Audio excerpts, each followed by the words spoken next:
What is up, YouTube, Facebook, Twitter, Twitch, Apple, Spotify, and everyone tuned in on the Texas Sports Unfiltered app?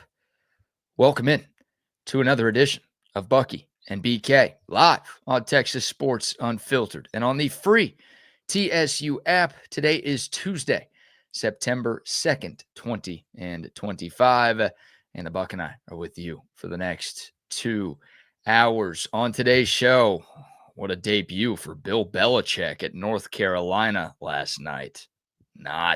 We will recap the Monday night massacre in Chapel Hill. Plus, a lot of sound from Steve Sarkeesian's Monday press conference. More takeaways and fallout from the Longhorns' loss to Ohio State over the weekend. The new AP poll comes out today. We'll try to figure out how far Texas will fall. We've got some winners and losers from week one of the college football season, which is now officially in the books. We are just 2 days away from Dallas Cowboys football and NFL football. So we've got some big storylines from around the National Football League. And, Mike Gundy took his shirt off at his press conference yesterday. So we've got that out of here. Well, yeah, we've got a lot to get into in the world of sports and beyond. And our man Chris Phillips from SEC Unfiltered will join the show at the top of the 8 o'clock hour as well to take a look around week one of the SEC. So plenty of football, plenty of fun to be had over the next couple of hours. Hope everyone had a fantastic holiday weekend. And we appreciate y'all starting your Tuesday with us. How are you today, my man? I am good, man. I am good. Got some good rest yesterday, and it is another week after disaster in Columbus. So let's pick up the pieces and not start all over again. Just fix the things that are broke right now. Got plenty of opportunities next couple Saturdays to get it all straightened out before you go on the road in your first SEC tilt, which will be a handful unless their quarterback decides to have some soft tissue injuries before that happens, which I expect to happen before 4 weeks. He's that guy. He's that guy. Well, we're going to learn a lot about Florida over these next couple of weeks because before that Texas-Florida game, Texas plays 3 cupcakes. Florida has to play Miami and LSU. And South Florida. You're right. South Florida looked really good in a week 1 blowout over Boise State. So, yeah, we're going to learn a lot about the Gators over these next couple of weeks to see if they are the real deal. If they can win 2 of those 3 games, then, yeah, all of a sudden that matchup in Gainesville gets a little testier. Obviously, if Florida goes 3-0 over these next 3, then we could be talking about a team that's in the top 5 in the country when the Longhorns come to town. But you're right, plenty to clean up. Obviously, a rough showing in game 1 for Texas, more specifically the Texas offense, but they've got plenty of time to right the ship by the time we get to October. Yeah, there's no doubt about that. South Florida early line is a 17.5-point dog. 17.5. I mean, I like that South Florida team. I know that'll be on the road, and if that ball gets going down, snowball gets going down that hill, things could happen. But that's a pretty physical group on defense that can hang right there in the game, and with their quarterback, who knows, Yeah, those week 2 lines are always interesting because you're trying to tiptoe the line of what you thought of a team before the year and what you saw in week 1, and you're trying to not completely overreact to the first game. So it's kind of tough to place. It's kind of tough to bet. And yeah, I mean, Florida took care of business against Long Island. Like, they didn't do anything wrong. I think they won that game 55-0. But obviously, South Florida beat a ranked Boise State team like 34-7. So they look pretty good too. So yeah, that's not a ton of marquee matchups, at least on paper, in week 2. Obviously, week 1 had a ton of headliners, but there's some interesting games coming up this weekend. That's for sure. All right. Good morning to the soldiers at Fort Hood, Texas, the soldiers in the state of Texas, and all those that fight for us each and every day. Thank you. Thank you, thank you, thank you. We do appreciate what you do for us, to you and your families. Thank you to your families for sharing you with all of us, and thank you for protecting all of us. And do be safe out there. I forgot to ask you before the show. It is a Tuesday. Do you have a tip for kids in the car line? The kids are in the car line right now, and a couple kids out there have been in school for about 2 weeks, some going on 3 weeks right now. And someone that's struggling in your class or it's a part of your group, and you know that already. whether it's at home or having some issues mentally with trying to keep up with the work or just trying to keep up with life. And for that person that's struggling, show some compassion and expect nothing in return. Just show them a little compassion. Hey, if your friend needs a little help, ask them about it. Ask them how they're doing. Whether it's a young lady or a young man, just say, hey, you doing okay? Is there anything I can help you with? Show them some compassion, but don't expect anything in return. A lot of times we expect something in return.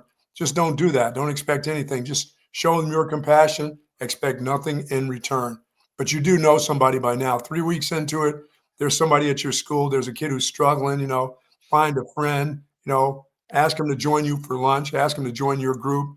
They're just out there. They may be new to the area. They may be new to the school. They may not speak the language. They're having a hard time, language barrier, anything else. But make them a part of your group they don't have to stay a part of your group, but ask them to come and sit with you and join in and just help them with their struggles. That's all. I like that. Show some compassion without expecting anything in return. Absolutely. That's a good tip for everybody out there. Oh yeah, there's a lot of people that are feeling, not just feeling the heat, but we don't. We got enough people mentally out there that are struggling. So it doesn't even take a friend to figure that out. It's just them, you see them, you come across them all the time. You may not be great friends with them. Just ask them, is there anything I could do for you today? Want to go to lunch? Let's do something. You want to talk about anything? Talk about some football. Talk about something in life. Just give them a few seconds of your time. Be compassionate. Yeah, I like that. Tip for kids brought to you by our great friends at Relax the Back. Absolutely. Sitting in my Relax the Back chair yesterday. Got a lot of stuff done out in the yard. And, dude, once again, sweating through everything. I'm talking about hot. But, I had rain and it cooled down a little bit. It's been cooler in the mornings. When are we going to – It poured here yesterday afternoon for like 10 minutes, and then it light rained for another 30 minutes, and then it was humid and muggy and disgusting the rest of the day. Yeah, it's like I said, it's like Florida. We're going to get it sometime during the day that's very close to us. Just hopefully you'll get it in your area. And I got it. I've gotten it over since Saturday, really. Like every day something's happened out here. There you go. Love that. All right. Well, plenty to dive into today. We know a lot of you were not tuned in yesterday. Obviously, it was a holiday. We broke down the Texas-Ohio State game from every angle. Of course, we'll continue to do that today. But if you want to check out our first reaction show of the week, go check out yesterday's podcast or yesterday's YouTube video to get the Buck and I's thoughts and everyone's thoughts on TSU. Plenty more to dive into from the game. But, Buck, I got to congratulate you right off the bat. 50,000 units, are now in your pocket. Yes, I'm back. You were very confident in TCU going on the road and spoiling Bill Belichick's debut at UNC, and that's exactly what happened. North Carolina got the ball first last night. They marched down the field, 7 plays, 83 yards. They score a touchdown. They go up 7-0. The crowd's going nuts. And it's like, oh, my God, is Bill Belichick about to be a legend in college too? And then TCU scored the next 41 points en route to a 48-14 beatdown victory. Yeah, man, they got some really good athletes, fantastic quarterback, receivers, running back. Their defense is they've got a lot of speed on defense. They know how to play their defense well, and that's one of those teams. That team right there looks like they can be in the Big 12 championship game. Sorry about that, Tech. We'll find out what you're made of this week, but it looks like a team to be reckoned with right there. I mean, I'm looking forward to watching that group. I think, boy, and as they get better, I mean, that's pretty good in game one, 48 points, and the way they looked, with the exception of the opening drive by North Carolina. And I get the North Carolina fans have got to be thinking, what in the hell is this? By the way, when Bill Belichick leaves, we're going to turn this over to his son, who's the defensive coordinator. Oh, my God, do we suck on defense? Yeah, it's hard to figure out what the biggest takeaway should be from last night, right? Is TCU really good, and that's the start of another special season for them? I believe it is. About a program that played for a national championship 3 years ago under Sonny Dykes. So, they've proven that they can make the playoff and make some things happen when they get there. Is TCU really good? Are they a legit contender in the Big 12? or is North Carolina just that bad? They talked about North Carolina in the back end of their defense being really, oh, we got some special players here. They may not be from here. We may have had to, they brought like 70 players. Oh, they had 70 new players on their team. That's 70. hard to do. And that's hard to do in one off season is get all those guys together and the communications together. But it's all new communications to everybody with them. Yeah. And that secondary got torched. I mean, there were guys running loose all over the place. They couldn't tackle them. The running back cut loose for like, what, a 70-yard run. I mean, TCU looks like the athletes that you see up in the Metroplex that everybody's now going to get, from all over the place. Every school in the country is coming to the Metroplex and grabbing a bunch of those kind of players. And they look that way. They looked the part last night. They looked really good, but again, I'm not quite sure I'm as high on TCU as you are. Again, I think Josh Hoover's a very good quarterback. I think they've got some talented cats, but last night might have been more of a tell for what North Carolina is going to be this season than what TCU is going to be this season. Yeah, and for 4 or 5 minutes, they looked like they were going to be winners, that TCU was going to have a hard time keeping up with them, and they didn't. That little lefty quarterback, little round-shouldered lefty, he walked right down the field, and then after that, it was, my goodness, they were getting smashed. It got ugly in a hurry last night. So, impressive showing by TCU. Bill Belichick. I did not see your girl on the sideline with a headset. Maybe she should have been on the sideline. She should have gone over and taken the defensive coordinator's headset. Might have helped. Yeah, they showed Jordan Hudson a couple of times. She was up in a suite at the game last night, but I did not see her with the headset. But you're right. Now, there's only one person who can really save North Carolina football, and that's her. Hell yeah. They got to get her on the field, Buck. Forget a headset. They need Jordan Hudson to suit up and play. Let me tell you, that speed right there. Look at that. Look at these moves right here, man. Lowering her shoulder to get in the end zone. Look at that, running away from people. I mean, this is impressive tape from Jordan Hudson. I don't know where this was filmed. Is that in heels? Is she doing it in heels too? She's doing it in a dress and high heels, and she is running around people, running by people, running through people. I mean, talk about a total package as a running back. This is impressive stuff. I know one thing. Somebody didn't get any action last night. Sorry, Bill. I saw a tweet last night that said Jordan Hudson was seen leaving the game with Bill Parcells. With Lou Holtz. Yeah, with Lou Holtz, with Lee Corso, with somebody else. Oh, that was ugly. By the way, Bill Belichick's North Carolina team gave up 48 points last night. That's the most a Bill Belichick team has ever allowed. So think about all of the years and all of the games he coached in the NFL, even with Cleveland, like even before he got to New England, he had never given up 48 points in a game. And then, of course, in his first game coaching college football, he gives up 48. That's also the most North Carolina has ever given up in a season opener. I mean, it got so bad that by the end of the game, they put Kirk Herbstreit's dog in the booth and they gave him a headset because there was nothing to talk about. Yeah, that was unbelievable. I mean, the only one to have a worse day than Arch Manning was Bill Belichick. Oh, man. Yeah, Arch had a rough day on Saturday, but you feel like, okay, there's some things you can work with Arch Manning. And with Arch, we saw him last year look really good. This is our first and only thing that we've seen from Bill Belichick in college, and it was not good. And I think about like Deion's first year at Colorado, and there are plenty of differences here. You know, it's a little – Deion started 3-0, and Coach Prime's first game was actually against TCU. Remember, they went to Fort Worth and beat TCU. Yes. And that's where all of the hype started, and it got out of control. Colorado started 3-0 that year. They jumped into the polls, and then they ended up going 4-8 because over time it's like you guys turned over your roster way too much. Like there's just no way with all of these new players you're going to sustain any sort of success.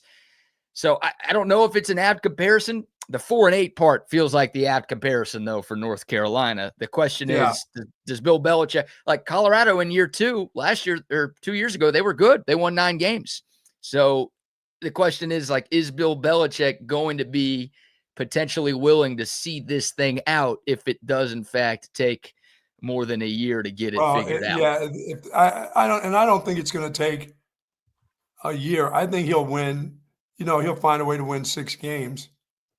I don't think that group's not gonna lose any more than 4 or 5 games. They're gonna be okay. I don't They know just how you could say that with any sort of confidence after watching that last night, Buck. They couldn't tackle, they couldn't cover.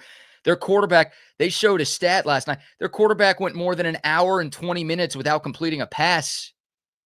Like, I don't know what you could point to that says that team is gonna be like 8-4. What did you I think see they'll that I I didn't? I think they'll find a way to win 6 or 7 games.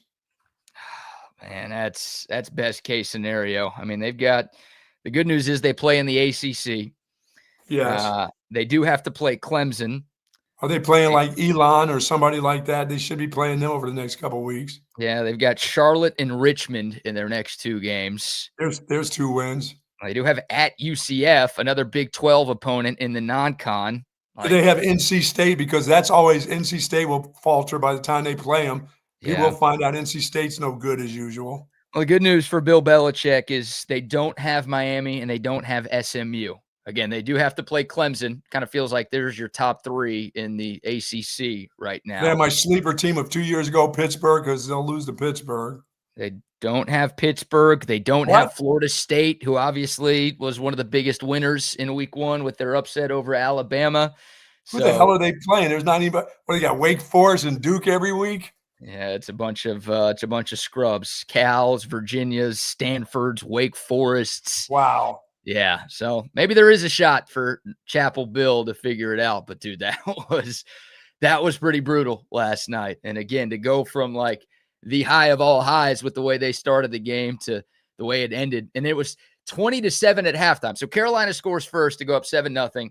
Then TCU, scores the next 20. But still, all right, 2-possession game. Hey, it's Bill Belichick. He's the greatest NFL coach of all time. Just get him in the locker room, let him make some halftime adjustments, give him a pump-up speech, and his team's going to look completely different in the second half. No. The very first play of the third quarter, TCU gets the ball first, 75-yard touchdown run. Dagger. That was the dagger right there. They couldn't get anything going, boy. They couldn't cover a soul. I mean, No. that one kid from TCU, number 7, that guy must have had 15 catches last night. I thought he had 15 catches in the first half. He was everywhere. Every time that kid threw the ball, number 7 caught the ball. I'm like, what is Yeah. it? What's the deal? Cover. Put 2 guys on him. Oh, they kept trying to go one-on-one with, I think, number 29 on the UNC defense. Yeah, And he was supposed to be their great cover guy that they were talking about. I'm like, that guy is getting roasted. that guy, well, he was given like 15 yards of cushion on every play. So the TCU receiver is just like acting like he was on a go, and then he would just hitch it or just slant in or cut out. Like, it was easy. There was no one even And their close to him. TCU's quarterback's pretty good. I like him. Yeah, Josh Hoover, I think, is a solid player, and look, we'll see. Again, we'll learn a lot He had a about good both year. of He these had a teams. good year last year. I expect that team to be right in Yeah. the thick of things in the Big 12. Yeah, I think they've got a shot. Again, the Big 12 is wide open. They looked impressive. Utah looked pretty impressive in game 1. Iowa State's off to a good start. Texas Tech blew out Arkansas Pine Bluff. So, yeah, that Big 12 is up for grabs, and no reason TCU can't be Oh, in the yeah. mix this year. So there you go. Yeah, that was Chapel Hell is what they're calling it. That was ugly for Bill Belichick. Oh, yeah, it'll be an ugly week, boy. It'll be an ugly week for those players, too. Yeah, it will. Yeah, it will. All right, Buck. The new AP poll comes out today. This can transition us into our Longhorn conversation. But normally the AP polls come out on Monday. But, of course, because there was a game last night, it got pushed back till today. Texas, we know, won't be number 1. How far do you think the Longhorns fall following the loss to Ohio State? 7, 8, 9, or 10. Okay. I don't think they fall all the way to 9 or 10. I think maybe it's 5, 6, or 7. 7 would be my Okay. guess. We'll see who's number 1, right? Penn State was number 2. They crushed Nevada. So do they get the spot, or does Ohio State jump them because they played somebody really good and beat somebody really good. I think Ohio State should be number one. We'll see if they actually are. But we had 4 top 10 teams lose. So that's going to shake it up. It's not like Texas was the only top 10 team to lose, so it's going to be tough to place them. Clemson lost, Alabama lost, Notre Dame lost. So I have no idea what to expect. I think Texas will obviously get the benefit of the doubt, be closer to the top 5 than the rest of those teams that you just mentioned and their losses. Yeah, I think so. I mean, it helps that Texas was number 1, right? They started ranked ahead of those 3 teams. Playing number 2 or number 3. I think Penn State will move to number 1. Yeah. Yeah. I think Ohio State should. That would be, if I had a vote in the AP poll, I would pick Ohio State, right? Like that's awesome, because that game is soon. That's not one of those Game 7 deals. That's in that top 4 or 5 games, I believe. Penn State, Ohio State. No. Well, I'm thinking of Oregon. I'm thinking of Penn State, Oregon, maybe. Yeah, you keep getting that confused. Penn State and Ohio State don't play until November. Yeah, that's the Oregon game. That's the whiteout game for Penn State. That's soon. Yeah, that's coming up later. So, I mean, I think Texas probably falls to 5, 6, or 7. Again, that would be my guess. Clemson at number 4 is going to fall. Notre Dame at number 6 is going to fall. Alabama at number 8 is going to fall. Boy, how far did the Crimson Tide fall? Like, it's about number 18 to 18. I was going to say, like, Clemson, Notre Dame, and Texas all lost to top 10 teams, right? And a couple of them lost on the road. So, you lose, you're going to drop, but okay, you understand those. Alabama lost to a team that went 2-10 last year, and they got embarrassed. Like, they weren't even close. So, yeah, they'll be 17 or 18. They probably should. Because they're Alabama, I don't know if they're going to fall that far, but I think you're right. Like, that team doesn't belong anywhere close to the top 10 with what we saw from them on Saturday afternoon. So, all right, I'll say 5 or 6 for Texas. I'll dwindle it down to those 2. And obviously the Longhorns are going to have to begin their climb back up.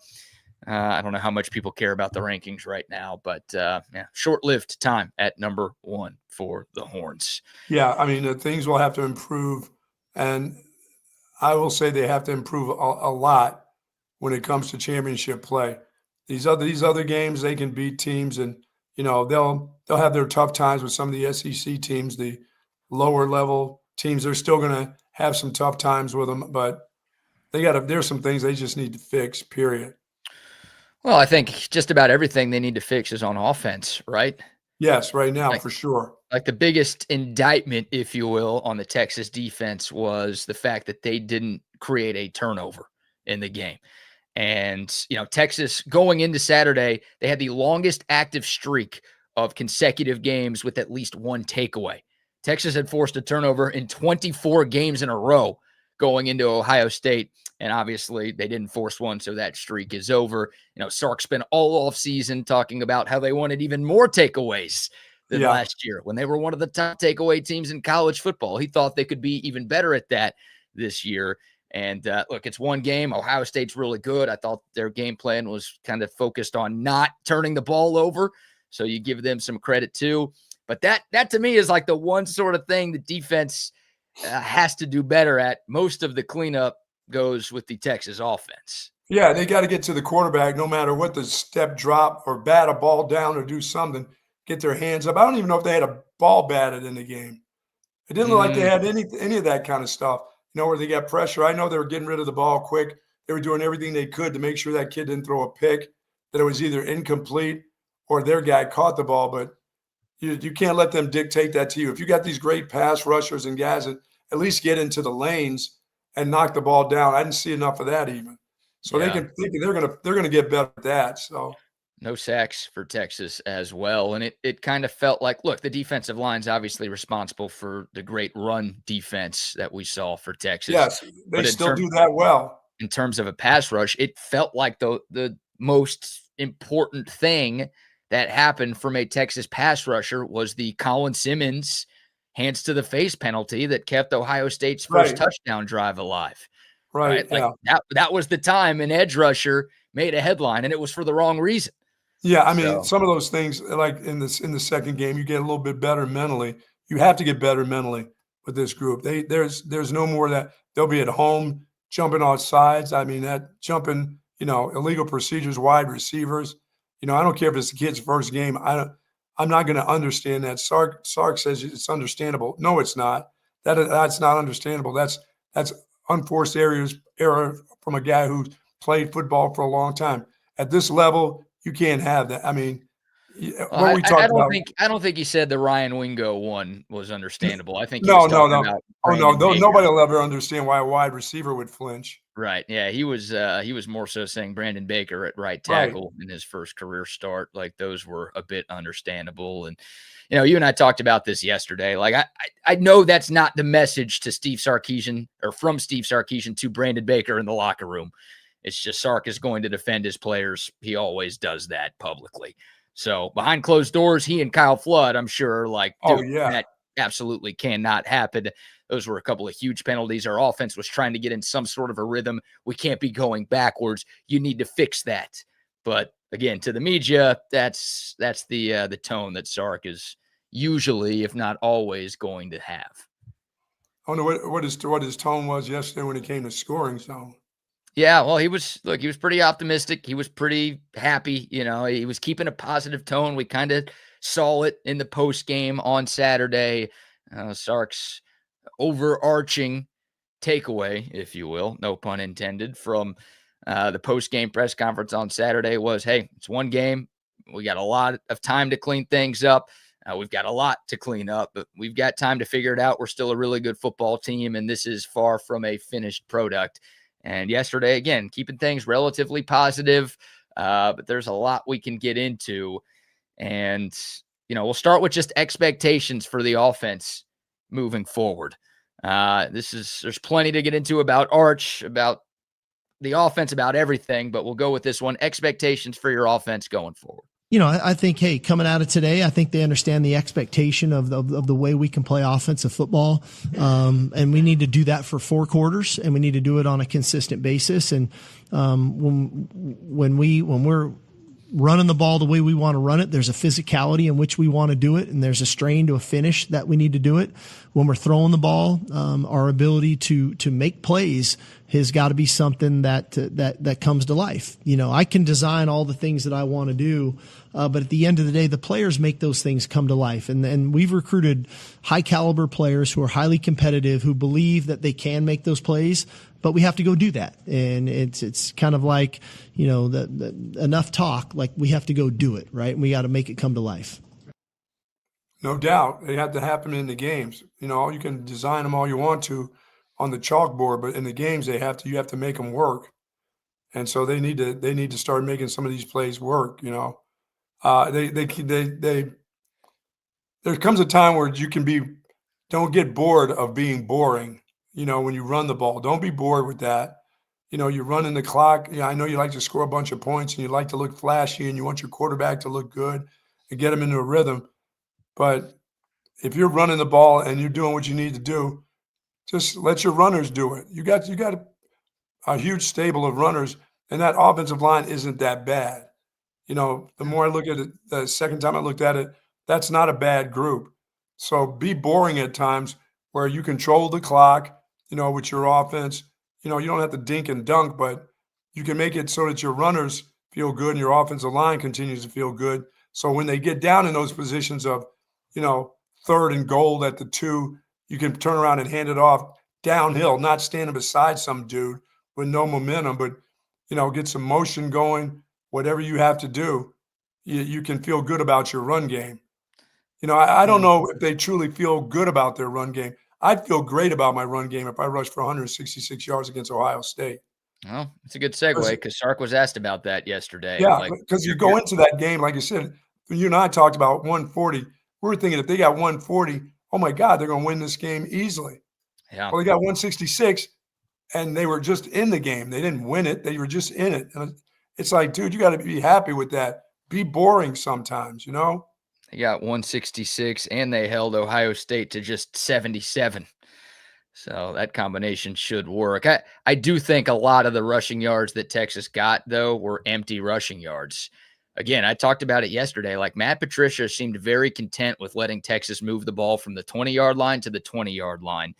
And he said, you know what, we'll bend. That's fine. We'll give you these 3-4 yard runs over and over again. We'll give you these short passes. Unfortunately, Arch couldn't complete enough of those short passes. But then when Texas got into the red area, Texas screwed up again and Ohio State bowed up. So like Texas did try to run it sometimes in the red area. They just couldn't though. Like when it mattered most in those big spots, short yardage situations, near the goal line, whatever, they didn't do anything right offensively, but also the run game wasn't good enough in big spots. That was the best defense in the country last year in the scoring zone. So sure. No, it's a great team. Everything you're saying about Texas, like you got to keep in mind the opponent. Like you got to tip your cap to Ohio State. They won the championship last year for a reason. I mean, what's Ryan Day's record now? 71-10 as the head coach there. Like this is a great team that we're talking about. But Texas, they need to take that next step. We know Texas can beat not so great teams. We know they can beat like solid teams, but they need to beat teams like Ohio State and Georgia. And it's now 4 games in a row that they've lost. And I mentioned it yesterday. It's now 5 straight games against top 5 opponents that Texas has lost. And Steve Sarkeesian now as a head coach is 2-12 all time against top 5 teams. Yeah. And I think he's right. You can't just say it. You just got to go do it. Got to go do it. So here's Sark about the run game. Sark Saturday post game spoke pretty highly of his running game, echoed a very similar sentiment yesterday. The head coach pretty pleased with what they got on the ground in Columbus. I was very pleased. We felt like a year ago, for lack of better terms, we were probably a little too cute against those teams. And we wanted to get back to a physical brand of football that we've kind of built around here. And we went into this game with that mentality. We ran the ball between the tackles. We wanted to run the ball right at them. That we wanted to have a physical mentality, and I think we can with the style of offensive line that we have, and I thought we did that. But I think one thing we challenged the players on, I thought we had opportunities for even bigger runs, but it takes all 11. We need to block better on the perimeter at wideout. We need to strain a little bit more on the backside of runs so that last defender can't make that tackle. But there's a commitment around here to running the football. And I've said all along, like when you go on the road against really quality opponents, right, you got to pack your defense, you got to pack your run game. And those two things happen. Now we need the other elements of our team still to show up, but knowing we have those two things gives me a ton of confidence as we go through this season that we have the ability to do that. Well, it should give you confidence, no doubt about it. But when it comes time and they know you're going to run it, when you get down to that goal line and things start to tighten up, you got to do something to help that you're going to make calls and give motion and do things to get that advantage so that you get your runners one-on-one with defenders where they have to make a yard on their own or 2 yards. Put them in that situation and get that part done. We out in the middle of the field, that's fine. You're coming out of your own 30 and you're coming out and you're making an 8-yard run. That's nice. But what you need to do is make an 8-yard run at the 8-yard line going in. So, yeah, there's some good numbers and some bad numbers from Texas's rushing attack against Ohio State, right? Yes. The good, obviously, the total yardage, 166 yards against that defense. I mean, that was basically twice what Ohio State allowed per game on average last season. So that's a positive. Texas only got stuffed on 5% of their runs, right? For reference, Ohio State got stuffed on 26% of their runs. So there weren't a lot of negative. I think Ohio State didn't have a single tackle for a loss on a running play. Their only TFL was the sack of Arch Manning that they had. So, every Texas run, there were a couple of no gainers in there, but they never got pushed back. So I think that is a positive.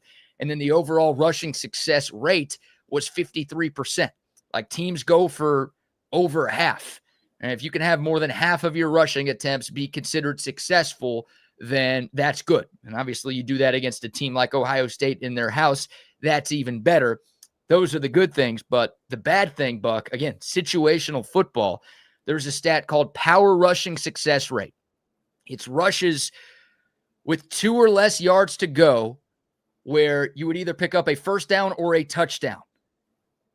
Texas had 8 attempts, about 0%. They were 0 for 8 on those runs. Again, 2 yards or less when they could have gotten a first down or a touchdown if they just got more than 3. Texas was 0 for 8 in that stat. That is unacceptable. Yeah, like I said, I've never been on a team or around a team that's been like that when it came to fourth down runs or goal line runs. I mean, it's just that's not acceptable. You're right. No. It's not acceptable for what you're looking for out in the middle of the field somewhere. You should be just as good down there. Your guys that you say are power run, not just the runners, but the guys on the offensive line. If you believe that you have that kind of aggression, then you shouldn't be getting stopped, not at that rate, not against anybody. No, against anybody. And obviously the fourth down struggles. Texas was 1 for 5 on fourth down. The one fourth down they did convert. I don't even know if they converted it, right? It was that QB sneak on the first drive of the game where Arch Manning needed like a quarter of a yard. And I think the overhead angle made it look like, yeah, it was close. I think he got it. And the call on the field was that he got it. So they weren't going to overturn it. But I wouldn't call that a successful run by any stretch. That thing you didn't need that. You didn't need that to come down from the booth and say we need to check that out. That's for sure. Yeah. That's that could have been bad. So again, the 166, there's a lot of things, a lot of positives with the Texas running game. There's no doubt. You can run like that against that team, then you should be able to run it against any team on your schedule this year. Absolutely. But in big spots, it's the whole team. It's not just the run game. It's the rest of the offense. Everybody has to be better. Late in games, near the goal line, just situational football. All of these games that Texas is losing. The first game against Georgia last year, notwithstanding, but every other loss that Texas has had since 2023 under Steve Sarkeesian, they've been close, very close. And it's just one play here or there. If Texas makes it, they win, but they keep not making those plays. And that's why they keep losing these close games against these great teams. Yeah, I mean, physically you're there. Mentally, you're not there. Mentally, we're all expecting it not to happen. Oh, no, it's third down. It's third down, and you're at the 4-yard line, and they want to run it. You're going, no, what kind of exotic play is he going to come up with? Because a basic run isn't getting in there. You as fans right now are looking to say, what kind of trick are they have up their sleeve? Because physically, they're not going to take it in from 4 yards or 3 yards. Shit, from 1 yard. Yeah. That's where it's at. Physical, mental, I don't know what it is, but it needs to get fixed. That I do know. I'll pull up the box score again, or these are the team stats, Buck, not the box score, the team stats. And you look at these things, right? Texas on the left, Ohio State on the right. Texas had more first downs. They had 133 more total yards than Ohio State did. For as bad as Arch Manning was, and we've got plenty of sound from Sark recapping Arch's performance, he actually threw for more yards than Julian Sayin did. And Texas obviously, rushed way better than Ohio State did. There are a lot of stats that you can look at that show that the Longhorns should have won this football game. But again, situational football, bad penalties, a turnover, and not getting the job done in the red zone. Those are the reasons that despite all of the good that you did, that you still end up losing this football game. Yeah, to me, they're physically tough. They're mentally still not. They're mentally fragile. And the more you get stuffed and get stopped, the worse that'll get. You got to stop that. It doesn't matter next week when you're playing San Jose State that you pile it in from the 2. That's going to be great for you, but it'll matter in a couple of weeks down in the swamp and those kind of teams. That's when it really, really matters. I'll tell you what, Buck, it will matter if they can't punch it in from the 2 against San Jose State. Well, it'll matter if you can't punch it in against those kind of teams and you're still struggling with that. And guys are getting knocked back, or you're having stalemates and your running backs can't find a lane. Yeah, that'll be disappointing, but I don't think you'll be disappointed against those type of teams. We know the type of teams where you're going to face that kind of stuff. We know who they are in the SEC. We know who they are in this football schedule. So the rest of them, if that happens to you, then that sucks. Yeah, you're right. But I think it's more. I think it may be leaning more to the side of mentally because. Sometimes stats are for losers, but your stats indicate that you can get it done. But mentally, there's a block right there. And once again, it's not that I won't take that against San Jose State running it in from the 4 or whatever. You're going to take all of that just to start getting reps on having success. Winning breeds winning, losing breeds losing. So, and losing those individual battles. But for us now, you and I, and people that know this football program, those things we're going to look at them and go, oh, yeah, okay, they were good against them. They were good against Texas El Paso, no big deal. It's the other ones that we got to see them get good against, and we know 100%. Who those teams are. 100%. 100%. All right, and they know who they are. They know. I mean, that coaching staff knows who those teams are. Of course. Come on. Like Ohio State and Georgia, those are the only two teams you've lost to in the last 2 years, right? And you've lost to each of them twice. That's not good. That's not good right there. All right. There's a percentage for you. That's not good.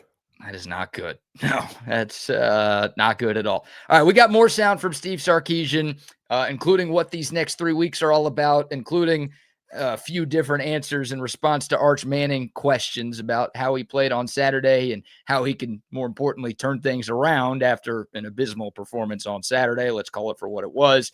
But before we dive back into some Longhorn football chatter, Buck, how about our first round of sponsor shout-outs? So our friends over at Sue Patrick, 5222 Burnett Road, for all your Texas gear, your hats, your shirts, your polos, all the gear that you need for, hey, tailgate coming up this week.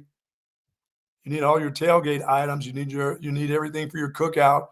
Get ready for it. You can get that done at Sue Patrick. You can get your jelly cats there at Sue Patrick's, folks. There's plenty of free parking.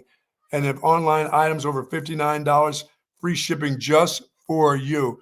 But they've got it all, and I can't wait to get back on this winning streak so we can get back over there and get it going over at Sue Patrick, get Jay going again. I'm sure Bartholomew Bear may still be around. He may be the only thing gone over there is the jelly cats. But, folks, you're going to need those polos. It's still going to be a little bit warm coming up for the next couple of weeks. It's not like it's going to be 60 or 70 like it was at Columbus, where it was wonderful weather to get a win. So it's going to be still warm and hot here. So head on over to Sue Patrick, and for more information, go to SuePatrick.com, folks. Yeah, maybe the worst part of Texas losing is that we don't get to do a show at Sue Patrick this week. Jay doesn't want to see us right now. He's too depressed from the loss. He needs to see us before the first away game, before SEC game. You need to have us there. Oh, yeah, I will be there for sure before the Florida game. But he said if Texas beat Ohio State, we would have been there this week. But because they didn't, I don't know when we'll be back out there at Sue Patrick. But, hey, gear up for the first home game at Sue Patrick. Shout out to them. Also, a shout out to McCall Custom Homes. Hey, if you want to upgrade your home this fall, you can do it. How about a new kitchen? Maybe a bathroom remodel. Maybe you want to add some new life to your outdoor space, anything like that. Maybe you have a growing family, and instead of buying and selling a home, you just want to add on to the one that you currently have because you like it and you don't want to deal with the hassle of buying and selling in this market. McCall Custom Homes allows you to upgrade your space. They've been doing this in Central Texas for 40 years. It's a father-son team with tons of experience, and all of that experience is here in the Austin area, so they know what it takes to turn an Austin area home into something truly special. Buck's got some work done by McCall Custom Homes at his place. Rodney has had some work done by McCall Custom Homes at his place. We trust our places to them. You should too. McCall Custom Homes, ATX.com, or you can call or text our buddy Mike McCall directly, 512-633-9580. It's McCall Custom Homes. We build value into your home. Sweet. Also, a shout out to Waterloo Printing and Graphics. The Buck and I are both rocking TSU lids this morning.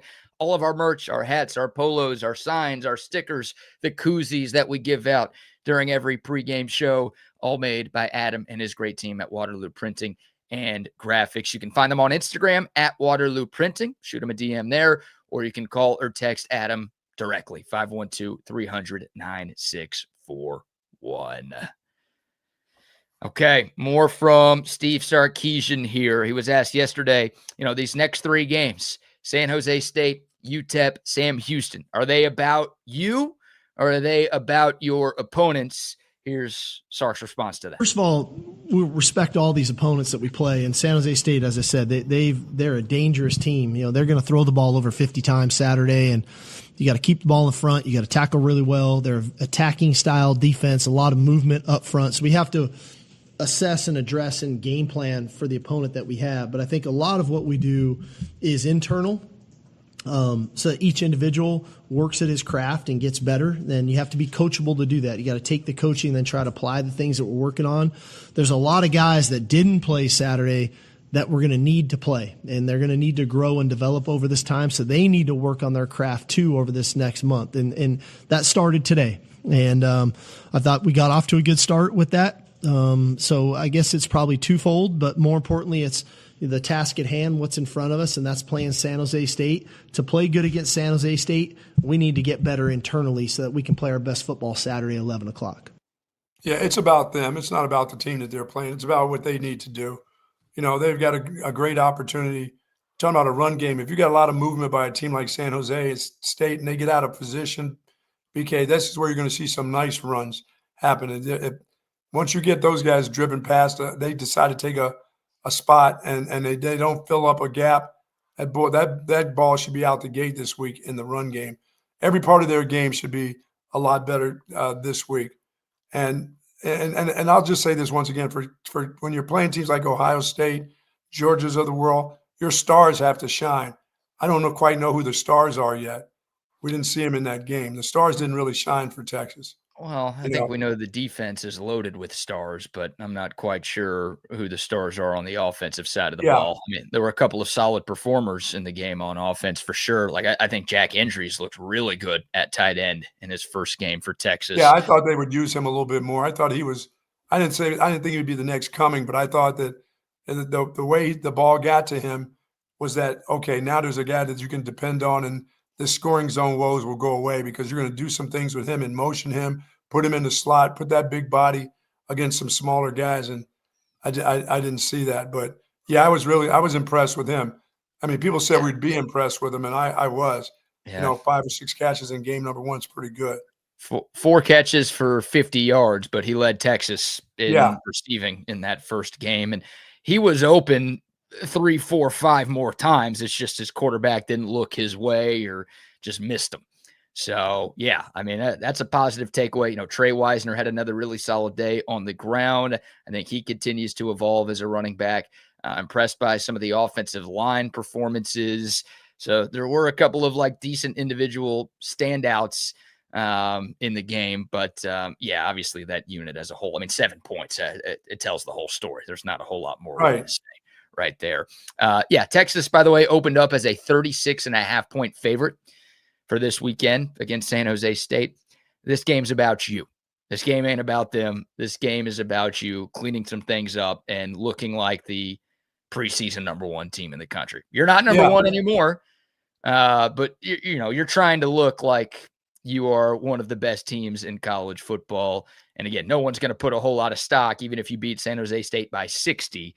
But you want to show that, okay, like this is who we can be when we're doing things right. Yeah, and when we meet another opponent that's, of like caliber, this is how we're going to play.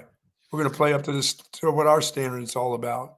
Yeah. So here's now we'll dive into the Arch conversation. Again, we spent a lot of yesterday's show talking about Arch Manning. I know you have a few more thoughts about his day. I've got a few more thoughts about his day, but let's let you hear from his head coach / offensive play caller. A few different ones here. We will start with this. How about on Arch Manning maybe pressing a little bit too much in his first start of 2025? I think one thing that happened a little bit to Arch is the game can mount on you a little bit, and you feel like, oh, man, we're not scoring, or I missed a read, or I missed a throw. When in reality, you look at the scoreboard, it's still 0-0. And then the game can mount, and you feel like you got to make a play, but you look at the scoreboard, it's 7-0, right? This game was a very tight game. Sorry. Apologize.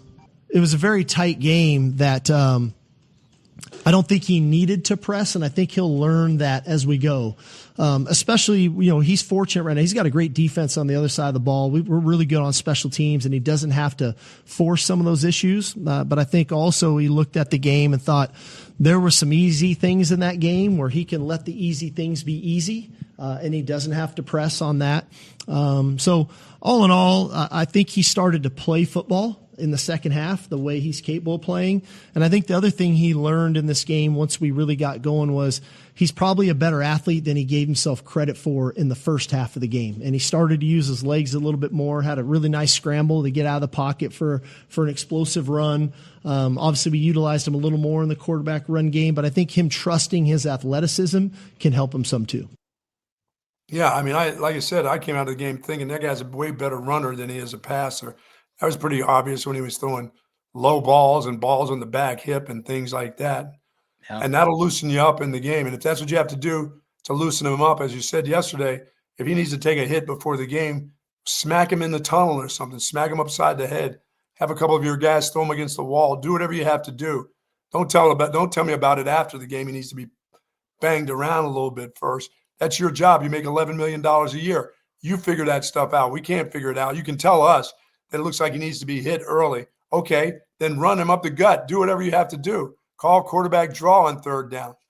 And if you believe in your defense, every once in a while, punt the ball. You don't always have to go for it on fourth down. Punt the ball, let your defense go. Get him in a good field position where maybe that defense will get him into a spot that's easier for him. That's why you get paid that money. That's good to say on Monday, but that's your job, Coach. Here's it's a perfect segue, Buck, because Coach Sark was asked about that, right? His post-game comments from Saturday where he said, yeah, Arch needs to take hits early on. Like once he started taking hits, that got him going a little bit. Sark was asked to elaborate on that. And also, like, hey, how do you ensure that your quarterback gets hit early without making him get hurt? I don't know if it's like intentional, and I don't know if it's for every game, but I feel like sometimes when you get hit, you realize, oh man, we're playing, and it's not. I don't want to say it's not a walkthrough, but it's like you have to play the game, and sometimes for a quarterback especially who goes all training camp long, wearing a black jersey, don't touch the quarterback, and now it's you're going to get hit. Sometimes it's a little easier to get hit when you're running forward and take that hit rather than sitting and waiting of what that hit might feel like. That's why we intentionally kind of moved the pocket with them on the first play of the game to kind of get him on the move. But I think I could have incorporated that a little bit earlier just for him to get that first hit out of the way. But again, we'll never be a team that majors in running the quarterback, but I do think it's an asset for this team with the style of quarterback that we have with Arch. And we maybe could have incorporated that a little earlier. I think I didn't call a quarterback run maybe until the start of the second quarter, and then incorporated a few more into the second half when it presented itself. I mean, has Sark always had just drop back passes? Has he not coached anybody that's a movement type of quarterback? I mean, I know they all have a little bit of movement. But, I mean, does he not understand about that guy? I mean, if that's the case, then get him running with the ball a little bit. Yeah, I think we'll see that. I think Jake Locker may be the best example of like a true dual threat quarterback that Steve Sarkeesian coached. That was back at Washington. Right. And I think Locker was probably a better runner than thrower. He didn't pan out in the NFL at all, but Sark helped turn him into a top 10 pick at one point. So, yeah, I mean, he's worked with guys like Arch. I think a lot of, Steve Sarkeesian's game plan was just trusting that Arch Manning was going to be better. There's no doubt about that. They thought he could sit in the pocket or whatever it is. He shouldn't need to take a hit to make the first throw of the game. Like, Sark said it. He kind of tried, like, okay, maybe I'll roll my quarterback out to get the juices flowing, the blood flowing a little bit, get his legs moving. First play, we'll extend the pocket, we'll roll right, we'll give him an easy throw down the field to DeAndre Moore, and boom, from that moment on, he's going to be in a rhythm, and that's all we need. Right. And then Arch Manning short-armed it and missed DeAndre Moore by 5 yards. And then, obviously from then on out, it took Arch a long time to get things going. So I think Sark thought that he had the right idea, but obviously it didn't matter because it didn't work, so it wasn't. Yeah, I mean, and it's, as much as we think this is a NIL mature guy, he can handle a bunch of stuff. He just looked nervous. Sorry. Yeah. He looked nervous. You don't have to apologize. I think it's obvious he looked nervous. He looked slow. He looked decision-wise. He looked a lot like the analysts that talked about him. And I'm like, what do you see? What are you seeing that I'm not seeing? It made them look like they were right. He looked like he didn't read what was going on. He was late on some throws. He didn't get rid of the ball, and he was throwing some sidearm stuff, some stuff that I've never seen him do. There was no reason to throw the ball sidearm. It wasn't like you were trying to throw.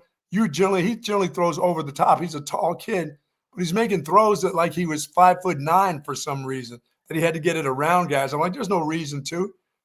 Just throw the way you normally throw. He was doing stuff that was not like we're used to seeing with him, which made me think that mentally he was a little nervous, and he should have been nervous playing against Ohio State. You damn well should be nervous. That's the thing, right? That's the thing that gives me the most confidence that this was just one bad game and not Arch Manning is a really bad quarterback. Is, we saw him start a couple of games last year and he didn't have those footwork issues. He didn't have those mechanical issues.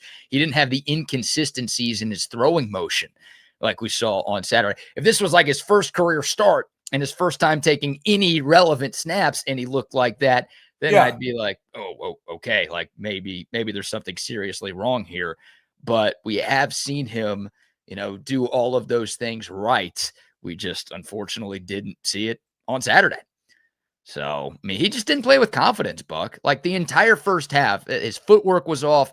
Again, the throwing motion was inconsistent. He lacked feel. He missed easy throws. He looked confused out there. And again, Ohio State deserves. Quinn looked when we saw bad Quinn. That's what he looked like. Yeah, I guess. I think you're right. And that's, there weren't a lot of games where Quinn was that bad for like that long. There were games where Quinn would get off to a bad start, like the Oklahoma game 2 years ago that Texas lost. He was horrible at the beginning, and then he turned it on, completed 26 of his last 28 passes, gave Texas a lead in the final minute and a half. Unfortunately, the defense just pissed it away. Oh, well, and Quinn if you gave him those gimmies, those crossing routes, he led the receiver. He didn't throw him behind him where a guy had to slow up out of his speed break when he had, all kinds of room in front. He would lead that ball just right to him. I think that was another thing with the game plan. Like Sark called those plays thinking those were easy throws, and they should be easy throws because they are easy throws. Yeah. But like maybe more screens, maybe more throws to the flat. Like maybe Arch needed those kind of throws to get going. Because even the crossing routes, like the intermediate stuff, that wasn't there for him. So that's why I got to use that. Got to get that tight end going, get him going for like 8 balls or whatever you have to do. But from the next couple of weeks, it's just, there's a growth process that we're all going to see as a starter.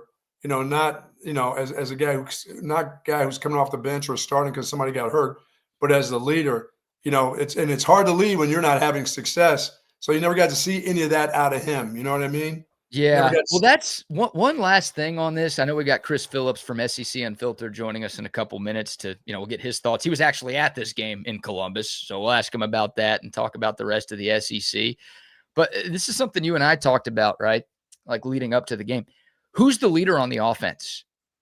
The defense, it's like there's like 4 or 5 guys you could point to. Oh, Michael, if the defense is struggling, like who's going to galvanize the guys and say something to get them going? On defense, you got Michael Taft, you got Anthony Hill, you got Colin Simmons, you got Ethan Burke. Like there's some obvious candidates for that guy. On offense, I don't know who that is. And you want it to be your quarterback, but what if your quarterback's struggling? Like they showed Arch Manning on the sideline a lot during the game, and he looked lost.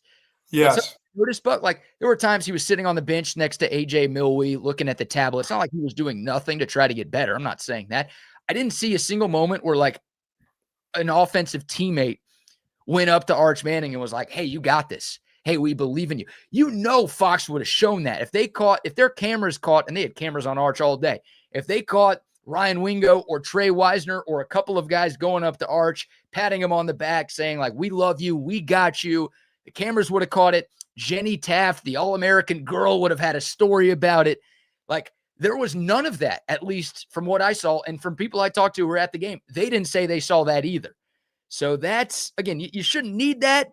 Arch was in his own head, but like, I would have liked to have seen somebody on the offensive side of the football go up to the quarterback and just give him something that maybe could have done something, right? Yeah, and just once again, there are a lot of quarterbacks, the majority of them, have struggled in game number one as the starter. That's just the way it is. And when you're playing against one of the best teams in the nation, yeah, the struggle is going to be there. Now it's just Now it's just time to get better. So we you know what you got. It's just a matter of you as the guy who's calling the plays, you as the head coach have to stimulate them, do the things that you need to do, not have guys illegal procedure, not being able to run the ball in the scoring zone. That's your job to fix that. You got to get on them and stay on them about that. The mental part of the game, because it's got to be all mental. Those guys they got unbelievable physical players. Just get to the point of mentally that they're ready to go. I mean, I've thought of this team for years before Sark got here as a mentally fragile team, and it doesn't take much to shake their confidence. Boy, I hate to see that start again. Yeah. I mean, and it's not, but now it's gone for the next couple of weeks because they're going to roll over teams, and you're going to have all the success, and you're going to think you're back to being it. I mean, you know when you're it. Everybody will know when you're it. You'll know when you start to calm down. In game 2, I mean, no matter who you play, you're going to be better than you were in game 1. It's just going to be that way. For sure. All right. Chris Phillips from SEC Unfiltered will join us in a moment. Again, he was at the game at the shoe, so we'll get his thoughts on Texas, Ohio State.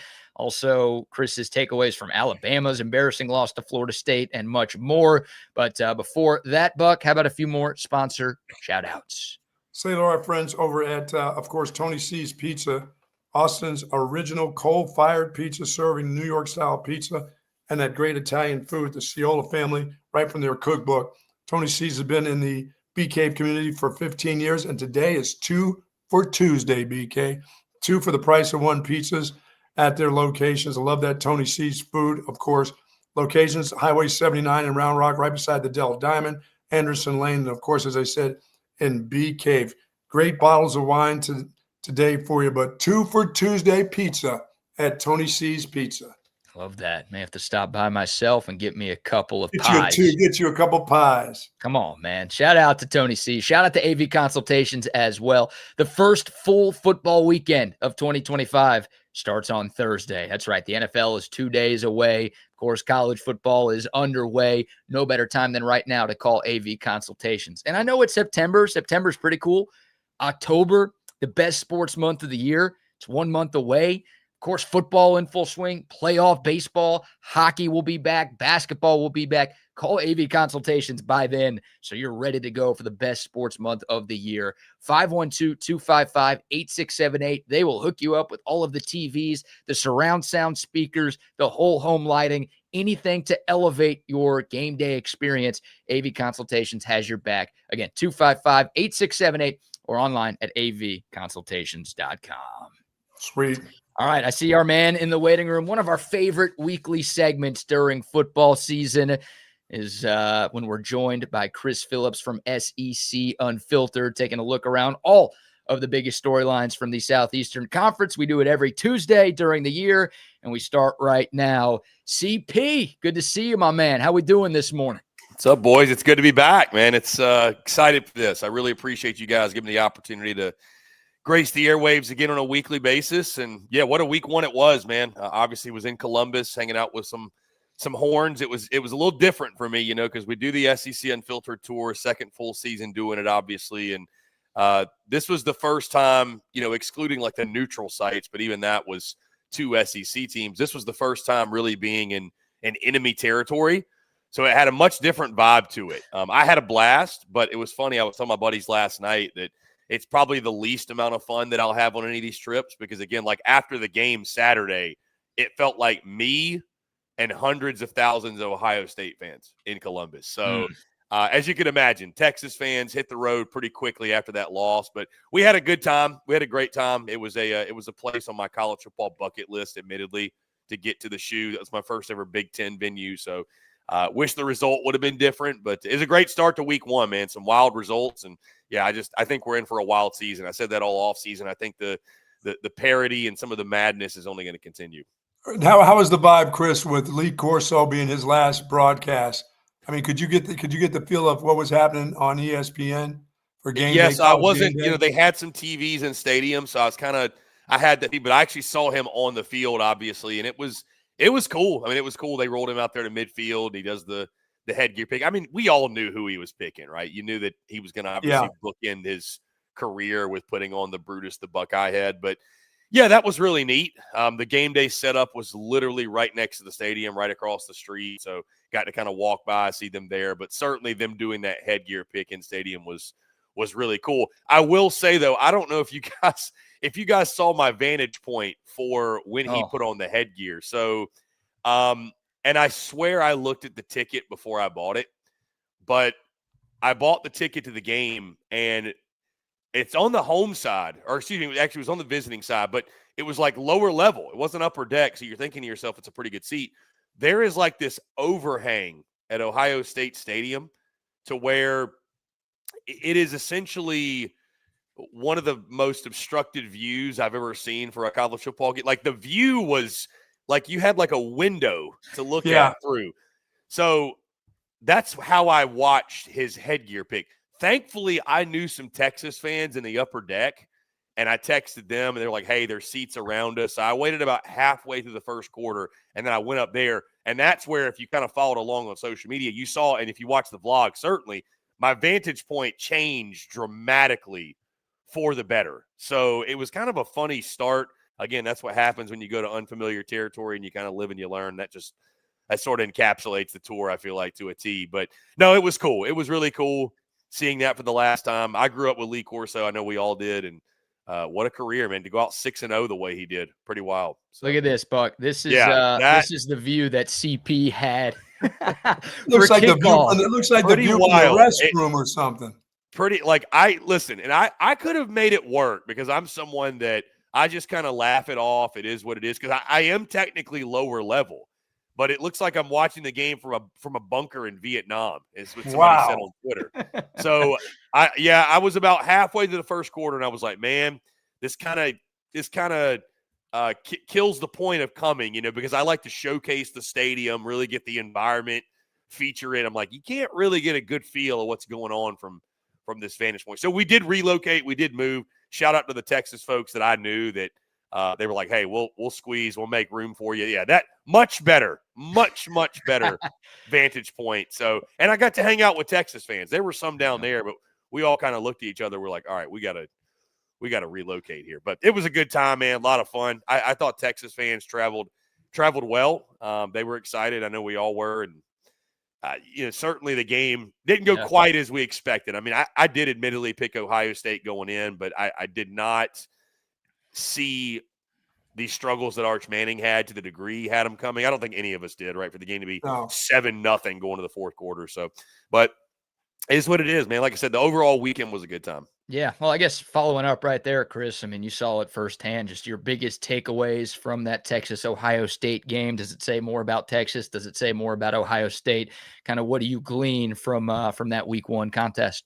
Yeah, I mean, I think obviously on the positive, Texas's defense is elite. There is advertised. And I don't know how surprised we should be. It was a pair of young quarterbacks, their first start of this magnitude. I mean, for Julian saying his first start, period.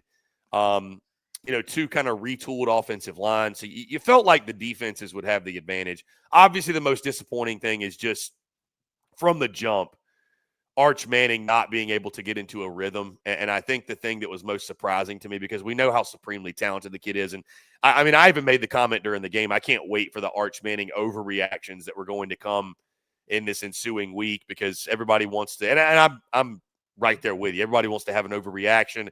Everybody wants to have a hot take, but I think he's going to be fine. He's going to have these next 3 non-conference games, obviously, to really get into a rhythm and build some confidence. And then you'll have the bye week. And then, of course, we'll be talking about this again when they go on the road to the Swamp. And we'll kind of be asking the same questions all over again. Hey, is he ready on this stage to go out and, put together a good performance? But I didn't expect him to look so rattled, to be totally honest with you, to look so unsettled. It was like they were never able to get him into a place where he was comfortable. Because, guys, especially, I'm so glad I moved to where I did, because obviously from that vantage point, you're really able to see the play develop and kind of see what's taking place. I mean, there were multiple times, multiple occasions. I'm sure you guys saw it on the replay. He had guys open. Like there were opportunities for plays to be made, and he was so unsure of himself. He was like, he would deliver the ball, but when he did, it was too late. Like the guy was there. There wasn't a whole lot of anticipation. There wasn't a lot of, that really surprised me to kind of see how unsettled he was. And, I get it. first big-time start. That was his first big-time start, but I expected him to look a little more settled in. I don't know that how much Sark really helped him all that much, to be honest with you. I thought the play calling was less than inspiring, to put it lightly. Yeah. I thought there were some things they could have done differently just to get him in a rhythm. But I think we also learned, guys, Ohio State's still pretty darn good. They are talented. It's a top 5 defense in college football. They're like a Texas. They're like a Georgia. They're like they reload. They don't rebuild. So, I thought we weren't maybe giving enough credit to Ohio State coming in. They were my pick, like I said. But it didn't go exactly, obviously, how I thought it would. Arch Manning and how unsettled he looked. Certainly, I think the thing we're all talking about right now, but I think he's going to be fine. But, it is what it is. You go on the road, top 5 environment in college football, face a top 5 team, something like that can happen. So I'm not hitting the panic button on Texas. Heck, guys, I picked them to go 10-2 and go 7-1 and go to the SEC title game and win the national title. And the 2 games I picked them to lose were Ohio State and Georgia. So, I mean, that's still all right there in front of you. We knew it wasn't a playoff eliminator or a national title eliminator. These teams are going to get so much better, heck, from week 1 to week 2, certainly from week 1 to the end of the season. But, it was a disappointing way to start, no doubt, because I think of how it happened. Yeah. Chris, when you have a team that's rushed for 166 yards, but you can't run it in crunch time, that can't continue. I mean, there's going to be times where they know you're running it. I know you're running it. The American people know you're running it, and they got to get it done. They can't keep coming up with these, oh, we almost got there. Sark's going to have to find a way. I don't know what it is.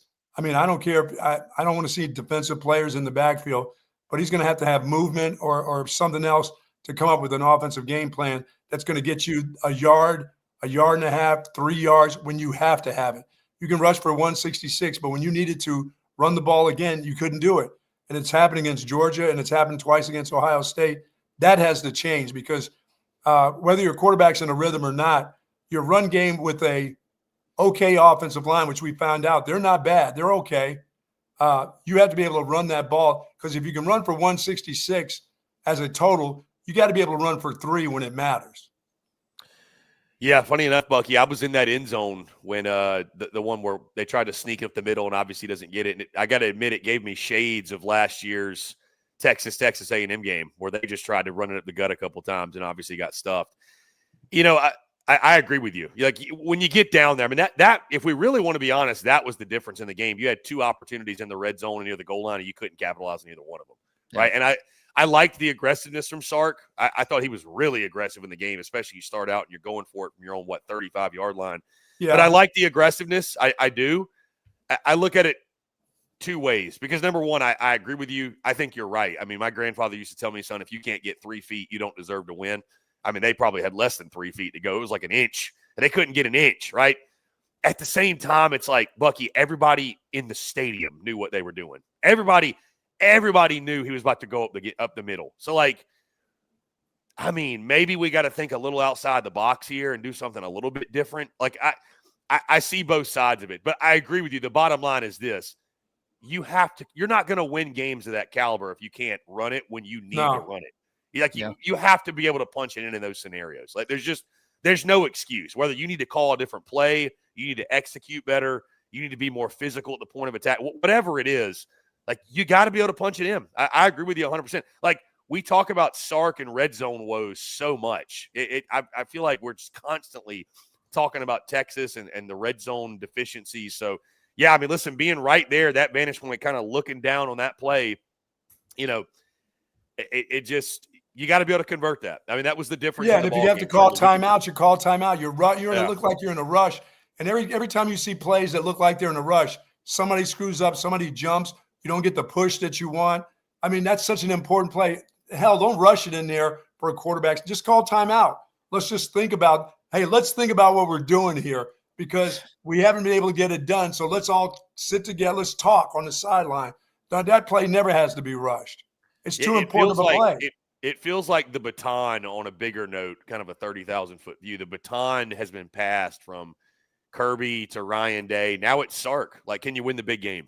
Now it's kind of on Sark and maybe James Franklin at Penn State too. But I think we're starting to kind of look at Sark the way we looked at Ryan Day before he won the national championship. It's like, can you, in that biggest moment win that biggest game and get over that hump. I mean, I think he can, obviously. I'm not going to sit here and say he can't, but it's just we're starting to see this more and more in these critical moments. You know, they're for whatever reason falling short. I mean, this happened in the playoff. Like, Ohio State beat you on the goal line in that game too. So, I mean, I think that only just adds to the frustration because we can talk about, you're right, the play of Arch Manning and some other things, but, like, you had opportunities. This game was there for the taking, and you just couldn't convert. No doubt. Chris Phillips from SEC Unfiltered joining us here on Bucky and BK. Chris, thank God for Alabama. I usually don't say that often, but Alabama getting embarrassed by Florida State took a little bit of the spotlight away from Texas's loss at Ohio State. I mean, what do you make of that game? But maybe more importantly, what do you make of Kalen DeBoer right now in Tuscaloosa? BK, I don't have a whole lot of nice things to say about Kalen DeBoer right now. As someone who took Alabama minus 13.5 in this football game, by the way, let me just throw that in there. I was very upset on Saturday. It's baffling because he's 6-0 against ranked teams. I think even top 10 teams, but 6-0 against the ranked opponents. He's 6-4 against unranked opponents. He's 5-5 in his last 10 games. Like, this was, I certainly thought this could be a close game, no doubt, because I think when you have the level of uncertainty, all of the new players that Florida State has on their roster, you just never know. We didn't truly know what we were getting from the Noles. What blows my mind more than anything is Tommy Castellanos spent the entire offseason talking that junk that he talked. And he doubled and he tripled and he quadrupled down on it. And he was right. Arguably, he was the biggest winner of week one because he talked that talk on Alabama, the Alabama Crimson Tide, and he was right. I mean, that just, it blew my mind. I mean, they got bullied in the trenches. They looked soft on both sides of the football up front. Ty Simpson was the big storyline for me coming in. He didn't play bad. Like, I think he did everything he could. 23 of 43, 254, 2 touchdowns, no picks. He and Jeremy Bernard on the offensive side were the two guys that I think showed guts, showed heart, showed toughness. It is so weird, though, that we live in a world, guys, where we're talking about Alabama not playing with high intensity, where they're not playing with high effort. They're not playing with heart. They're not playing with guts. Like, that is kind of the national thing everybody's discussing right now. We're in a really weird place. And I'm seriously starting to have my doubts on Kalen DeBoer. If you go back to Sunday night, I was a lot more severe with what I was saying about Kalen DeBoer. I'll be honest with you. I'm kind of out on DeBoer until I see otherwise. Not from the standpoint, they'll show up in a couple of weeks and they'll probably beat Georgia and Athens. But, like, at this point, if you're an Alabama fan, you cannot trust anymore that any of these games on the schedule are just a given just because you've got that Crimson A or you've got that letter or that number on your helmet. Like, you just can't assume anymore. Like, this is not old Alabama where they show up and, there's 10 guaranteed wins a year on the schedule and they've got like 2 tough games they get up for and that's about it. Like, welcome to what every other SEC fan has felt for years on end. Like, every week is going to be a struggle for you. Every week is going to be a, hey, we don't know. Who knows what may happen? They never had to feel that before. So, nobody was going to be Nick Saban. I had somebody say that, well, because you really expect I get that. Nobody was going to be Nick Saban. But Alabama fans aren't expecting or asking you to be Nick Saban. They're asking you to win the games that you have more talent than the opposition. Yeah. Like that's all they're asking you to win the games you're supposed to win. And I get it. Season opener in Tallahassee. Guys, I don't think there's a positive way to spin that loss. I just don't. Like, you showed up. They were talking junk all offseason, and you showed up and just let them have their way with you. You showed no heart. You showed no guts.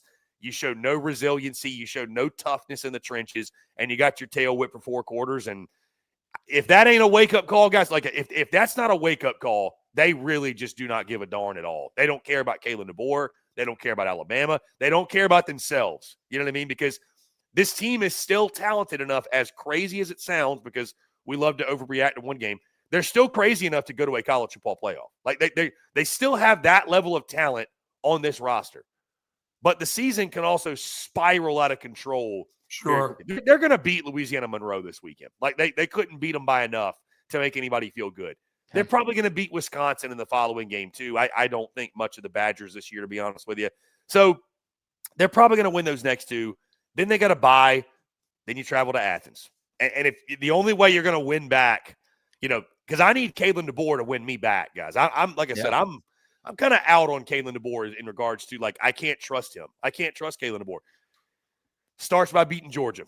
You got to go win the big games, but even then I'm still like kind of nervous because, again, those aren't the ones he's had trouble winning. So that was one of the most baffling results, I think, in a week one contest we've ever seen. I certainly didn't see anybody out there picking Florida State. And for Florida State to not only pull the upset but dominate the way they did, I don't know what the bigger takeaway is, guys, how good Florida State looked or how awful Bama looks. So I don't know, man. Chris, are you in on what you saw from Brian Kelly? I mean, that LSU team, it looked like the team that he's been looking for. It's taken a while, but offensively, defensively, we talked, they lost so many guys on their offensive line that they weren't going to be good enough. They don't have a good enough runner, but boy, that game that they played against Clemson, they look like they have a lot of everything. They like the talented athletes. Nice to have a 12th-year quarterback, but that looked like a pretty solid football team all around. Special teams, everything looked pretty good for LSU. Yeah, I mean, I think LSU might be the best football team in the country. I mean, and I don't want to, I guess that's what we're doing is overreacting to week one anyways. But no, I was really impressed. And I think Brian Kelly, he's had his shortcomings. And he was a guy, like, we need to see him win the big game. Sure. You finally did it. You finally got the monkey off your back. You finally won the season opener. I was really impressed. You can obviously tell Garrett Nussmeier has taken a step forward when it comes to his maturity, when it comes to, he learned a lot from last year, and now he's at least through one game, took care of the football. That was a huge difference maker, obviously, in that football game. But we really got to tip our cap, guys, and give a round of applause to Blake Baker, defensive coordinator, and what he's done with that defense in such a short time. I mean, they were historically bad 2 years ago, and they took a big step forward last year. I think just to get him within the top 60 nationally in defense after what they did in 23. And now, obviously, in this game, the way everybody was hyping up Clemson's offense and Cade Klubnik, and, they've got 3 NFL, maybe first-round receivers. And I still think Clemson's a very talented team, but I'll be honest with you guys, I picked LSU going in this one. I felt like Clemson was a little bit overrated, if we're being totally honest with you. I just felt like my narrative, or not my narrative, but my thoughts on them was, when did we all decide Clemson was all of a sudden elite, like national title caliber elite? We all just kind of made this decision over the course of the offseason for a team that, went 9-3 in the regular season a season ago, did not beat an SEC foe. Let's be honest, they backed their way into the college football playoff. They should have never been there in the first place. I know they won the ACC, but, like, realistically, I don't think should have been there, but it's because of the system we have, but it is what it is. Story for another day. But, so Clemson, very talented. You knew for LSU going on the road was going to be tough, but yeah, they've added some pieces on defense that are really, really solid. And Garrett Nussmeier's obviously taken a step forward in his maturity. I thought he played a really mature football game. The offensive line for LSU, that was a big question. They held their own. You rushed for over 100 yards.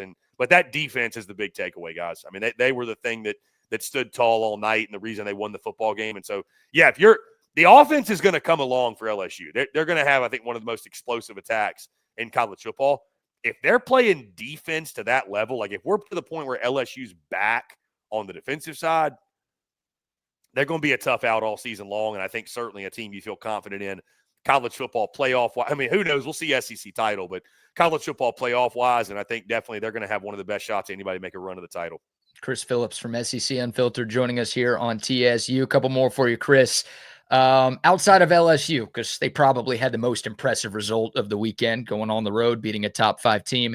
Outside of the Bayou Bengals, which SEC team was your biggest winner from week 1? I'm going to go Tennessee and Joey Aguilar. Like, he was a guy that I doubted all offseason long, admittedly. I thought he looked really good, and I knew that if there was a guy that get the most out of it, was going to be Josh Heupel. I think all of a sudden Tennessee, because of the way Joey played, they got some things to clean up defensively. Obviously, I know they have some injuries in the secondary, and they looked a little bit leaky on defense at times. But the play from Joey Aguilar, I mean, it looks like they've upgraded at quarterback to me, if we're being totally honest, from what Nico was a season ago. Mm-hmm. And guys, You factor that in. If they're getting like that level of quarterback play, and we'll see if he can sustain it, if he can be consistent. I expect fully that Joey's going to make some mistakes because if you watched him back at App State, he's a guy, he's a little bit of a gunslinger. But again, I think he might be a really good fit. I think he is a good fit in what Josh Heupel wants to do offensively. And you look at the way their schedule sets up, guys, like, I mean, maybe Tennessee's the team we need to start giving some more serious consideration about being a playoff team because it sets up, like, if you look at the schedule, it sets up pretty well for them. It really does. I mean, I didn't think they were going to be great this year, and I still ended up picking them to go 8-4. Like, if they've got a really competent or even above average Joey Aguilar, you're going to start flirting with 9 wins, and who knows, when we sneak and get to 10 and again, make a run at the playoff. I mean, the other one was Auburn going on the road to Baylor.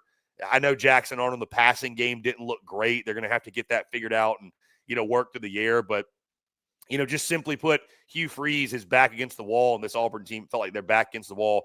To go on the road to Baylor, looked like a hostile environment, obviously, down there in Waco. Our guy Bear Thompson picked Baylor to get the dub, which wasn't a bad pick at all. But, no, I was impressed with Auburn. I was.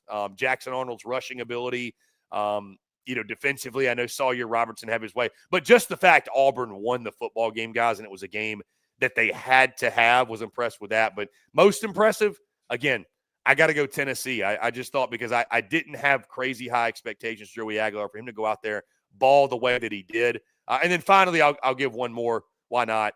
South Carolina beating Vatek and just, Lenora Sellers kind of doing more of what we expect. And I'll say this, it felt like South Carolina kind of picked off from where they left off last year, guys, from the standpoint of, like, did they look overly impressive? No. Do they still have major questions on the offensive line? Yes. But, guys, they did what they did in those last 6 games last year. They just find ways to win. Like, that's just what they do, right?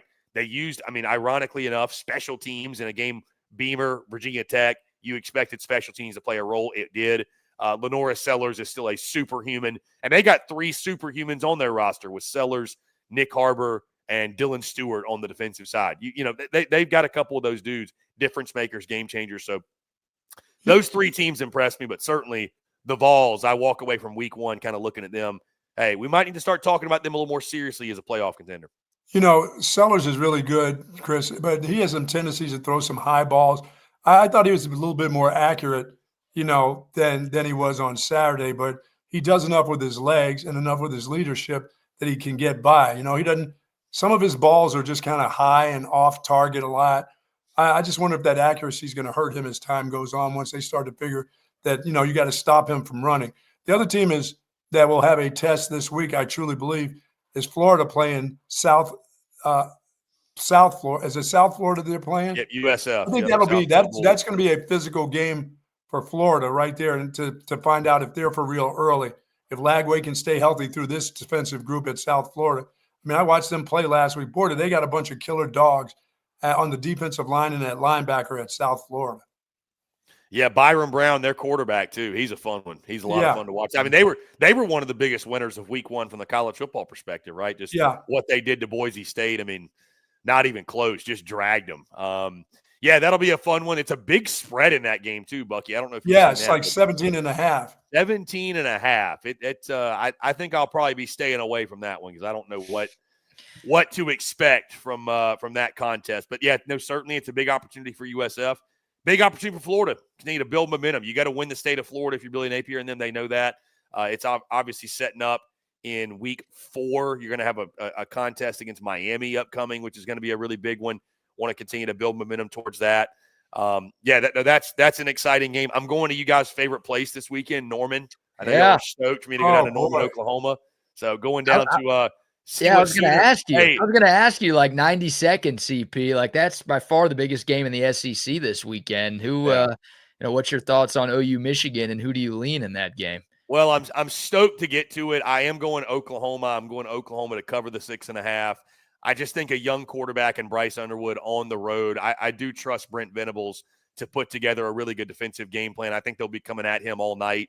Excited to see Mateer in person. I expect him to make some highlight plays. The offensive line for Oklahoma still, gives me some concern going up at what I think is going to be a really good Michigan defensive front still. Like they just play good defense, Michigan does. But I had 27-17. I think Oklahoma finds a way, gets it done, forces Bryce Underwood into some mistakes. And again, I just wanted to tell Bucky I get to go see what Sooner Magic's all about first time in person. Oh yeah, So there's a I lot of can't wait. magic there.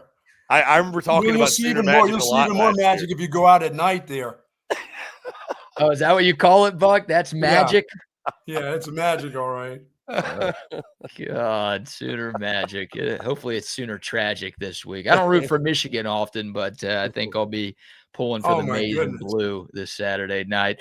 Oh, man. CP, you're the man. Thanks so much for doing this. We're excited to do this segment with you every Tuesday the rest of the way. Appreciate you joining us. Safe travels to Norman this weekend, and we'll chop it up next week. Yeah, Thank you, BK Chris. Bucky, all the best. Appreciate y'all having me. Thank you so much. Yeah, Looking buddy. forward to it. Y'all be sure to follow Chris on Twitter and check out all the work they do. SEC Unfiltered. Y'all know what they got. They're on Twitter. They're on Instagram. They're on Facebook. They're obviously on YouTube, talking everything there is to talk about with the Southeastern Conference, and a guy who's been a big part of our growth here on TSU as well. So shout out to Chris. And yeah, that's a big game. We'll see what John Mateer has. Look, Oklahoma took care of business against Illinois State this past weekend, winning 35-3. Michigan looked pretty good in their week 1 game. Obviously a big test for both teams, and a big one for Burnt Vegetables to try to get himself off the hot seat a little bit. Burnt Vegetables, yes. That's what he'll be if they lose this game, I think. Oh, my goodness. Michigan at home, you got to have that one. You know, it's interesting because they've got 2 games that they're going to be favored in, right? They're favored against Michigan this week. And then I think they're going to be favored when Auburn comes to town in week 4. But those are 2 games that they could lose. So if they have 2 losses going into the Texas game, then that would be a problem. Now, Texas is going to have to beat Florida to make sure that they don't have 2 losses going into the OU game. But yeah, we'll learn a lot about this Oklahoma team this week. That's College Game Day is going to be their marquee matchup, the only ranked versus ranked matchup on the docket. So we'll talk more about that game later in the week, but it's an interesting one, obviously. Go blue. Yeah, that's hard. Go blue. It's hard to say. Yeah. It is. It is. All right. We'll take your thoughts. Dakota text line 512-222-9328. We've got more sound from Steve Sarkeesian. We'll bring things back locally and dive into the Texas football talk. But before we do that, Buck, how about a few more sponsor shout outs? Folks, if you're seeking that specialized patient-focused orthopedic care, contact our friends and the experts at Texas Orthopedics. Their physicians offer comprehensive orthopedic care for children and adults, spinal care, sports medicine, joint replacement, rheumatology, and more. Dr. Danny, Dr. Stockton, we love those dudes, are dedicated orthopedic surgeons there, and their goal is to get you right back into good health and the great quality of life that you deserve.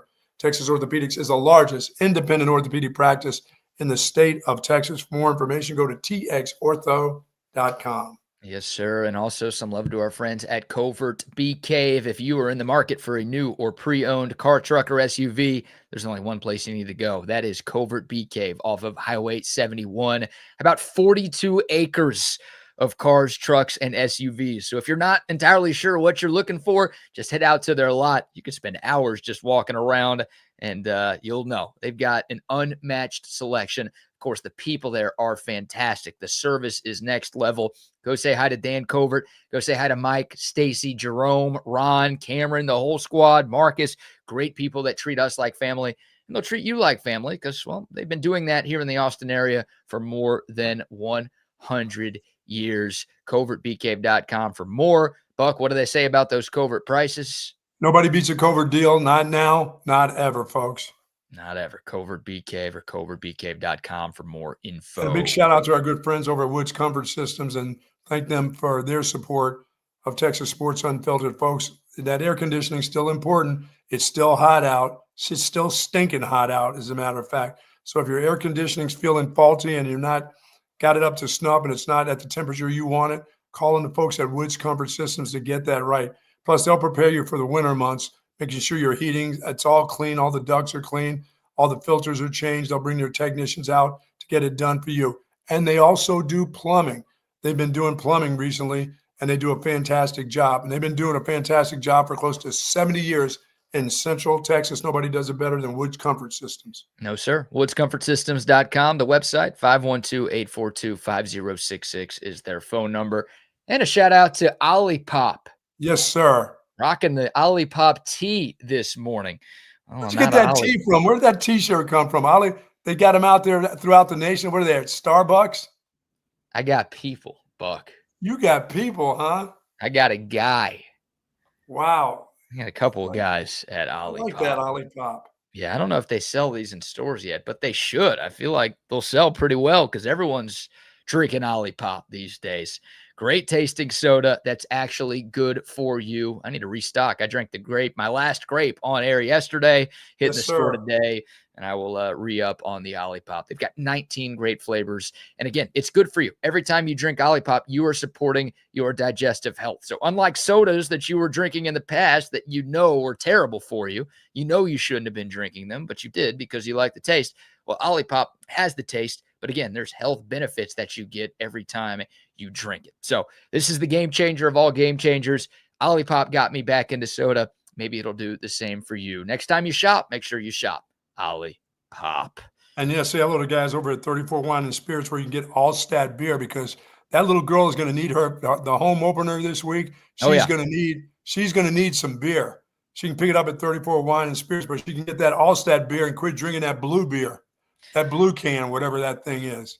Yeah, this girl that deserves Pepsi. better. She's drinking that sugar-filled Pepsi. Nah, that ain't Pepsi, sir. That is definitely beer. But look, she's young. She doesn't know what's good for her, right? Oh, Maybe I she see. hasn't found Altstadt yet. And look, we got to learn her to Altstadt Beer, the best beer that you could find all throughout the great state of Texas. So your tailgates, your watch parties, they're all coming up this weekend. Make sure you accompany your football happenings with Altstadt Beer. And hey, the NFL is back on Thursday. If you're a Cowboys fan, you're probably going to need a few Altstats to get you through that game at Philadelphia on Thursday. Hell, I'll be a couple beers deep just watching the Eagles raise a banner. That still makes me sick. Altstadt Beer, whether you're celebrating, whether you're mourning, whatever the occasion, remember to drink it responsibly, but your football is a heck of a lot better with Altstadt Beer by your side. It's Altstadt Beer. No impurities, no regrets. All right, more from Steve Sarkeesian here. Let's go with another one about the offense. What's your vision for your perfect offense? Sark was asked that question. He gave a little cheeky answer at the beginning, but then he actually dove in and talked about what he wants to see more of from his offensive unit in the future. We go down the field and we put it in the end zone. That's kind of, I mean, you want to be efficient. There's not negative plays, and which we didn't have many of. I think we had 30 some odd runs. It was one negative run. I think we had one sack in the game. So there weren't really negative plays, but you're efficient on first down. You're efficient on second down. You don't have quite as many third downs. And when you do, there's very few third and long type situations. There's timing and rhythm in the passing game. There's playmaking. There's speed. There's explosive plays. We didn't have enough explosive plays Saturday. I think we ran 64 plays and there was only 7 explosives. That's about 11% number. Our goal is to be 20% or higher. So that means we need to have about 13 explosive plays in a game like that. And I think we had chances to. It just didn't happen the way we would have liked. And so we've got to find ways to be efficient, but yet also be explosive. Stay in manageable third downs or don't have third downs. Win on first and second down. And then ultimately, we've got to be more efficient in the red area. Yeah, when we get our opportunities to score, we got to score. Yeah, the first and second down, don't get to third down. Get first downs on first and second down. There wasn't a lot of that going on because the quarterback couldn't hit anybody when it was time to throw the ball. You're always in second and whatever. And then it was almost obvious, sometimes Sark gets kind of obvious, oh, he's going to run here. And then there was way too many 3rd and 6s, 3rd and 7s, 3rd and 8s. That's just too long, especially the way the kid was playing early, I mean, you got to see better stuff on first down. A big pet peeve of mine, and I know at times you have to do this, and I feel like you and I are going to disagree because you're a running back. Is that the second down run? The 2nd and 10 run. I don't like it. Okay, good. Like it. If it's a 2nd and 8 run, like you pass on first down, you do a tunnel screen, it gets blown up, or you have a short check down completion, whatever. I'm not anti-second down run, but I am pretty anti-2nd and 10 run. And Texas did a lot of that. And I think Sark was in a precarious position where it's like he would drop back to pass on first down, and Arch would make a bad pass or make a wrong read. So it's like, he probably thought, okay, maybe I will go back-to-back passes on first and second down. But then he saw Arch on first down look really bad, and he's like, oh, shit, I don't know if I trust this guy here. Yeah. So let me hand it off and see if we could get something on the ground. And then that didn't work, and I think that's predictable, right? You pass, you don't work, then you try to run it. I feel like that's a predictable thing that a lot of coaches do, and there was too much of that on second down, and way more often than not, it didn't work either. Yeah, if I'm going to do something 2nd and 10 with my running backs, I'm going to throw them a swing screen out there in space and let them run for 6. So I'm 3rd and 4. I don't want to be 3rd and 8 or whatever it is with a gut run that gets stuffed again after my quarterback didn't get it done on first. No, I don't like 2nd and 10 runs either. No, thank you. If you're going to throw it 3 straight downs, throw it 3 straight downs. That's fine. I'm okay with that, but don't get nothing on first with a throw and then turn around and hand it off and expect to get 10. No thanks. Let me ask you this, Buck, because Steve Sarkeesian talked about explosiveness, right? And he's right. They didn't have enough explosive plays. The stats back it up. Obviously, the eye test backs it up if you watch that game. The running backs looked good. Again, 166 rushing yards against a defense like that. You're not going to complain. I think any of us would have signed up for that going in. I didn't see enough make you miss ability from either Trey Wisner or CJ Baxter. There's some hard runs between the tackles. Those guys are tough. They can run through arm tackles. But that was, I think, your biggest sort of gripe maybe is too strong because you were very high on Trey Wisner. But you talked about that a lot. Like, he doesn't have that explosiveness, that home run ability. I didn't see that from him on Saturday. CJ Baxter, maybe it'll take time and he'll get it again, obviously coming off of a torn up knee. I didn't see that from him. Again, it's my untrained eye compared to yours, but I don't see a lot of explosiveness or electricity from these running backs. Yeah, that's why I think you got to get guys like Trey Wisner in the open field and do that on screens. They ain't running screens to him. I mean, but they weren't coming to get Arch either. They weren't having to pressure him. They could just drop back in zones, and he wasn't going to hit anybody anyway. But every once in a while, you got to dump off a screen where your back gets a chance in the open field to go with a couple linemen in front of them and make some guys miss. But between the tackles, no, they're like power runners. And I thought Trey Wisner was great at that last year. He would make, arm tackles. He'd run through it. I expected Baxter to be that way coming off a knee and in his first game. I just thought he got 5 too many carries. I'd rather have those carries go to Trey Wisner or a dump off screen. Yeah. I know what they think of CJ Baxter. They just love this guy to death. They're going to make him get to a point where he's eventually going to be the starter, I believe. Because they just want to make sure that they're right on that. When they recruited him, they did that as a freshman. Now he's coming off a knee, and they want to prove to you that he's 100% with this knee. It's only a matter of time before he becomes our starter. I mean, some people get that just in their minds. That's the way it is. It's like an NFL team drafting a quarterback. We don't want to tell you that he's bad. We don't want to look bad at that. I mean, they wanted Baxter to be that guy when he was a freshman, and he really wasn't that guy. They already had Brooks, who was really, really that guy. Well, now they have Trey Wisner, and he's just rushed for 1,000 yards. But they want to prove that this guy is that guy. And it's fine to give him 5 carries, but I thought 10 carries was a bit too much in that game. Trey Wisner, get one of them going. Here's what I'll say. Get one of them going. Looking at the total touches for those two guys, right? Carries and receptions combined. Trey Wisner had 17.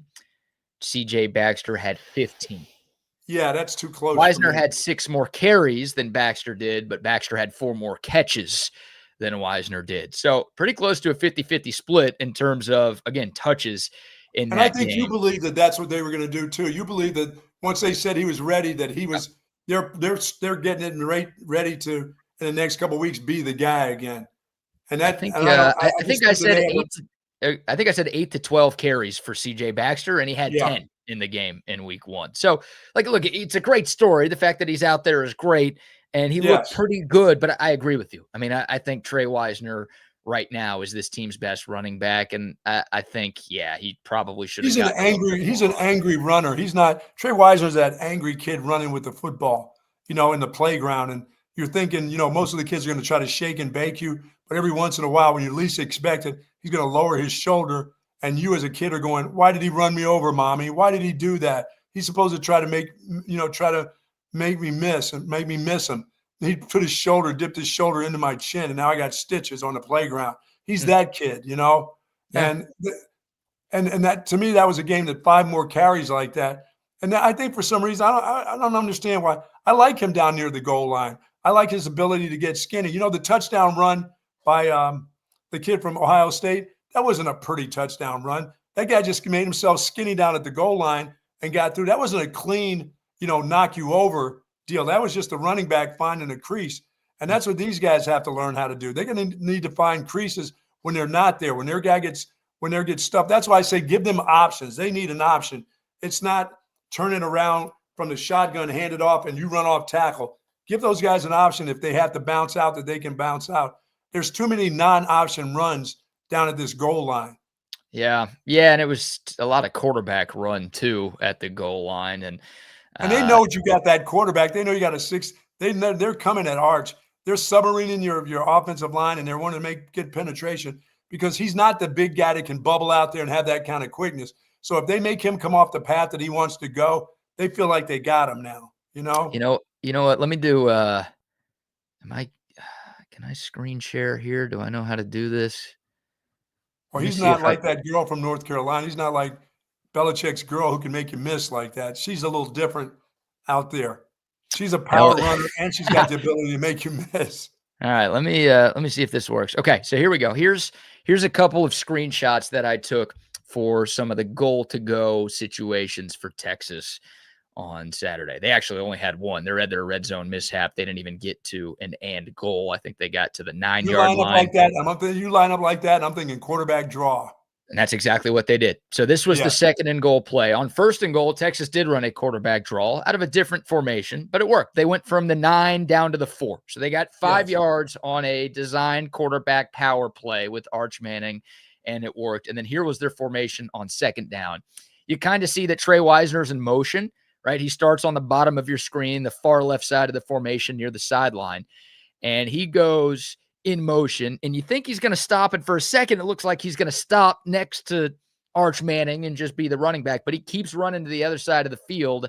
So it's basically an empty set. I say all of that to tell you that this is an empty set right here, and Ohio State has 7 guys in the box.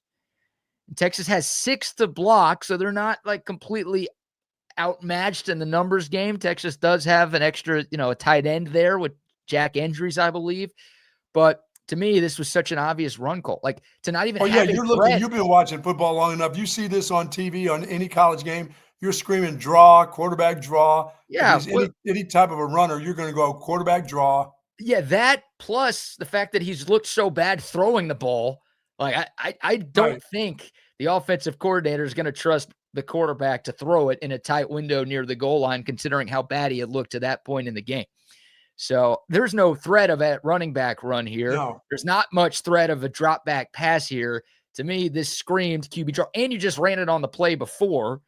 So it's like you're already kind of looking for it. Yeah, you're already kind of looking for it. Like, they just did that. So maybe we should watch out for it because they just did it and had some success. Like, this was a play call that I didn't like at all. And then there's the QB sneak and what it looked like. Again, there's 24 seconds on the game clock. Or on the play clock, I beg your pardon. This is right before the ball is snapped. And, it's a QB sneak. I'm very pro QB sneak. I have been for a long time, but everyone knew that this was going to work. Texas couldn't get a push. It's rushed. I also thought, it's rushed. And I also thought Arch, he kind of ran to the right here. I think maybe there was a chance, like, if you snap the ball and go left, see how there's a little bit of a gap between, 96 and the guy standing up in a 2-point like stand. I said, the center got his legs taken out from under. He had no legs to get any push. The center was blocking everything because he got taken out. Yeah. Whoever's over him said, okay, I'm pushing you right back into the quarterback, and that quarterback will have to make a decision on which gap he's going to go in. But you're not coming over me. You're not moving me. The center didn't move anybody. No, nobody really did. I mean, they got pushed back, and Arch Manning in turn got pushed back. So it wasn't executed well. And Sark said they had spent a lot of time in the offseason working on a QB sneak. It didn't really look like it because they ran it twice, and both times were pretty discombobulated. The first time technically worked because they got a first down, but they may have gotten a quarter of a yard. And who knows, if they got a quarter of a yard here, maybe it's a touchdown. They were so damn and close. like I said, BK, that even in those kind of formations like that, if it's not rushed and you go to the sideline and you think about sending that tight end in motion the other way or whatever and handing it off, I'd rather give my back a two-way guy who's used to carrying the ball, where he's got all that room outside there. If a DB doesn't make a great tackle, and they got great DBs, but if he doesn't make a tackle and I got the ball in the hands of a guy 230 pounds with some momentum going downhill, I'll rather take my chances than having a quarterback, having a rushed play where you get under there, snap the ball, and everybody gets pushed back. I'd call timeout. I'm like, no, we're getting too close to it. Nobody's set. Timeout. I need to double check my notes here. I don't think there was a single under center running back run in the red zone. They had a couple of handoffs, but they were out of the shotgun. One of the things that you've been clamoring for. I mean, look, I'm glad Texas lined up under center more than they did the last few years. I'd like to see more of that. But one of the things I know you were clamoring for was, hey, running back runs under center so you can give your running back some momentum moving forward when he gets the ball versus starting at a standstill. And I don't think Texas did a single one of those in the red area. That may be the deal with the offensive line. Maybe that's where you need to understand that they were okay in the game, but they're not killer dogs. So your running backs may need some momentum going forward then from that standstill position, the shotgun deal, that they may not be able to hold up that long. Yeah, I don't know. It was all bad, and the red zone offense continues to be really bad for Texas. And talking about the running backs, like there was a lot of good there, but yeah, you need more from your offensive line. You need more from your running backs. You need more from everybody in the red area. Well, yeah, you need more. As he said, you need more explosive plays. But I don't know who it's going to take a little bit of time to find. I still think Trey Wisner is an explosive player. I mean, give me what you gave me last year and some of those types of runs, but get him the ball more. Don't be afraid. Don't be afraid to give a guy more carries. The other guy's going to be fine. He's going to get in. I mean, he's already in shape to do it, but he's not at that point where he's getting near 50-50 carries with a guy who had 1,000 yards. Yeah. And here's what I'm going to suggest. Again, I don't see enough explosivity in this run game. And it's one game against a really, really good defense, like sure tackling, sound. I mean, they were the best defense in America last year. They're one of the best. Maybe they're the best defense in America this year. Who knows? But I wonder if Christian Clark is that home run hitter in this offense. We haven't seen him. These are the next couple of games to find out. That's it, right? Like maybe CJ Baxter, as he gets healthier, he gets that home run ability back. Maybe Trey Wisner has more of it. And Ohio State's really good, so we haven't seen it. But I wonder, like all the things we've heard about Christian Clark and the Bijan Robinson comparisons, he might have the most like make you miss in space ability of the running back. So we'll see. We'll learn over the next 3 weeks. Sark talked about it, yesterday in his press conference. Like the depth chart right now might not be the depth chart when we go into Florida week. So there are a lot of opportunities in practice, obviously, but more importantly, the next 3 games for some guys to showcase what they've got and maybe change up the way Sark deploys his personnel. Yeah, and I know you want to get your offense going, but there's going to be some times to go ahead and take a little chippy field goal and let your defense play and get you, because your defense may be able to get you another 7 on their side of the ball too. Just trust in them.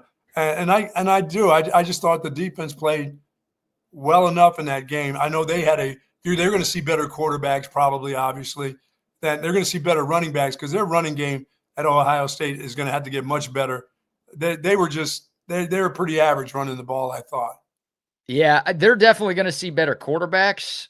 Like maybe they'll see a couple better running backs, but I would expect Ohio State's run game to look really, really good moving forward. Like that one to me is more of I think we know the Texas run defense is really good because we've seen it the last couple of years. So I have a lot of faith that is going to continue. But you're right. I mean, I like Julian saying making his first career start. He's obviously going to get better as the year goes along. But I think like when Texas sees DJ Lagway and John Mateer and, a couple of other guys on their schedule, Diego Pavia, I'll throw him in there too. What? Those guys are better when Texas will play them, or they will be better when Texas will play them versus what I think Julian's saying was. But hey, he did a good job. He didn't turn the ball over. He did everything Ohio State asked him to. We played the clip from Ryan Day last week. He was asked, what do you want to see from your young quarterback in his first start? Ryan Day said, win. Just win. Yeah. Yeah. That's what That guy was Julian so said. happy to get that. He wasn't caring how pretty that looked or not. Just win the game. Win the game. All right. We've got a couple more stories to get into, including Mike Gundy taking off his shirt at the Oklahoma State press conference yesterday. You know who Oklahoma State plays this weekend, Buck? No. Oregon. Oh yeah. Oh, that's right. They got to go to the Headless Duck. They got to go to the Headless Duck in Eugene. I think they are 28.5-point underdogs in that game. My goodness. Talk about how far Okie Light has fallen in recent years. And obviously Oregon's really good too. But we'll get to that in a moment. Any more sponsor shout outs to get to? Have you done all of yours today? I am good. Oh, I got to tell you I got to say hello to the folks over at Daymaker, a half day cafe. Go on over there because it's not just a morning cafe.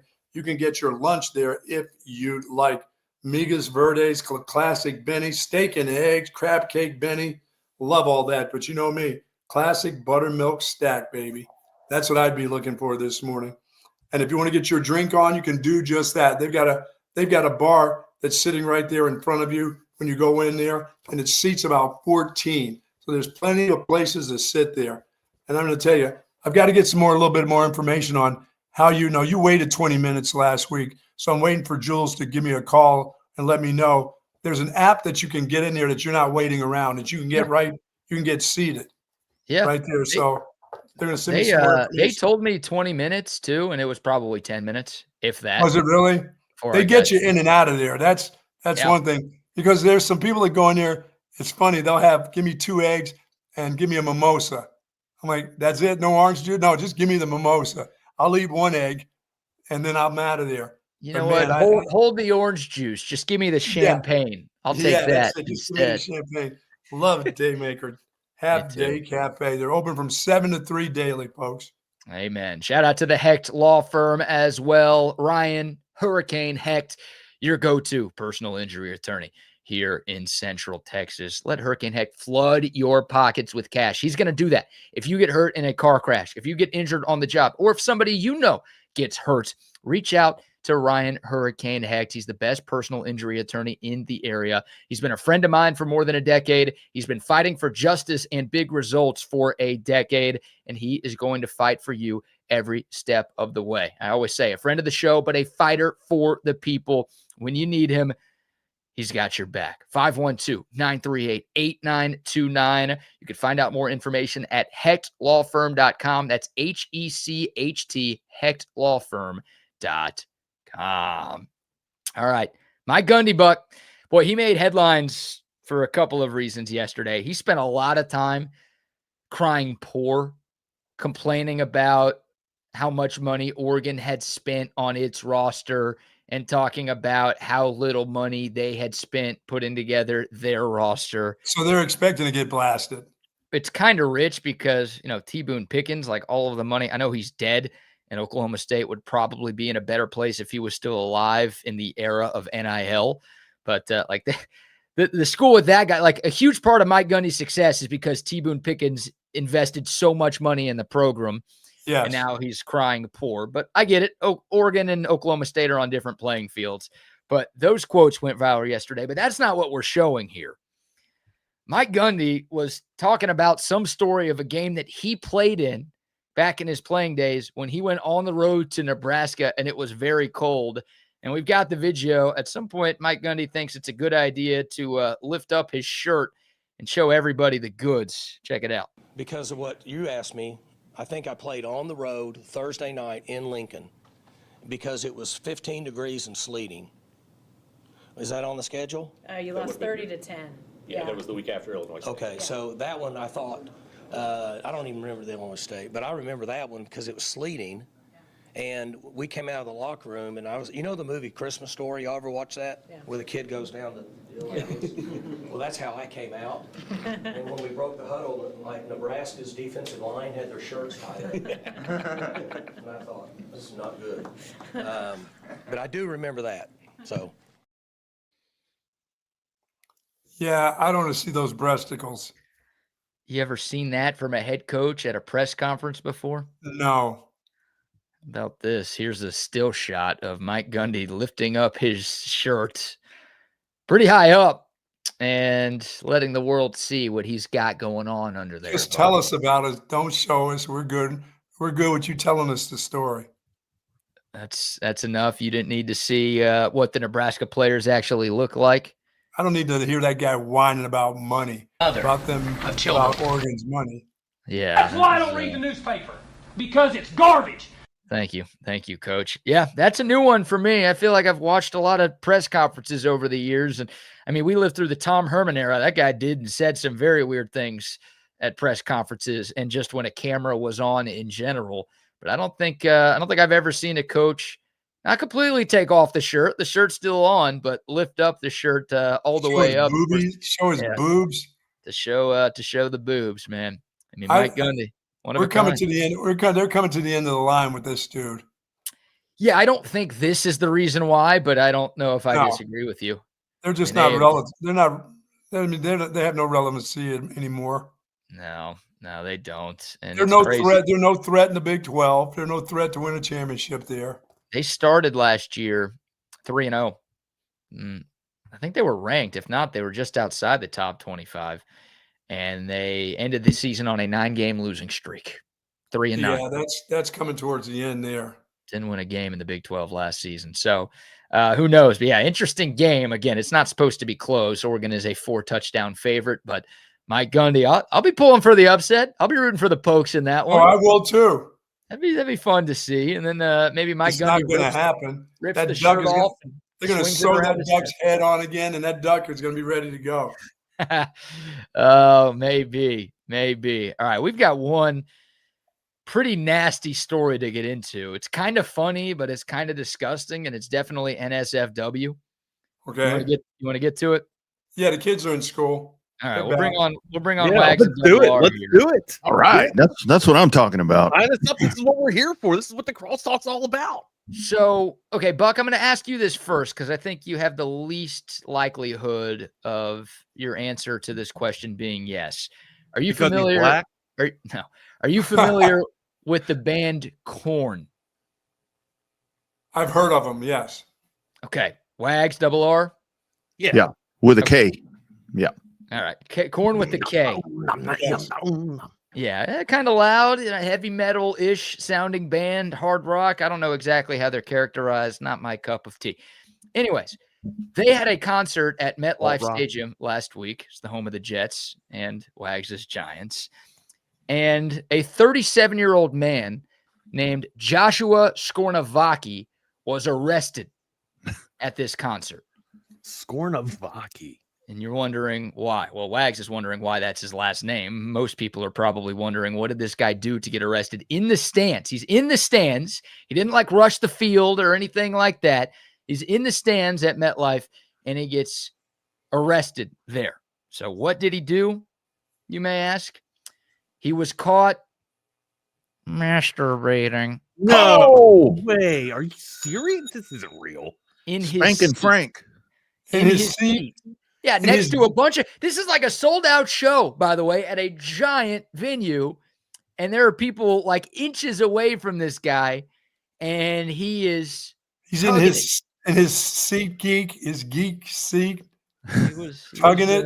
He just got it out there, just letting it breathe and just pulling the rope down. And the 200 level at MetLife. Did this pretty early on in the show, about 7:30 p.m. local time, so the sun is still kind of out. People around him started yelling and gasping, and he kept going. And some dude actually went up and punched him in the side of the head, and that's what finally got him to stop. And then police came, they cuffed him, and they carried him out and took him. Oh my God. And you guys are saying, no, BK, there's no way. That can't happen. There's no way this is a true story. We got video, boys. No way. No sound here. And it's from the back. Be careful with the phrasing. So you can't actually see it, but, we could talk over it. Here's the guy. See his right hand. Holy smoke. There is no mistaking what he's doing. And then here comes the Look guy. at this dude. Slipped. I don't know why they cover that up, but he punches him in the side of the head to try to get him to stop. Again, people are yelling and gasping and asking him to stop, but he keeps going. Finally, that dude comes up and clocks him in the side of the dome. I would not grab that hand, bro. They put his thing up right there, or are they dragging him with his little tingly ding sticking out right there? I think that guy knocked his thing back in his pants.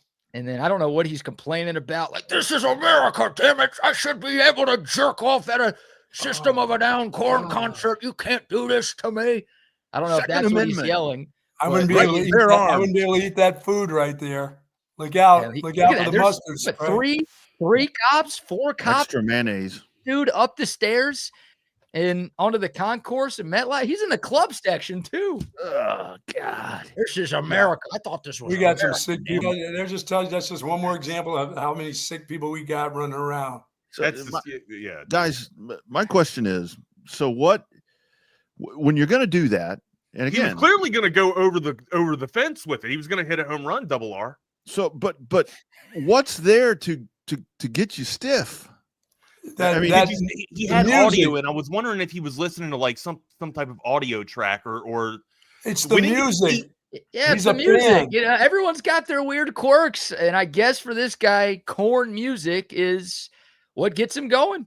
By the way, and he was live. It was live. He was not listening to that in his bedroom. He was live, and he couldn't help himself. I guess I don't know. Been listening to this music for decades, and now just the emotion that comes in with actually seeing this band in person, like it just overwhelmed him, and he had to wank it. I have emotion every day, but I don't grab my Johnson and start going Jack in the Box with it. I mean, I get emotional during the course of the day, but I don't. That's not where I don't reach for that. You know, the other day, you know, my girl Sabrina dropped that new album.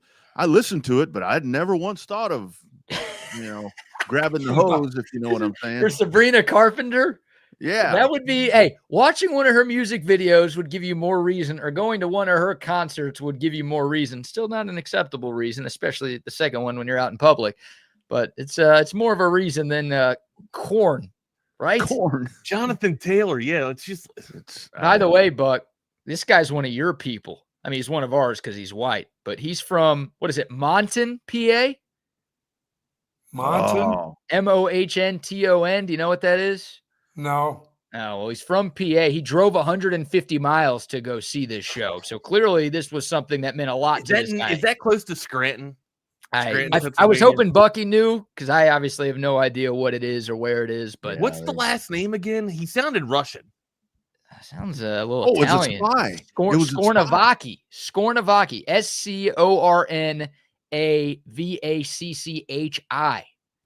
They do a lot of weird shit over there. It was a spy. Wherever his origin is from, they do some weird stuff. They do some weird stuff over there. You guys ever seen that movie Hostel? That's where this you can't let those people loose and go to concerts. That's too much for them. Too much to handle. Bucky, they drug his ass out of there and they said, "Get back to the Night's End right now and finish that job." You can't be doing that in public. What if he's like yelling? He's like, "Can I at least finish in the bathroom before you take me away, please?" I was this close. Not only am I going to jail, but I got to have blue balls going to jail too. Anything but that. And like, don't get me wrong. I'm not excusing pleasuring your partner in public. I'm not. But I mean, I can see or understand that urge, right? But like to throttle yourself. Yeah. You know what I mean? Just like, and so I looked at the video. I thought he had like audio in, and maybe he was listening to like, I don't know, Penthouse forums or what did they There's nothing audio books. I don't know. There's a time and a place for everything. That's not the time. And look, now that's there you go. Look at this. North Carolina's new running back after last night's beatdown. Look how good she is. Jordan Hudson. He looks like a dude. She's the same age as Max Johnson, the backup quarterback. You know, the guy who was A&M's quarterback at one point? He was the backup who's 24, the same age as Bill Belichick's girlfriend, Jordan Hudson. Look at her go, man. She can go. That's fleet. She's running away with Bill's money. That's what she's doing. She's running away with his retirement. You know what? Maybe Texas needs her at the goal line. Oh, yeah, really. Yeah, look at this make you miss ability, right? We were talking about needing to see more of that from the Texas running backs. She's got it here. Well, let me ask you guys this, since you guys are especially Buck, you being like the running back guru here. Do do both running backs dance a little too much to try and find their hole at the line of scrimmage instead of just a one cut and go? No, this offensive line is there's going to be penetration. These kids are not. Yeah. They don't push it forward, so somebody's going to make you have to do something at the line of scrimmage. There's not So these it's big just zone games. blocking. When the kid Brooks was running here, there were holes. I mean, he got through. I mean, could run between the tackles, but there were actually holes where, that he could get to the linebacker area. These guys right now are going to have to be able to make somebody miss right at the line of scrimmage, and they should still be all right. They're really good, talented runners, and the offensive line on Saturday did enough. Oh yeah, I mean, hell, I think there was only one negative play, Buck. All I game mean, long, you just got to scheme up some stuff where somebody gets in the way of somebody, and the running back has to make a guy, or drag a guy in from the 1 yard line, where it's not a clean hole, but the guy makes contact and you drag him in.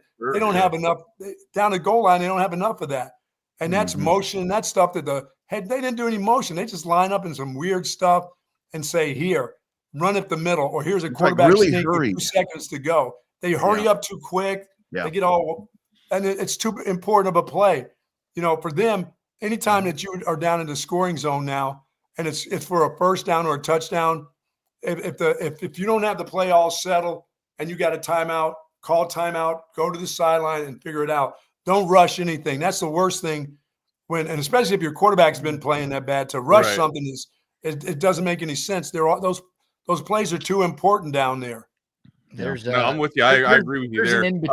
There's an in between, like between rushing and taking a timeout. Like I get it. That was a huge play in the game, but it's also the second half in a close game, and you want to save those timeouts.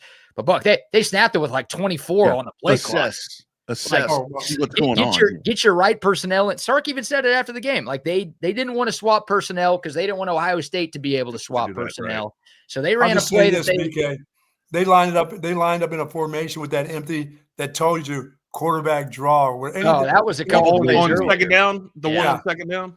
Yeah. Dude, and they on their second goal line, Ohio State called a timeout before the 4th and 3, and they also had an injured player in that stretch. So they got 2 free timeouts. That wasn't the goal to go. That was the second red zone failure. Yeah. And it's like, how do you still – that one's more on Arch Manning because he missed 2 wide open receivers on 3rd and 4th down. But it's still – like, obviously the whole team has to wear it.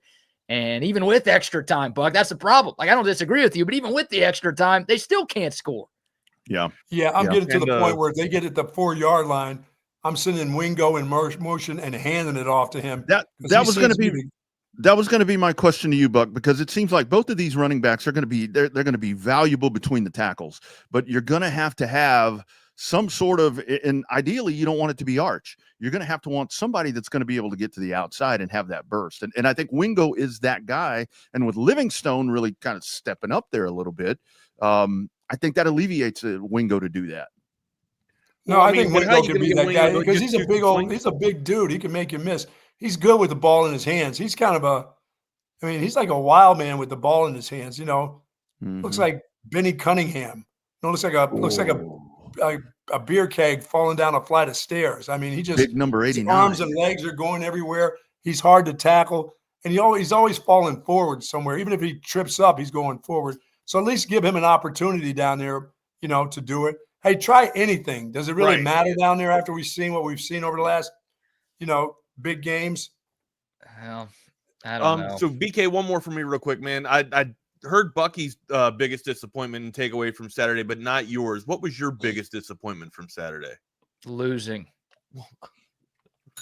Sure. Thanks for listening, Wags. No, it's the red zone offense. I mean, it's the red zone offense and Arch Manning. Like, I have faith that Arch is going to be better because we've seen him be better. I don't have enough faith in the red zone offense getting turned around because we've seen it be really bad for a long time now. Like what do they say? Once is by chance, insanity. Twice is a coincidence, 3 times is a pattern. This is like year 3 of this. It's a pretty shitty pattern. So that's my biggest concern and my biggest annoyance, I think, is the red zone offense is just not fixed. They had 232 days to fix it, and they didn't. Yeah, I mean, and when we talked to Chris this morning, it's like, Sark is getting to be the new Ryan Day. Yep. Yeah, it's starting to feel like that. Like, can he get over the big game, right? Like, Yeah. Yeah. Well, I would take Sark being the current Ryan Day. Can we get Sure. that? Yeah, there you go. That would Yeah. be nice. Yeah. All right, boys. I'm going to go listen to Korn. All right. Yeah, me Oh, too. I'm going to give Lord. me some corn. No video. What was that song called? I think it was called Go. Or I don't know. We'll get it anyways, man. Hey, welcome to another Korn and Chaotic edition of Chaos Theory on Texas Sports Unfiltered here. We will not be beating the team up today. We did a lot of that on the Monday morning quarterback session yesterday. We're going to look forward, move on, and make fun of other people today. All right. That's just what we do. But hey, well, again, welcome in.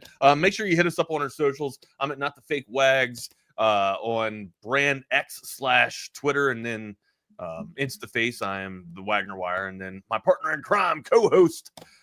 He is the Rodney R on brand X/Twitterverse, and then InstaFace. He is the _ Rodney R. If you are out and about, if you are mobile, hit us up on that Coda text line 512-222-9328. Again, 512-222-9328, and then smash that subscribe button. Let's start talking. Let's get into the conversation, man. Where do you want to go first, amigo? I just love it. Come on and raise up PD Pablo. I just love that Alabama found a way to take some attention off Texas, and that North Carolina last night. And now there's really the debate. Was it Tom? Was it Bill? I mean, what was it? I mean, I don't know if that's really fair right now, with Bill being in college football. You're putting Bill into a different environment, right? Like it's kind of the same thing we were doing with Arch Manning. Like Arch Manning's supposed to secure that Heisman on his first drop back, and he didn't do it. So what I thought was still funny, Bill letting up and putting what they put up 40 something 42 48 48 to 14. What I thought was Steven's gonna have a tough conversation. What I thought was funny was leading up to the game, Belichick did what, or the staff did, a Belichick move where they don't release a depth chart. They put this thing out, and it's like quarterback blank, running back blank. Every position is blank. And I'm thinking, man, they must have really utilized the portal better than I thought. And then it's pretty obvious after last night, it's like they don't have anything, because it was, wow. The first drive looked good, right? I thought I was just like, after the first drive, I was just like, hey, here we go, 3 and out, and then they're going down the field and taking this, or no, excuse me, they got the ball first, scored, and then they had a 3 and out. And then after the second series, TCU just kind of figured it out, man. Yeah, I thought, I was happy for Bill at first. I was just like, all right, here we go. They're gonna, have a nice little transition and welcome into the ACC. And then all of a sudden, TCU just put on the purple Kool-Aid, and my God, it was over before you knew it, man. It was my son comes running into the room here, and he's just like, "Are you watching this shit?" And I was just like, "Yeah, I can't." I mean, they'll figure it out. And I kept saying they'll figure it out, right? They'll figure it out. They didn't figure it out all damn night, dude. I think a lot of this was Wags, because did you watch that pregame thing? So I'm like, I'm going to watch the pregame. I thought it would be a lot of bashing Texas or whatever, like a true pregame, but no, this was like the ode to Bill Belichick. And it's like, I think you were halfway through this thing before they even mentioned TCU. And I think I heard after the game where TCU noticed that, and they came out and they just beat the living shit. Well, I mean, so they had TCU heard all that rat poisoning. They were watching the pregame show and shit. Yeah, I think so. I mean, no, they weren't. They were listening to their stuff on their headphones. They were paying attention to the pregame show for Bill Belichick. Come on, really? They were listening to Korn. But how about TCU? You come out and you slay Coach Prime, and now you slay Bill Belichick. Man, look at that. TCU, watch them in the Big 12, my man. Watch them in the Big 12. I got you. So Patrick just put a damn look here. You can't be putting this stuff on here when I've already seen the show. My wife's making me watch these shows, and I'm trying to have a crazy sports conversation, right? Anyone else here watching Hunting Wives on Netflix? Man, Brittany Snow and Melaine Ackerman are so hot. So yeah, Ackerman, she is the lady from like wasn't she on that rock and roll movie with my girl Julianne Hough. I don't know. I remember from like Watchmen. Rock of Ages. She was on Rock of Ages. I don't know if she was on Rock of Ages, but she was on like Watchmen. I think she was in Watchmen. That's where I thought I saw her from. But yeah, there's a scene in there where there's some really disturbing shit. All right, but hunting, like I'm sitting here thinking, my wife's like, hey, you want to watch Hunting Wives, right? And I'm just like, all right. So I signed up for it thinking that, all right, it's going to be another reality show about hunters and their wife. Like that's where my stupid mind was. My simple mind was, no. Hunting Wives is about a couple hunting wives. Like they're on the prey. Swinging. Yeah, swinging. but more. It's not swinging. It's more like to really mess up someone's life and relationship. It's all done for detrimental purposes. That ain't cool. There's a lot of That ain't malice cool. in this. Well, I mean, it's a steamy show. Double R. It's a steamy show, and Patrick kind of beat us to the point here. Yeah, she was on Watchmen. Yeah, so. And she is aged like fine wine, amigo. She is aged. Who are we talking about? Malin Ackerman? Malin Ackerman. Yeah. Malin Ackerman. I think that's how she pronounced her name. Oh yeah. She definitely has. What's twisted? It's Sex in the City meets Friday Night. Yeah, that is. God damn, that is a good analogy, man. That is a really good description right there. Yeah. Well, that's messed up. It's good. It is so good, man. If you want to mess up a marriage, that's not cool. Delmont Rooney's in it. I think that's his name. Yeah. I think that's his name. He's been in. I mean, you'll recognize him when you see the lead character in this, the lead male character in this, the antagonist, not the protagonist. That's a good thing. I mean, that's a good thing if you're going to be a swinger. Is kind of, I would assume the unwritten rule of swinging is that you're just swinging, just a swinging, like John Anderson. You tell me, you would probably know with that lifestyle more than I would. No, not me. No. I back to the sports. Yeah, we took a hard direct left turn. If I'm swinging, my only version of swinging would probably be that dude at the ball game. I might try that. Don't put yourself out there like that, dude. Don't put yourself out there like that. That's how you get an empty row. You get an empty row if you're known for doing that. Don't worry about anybody sitting around you. You know what I'm saying? I'm not signing up for that one. Where you want to go now? You want to stay on North Carolina? You want to? I mean, we didn't talk about the game at all. We just talked about your thoughts on Bill Belichick. I tell you what was funny. What was funny last night was when old Herb Street said, "Okay, the North Carolina defense needs a big play right here to start the second half." And boom, there goes Barnes hauling ass. Yeah, what he scooped for like 60? What was that? 75 yards. 75 yards down the field. 75-yarder. Yeah, dude. And he had a night too, man. They absolutely just tore it up. And it wasn't just Barnes too. Dwyer got busy with it in the air. I mean, it was kind of like a warm-up party or a warm-up track meet for TCU, which was crazy because they were on the road. So yeah. I don't know. Everything was spoiling the party for Bill Belichick and I guess Jordan Hudson. Sure, we'll throw it out there. She's definitely a part of the story, is she not? If we're still making memes about her. 75 yards untouched. That's right, Lee Castle Rock. That is right. TCU looked pretty good, but again, I would think that North Carolina would be decent. I had them as an 8-win team, but I mean, shit, Rodney. This was one of the teams that they were supposed to beat, and I don't know. It could be a very long season, and honestly, like, when does Bill stay full-fledged with this? I mean, Bill doesn't really tap out, right? Like, I don't think people would buy him out. I don't think the contract's not going to get bought out or anything. But I was wondering if Bill just kind of has like a little bit of recollection, halfway through the year, and she's like, maybe I'm just not the guy for this. You know what I mean? And then turns it over to Steven or turns it over to whomever. I mean, I don't know. But again, I don't see Bill kind of, raising the white flag. That's just not his style. But crazy, man. I have to think when Uncle Bill took this job, he was not in 4 to 5 year, rebuild mode, I would think. And I think that trying to utilize the portal and so forth and so on.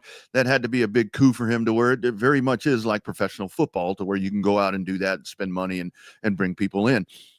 I don't think he's in rebuild mode, and I think that this was very much an eye-opener for him, and he still looks, I mean, even last night, different shots that we saw of Bill Belichick, to me, he just looks, I mean, I don't know if he's just crazy in love or what. Like he's trying to find his feet? Yeah, he just looks. He didn't look all there. No, seriously. Like, he didn't look Right. like he just had all football in the brain. He No. looked like he was had No. a lot of concerns, a lot of stress. But again, Yeah. that having a setting like that will do it to you, right? You It does. home I mean, opener, getting throttled like that. yeah, you want to talk about an eye opener, and Phil Steele had North Carolina, I think, and we can talk about the ACC, because I think the ACC needs to be talked about, because I know it's after week 1, but we've got some shit happening right there with Florida State coming out large, and Miami coming out large, and SMU, supposedly going to do whatever. You still have Clemson. Did Florida State do enough to get ranked? I would think so. I would think They so. did it. They did it at home. They did it at Doak, but still, like, it's when Alabama is 14.5, and they're supposed to hang 14.5, and a wrong team favored. WTF moment here. I think the Noles. get a nod at a top 25 bid, right? I think you have to. Like Alabama's not that bad, right? I personally think Alabama was overrated. To me, they were. No, I agree with you. I 100% agree with you. Yeah, because the whole narrative has been, if somebody's going to come up and spoil the SEC, it's going to be Alabama. But I think we both said it wasn't LSU. I thought everybody was talking about that with LSU. That's why I felt silly with calling LSU a dark horse, being them at ranked preseason 4 or 5. You know what I mean? Like, that's preseason 4 or 5 in their conference, not in the nation. Like, preseason 4 and 5 in their conference. Like, that's why I thought it was kind of silly to say, all right, LSU is the dark horse. But you think Bama? Is that what you said? No, I didn't think Bama. I totally said I said LSU, South Carolina, then maybe Bama. I mean, I haven't been as high on Bama as a lot of people have, and obviously you see what happens right there. But Florida State, I mean, you vault yourself because you're only going off of what we presume to be the fact, and the fact was going to be that Alabama was really, really good, and they're not. Now, you want to talk about not getting hands on players? Go rewatch that Alabama game. Those dudes, so many times, were missing blocks, missing tackles, and you are not even caressing anybody. I watched. That's bad. I watched Texas and Ohio State again last night, since there wasn't really much I watched it too. except for North Carolina, and I still for the life of me, I can't tell you how we lost this game. Poor execution, the inability to capitalize on opportunity when you're inside the red zone, or not even inside the red zone, inside the 5. Like, that's the key. That's unacceptable. That's just unacceptable. But again, week 1, week 1, but yeah, just predictability too. We talked about, I gave Sark a little bit of props just with simplifying the playbook inside the red zone, right? Like, that is a little, I'm trying to be optimistic with a lot of stuff here. That is the one breath of fresh air that I think I have, but still, like, the point that the guys that brought up on the second play when they ran, it was basically an empty set. He had trips to the right, or he had trips up top, and then Wisner was down low, and then Wisner eventually went in motion, creating almost like a quads up top, right? And then basically it was the second down play where Arch, was a QB draw. But that screen, like, high school footballers will even tell you, man, that screams, QB sneak, or screams QB draw to the power side. Like, it's just it's tough. It's tough to watch, like, when you're sitting here at a bird's eye view and you see it and you're screaming, like, how do you not know that trained All-Americans are going to see it, right? How do you not know that Downs isn't you have to know, rather, that Downs is communicating, to the rest of the down linemen there, like, hey, here comes, guys in motion, QB sneak's coming right now, right? Like, I get it. And when your backs are, I'm sorry, I know I'm being negative again today. When your backs are pounding off 5 yards per pop and then 4 yards per pop, and the opposition's only getting 2.9. Like, you're on average are getting 4.5. It's really, it's a kick in the dick when you're not running the ball, when you're not giving the ball to your running backs, right? When they are easily a top 2 tandem in the SEC, maybe even national terrain, but they're at least 2 of the better backs in the SEC here. So I don't know, it's tough. We're gonna move on from it though. I'm gonna get my mental state a lot better today, right? We're gonna look forward and be positive. The goal line tush push is really the play if you're going to go back and rewatch this game. But that was there. You know what I mean? Like, it wasn't even much of a tush push, but like it was still there. Like if he goes left, he slides in off of B gap and he's in. That's the key. What you need to do is go back and watch that play and hit pause. Hit pause when they come to the line of scrimmage. For one, we talked about it there with Bucky, where you're rushing the play, and I get that. You want to try to keep the defense off the, don't let them set, don't let them get into the formation that they're looking for. But they crowded the box. They crowded the box. They brought everybody into the box, and you had, whether you go left or whether you try to scant right, you had that there. But when you snap the ball with 25 seconds remaining on the damn play clock, you give yourself a few extra seconds to, and again, well, I'm sure he was getting, hurry up, don't let him sub. I'm sure that's what was in his ear, and he was just trying to do what the hell. Coach was telling him. But again, that's going to fix itself, because that's where you get to the maturization process and the learning process, and again, with just an incredible defense in front of you, and it was just not executed right. He did what his running backs were doing, where we talk about somebody that you need a back that's able to scat to the outside a little bit. I think if Arch would have gone, I don't think we have that. I don't think we have that. I think Arch is what we have for that. Yeah. Wingo, even with Wingo's speed, like to get him to the outside, it's got to be like either a bubble screen or it's got to be a swing out. I don't know if we have over the end top blazing speed. I think we look great, inside the numbers, or inside the hash marks, right? And I heard what Bucky said too, like establish and I get it, like Baxter, they're trying to get Baxter back in the game form, right? Back in the game readiness. But Wisner's a guy. Like Wisner's been my guy since last year. The dude, he usually gets 5. Once he gets going, he usually gets 5, maybe 6 yards after first contact. He runs tough. He runs like he's 230, 250 when he's light on his feet, man. Dynamite comes in small packages. I say it with his description all the time, and he usually falls forward, man. I don't know if either of these guys have that shake and miss type of stuff in their game. I think they're just cut backs. Yeah. I think if you get Baxter into the open field. 1 second. I'm sorry. Did I give Baxter his roses yesterday for block? Absolutely. Okay. Yeah, absolutely. And I am still amazed. CB mentioned this yesterday. I'm still amazed that dude played at the production and at the efficiency that he did. Because that's how many snaps did you think he was going to be on? I thought we may see him under 10. I thought we may see him under 10. And then hell, wasn't he back trying to return a kick? Yeah. No. I thought I saw that. I thought I saw that too, but somebody that may have been Wisner. Somebody said that it was Wisner and that the call was wrong on the field. So yeah. And the other part that I see right, Johnson might have called Wisner or might have called Baxter when it was Wisner back there instead. Yeah. Hey, don't blame Gus Johnson. Don't blame Gus Johnson. Anyway, the other part, like with the tush push thing, for one, I did see that hesitation. You hurry, snap the ball, and there is a little bit of hesitation, and then Arch falls sideways. And it's like, dude, I know you don't want to get your melon busted, but you got to go. The point of that is, but again, you don't want to get the dude hurt. But it was week one.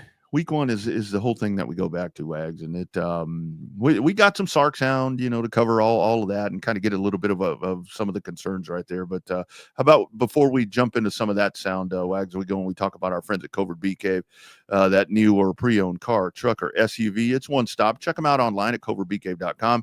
Daily specials, so forth and so on. Hey, early game this week for Texas. Game's out of the way. Listen to the post-game show, and then head on out there and find your vehicle. How about a word from our friends at Covert BK? You see Covert everywhere. It's that personal level of just feeling like it's a personal family interaction. The customer service, it's impeccable. It's unlike anything I've ever experienced buying a car. over the 30 years that I've been buying cars from them, I feel like I know them and they know me. Covert's done an amazing job of making me feel valued. If you purchase a vehicle and you want to feel like you're part of a family, join the Covert family. Come and experience it for yourself. Covert, born and raised in Austin. Absolutely. Nobody beats a Covert deal. Not now, not ever. Audio visual consultations. The time is right now. You've got week 1 in the books for college football. Starting on Thursday, unfortunately, Thursday night football begins with the Dallas Cowboys on the road to the Philadelphia Eagles as they hang the banners. What a time for an upset. I'm not hanging any money on that one, by the way. AV Consultations, avconsultations.com. You got to get that man cave set up. You got to get your theater room set up. Whatever you are looking for, our man Tom McKay, he's been doing it since 1988. 512-255-8678. Get a call into them. They'll get you ready for football season. How about the kid and Tom telling you what they can do for you? Field goal, end zone, interception. What's up, kid? Just trying to write a new commercial for audiovisual consultations. You know, football season is about to start. Okay, so what have you got so far? Roses are red, violets are blue. Football is awesome. Our installations are too. Yeah, I don't think you're getting what I want. Okay, how about my football lies over the ocean? Boy. Yeah, I guess I just don't really understand this sport. Like, think about hockey, a sport played by real men. Fights, no TV timeouts, and no flopping. Yeah, that's why Audiovisual installs systems so that every customer feels like they're right there on the field. People's love for football might be hard to understand, but AVC can tackle any residential or home improvement to get you ready for the big game. Now you're getting it. Ready for the halftime show? What? Hug your kids, laugh with strangers, and make love to whoever the hell you want. Just call us at 255-8678. That's 512-255-8678. There it is. Check them out today. Probably can't get you set up by Thursday. You may not want to see that game on a Tom McKay system as the Cowboys take on the Eagles. avconsultations.com, 512-255-8678. Also got to tell you about our man Mike McCall. McCall Custom Homes. If you're looking for that home renovation project coming up as you get into fall, again, you can kind of correlate all the services that we tell you about right here on Texas Sports Unfiltered. Chaos Theory, 9 to 10, Monday through Friday. 512-633-9580. Get on the horn with Mike right there. Get that estimate and find out let him know what you're working with. Let him give him that levitivity, I think they call it, to give you his thoughts as well. I know with our project that we thought we knew what we wanted, but Mike said, hey, what about this? And this might actually save you a little money. That's the kind of contractor you want to deal with. Call Custom Homes, ATX.com. Outdoor, indoor, whatever it is, they'll come in and they will get that done for you. The trades are just wonderful people that come in. They appreciate your business, and the thing is they're going to come in and respect your property and respect your time. 40 years, family owned and operated. It's a father-son team. They can also do you a new build if you want as well. Right now is the time to do it. 512-633-9580. McCall Custom Homes, ATX.com. Check them out today. Remember what Mike says. McCall Custom Homes. We build value into your home. All right, amigo. Are we going to do NFL today towards the end of the show, or what's up? Do what's that? I'm sorry. Are we going to do NFL today too towards the end man. of the show? Are we going to start breaking down like our division picks? Let's do it. But let me play one little bit. Don't we have some Gundy? I know the guys did. I know the guys did a little bit of it too, but still, like I'd love to hear your thoughts on it. So here was what started all of that is the comments that were made. Hold on one second right here. It started with this in a nutshell. Mike Gundy says that Oklahoma State spent around $7 million over the last 3 years. I think Oregon spent close to 40 last year alone. Well, whose fault is that? Right? Like were the Cowpokes not allocated that money too? And there's means to go do that. But he distributed all that money to the players that were already there, right? Like he was loyal to those players that were loyal to the university, right? Yeah. That's the story that I remember reading. And here's the funny thing about it is to where when you think about this, tail this back several years ago, T. Boone Pickens was the money man there. I mean, that was the one thing. Of course, he's no longer with us. Right. But Oklahoma State, rest in peace. Always had a lot of money. So Dan Lanning sees this, and Dan Lanning is like, hey man, don't play poor man with me. Dan Lanning says this after Coach Gundy posts this. and talks about this on Oklahoma radio. There is listening to him talk. Like I said, I got a ton of respect for Coach Gundy. Ultimately, how blessed are we to be in a place that's invested in winning? If you want to be a top 10 team in college football, you better be invested in winning. And we spend to win. Some people save to have an excuse for why they don't, right? And ultimately, like, he's a great coach. They've done an unbelievable job, but I want to be a team that's competing at the highest level. And we're really fortunate to be in that situation. So I can't speak on their situation. I have no idea, what they got in their pockets over there. I'm sure UT Martin maybe didn't have as much as them last week, and they played. So we'll let it play out. Oh, there you go. Comparing them to UT Martin, like Oregon and Oklahoma State are in the same ballpark, kind of in terms of competition or Division I level. UT Martin and Oklahoma State, come on, Lanning. I mean, and also like Lanning needs to understand that he goes to not one of the schools that are, pay to win. He goes to the school that's pay to win with, Nike, Phil Knight. I mean, and Maryland's got Under Armour. So Maryland, they flash the money too. So it's crazy though, because they aren't winning and producing like, and Oregon does from time to time. Now you could say that Maryland's in the Big Ten and they got tougher opponents, but hey, Oregon is now in the Big Ten too. So we'll see. But yeah, that's a good little fight that a lot of people kind of don't talk about, Nike school versus Under Armour school there between Oregon and Maryland. So, hey man, I'm just glad that he didn't cast shade at Texas. And of course he can't do it at Texas Tech, cause that's a conference brethren, right there. But I mean, that's really the one that you think about. I mean, the money that Tech has spent this year, what are the expectations for Tech? Maybe be in contention for the Big 12. But I would think so. Like if Tech's not contending for the Big 12, it's a bust, right? I would think so, because I'll tell you what, look out Kansas. Look out for Kansas. Jalen Daniels is trying to play this year, dude. TCU just beat the GOAT. Beat him down, Wax. Hey, by the way, I don't know if we can call. I saw somebody's comment. It's Sweet William now instead of Badass Billy. It's Sweet William. I love it. I know you don't really lose football or your touch of football, but maybe the game has kind of evolved or just passed, and the stuff that he was able to get with the pros, maybe that doesn't translate to younger kids. I don't know. Maybe I was wrong about it. Maybe I thought that it would be a seamless transition, but we clearly they have stumbled, buddy, and they have some problems that they need to sort out. And these don't look just like week one problems either. These look like fundamentally, entrenched problems. So that's the thing when you see a team like North Carolina, and Rob brings up a great point right here too. Double R, like it's 70 new players. Of course. Like it's a different world. It's just different. It is. And I think the thing with Texas, like I said, if there hadn't been all the hype, if this was Joe Smith at quarterback and you come out and you play that game, it's great effort by Texas. Hell of an effort, almost, but still all of the hype. And again, all of the hype, that's not Arch's fault.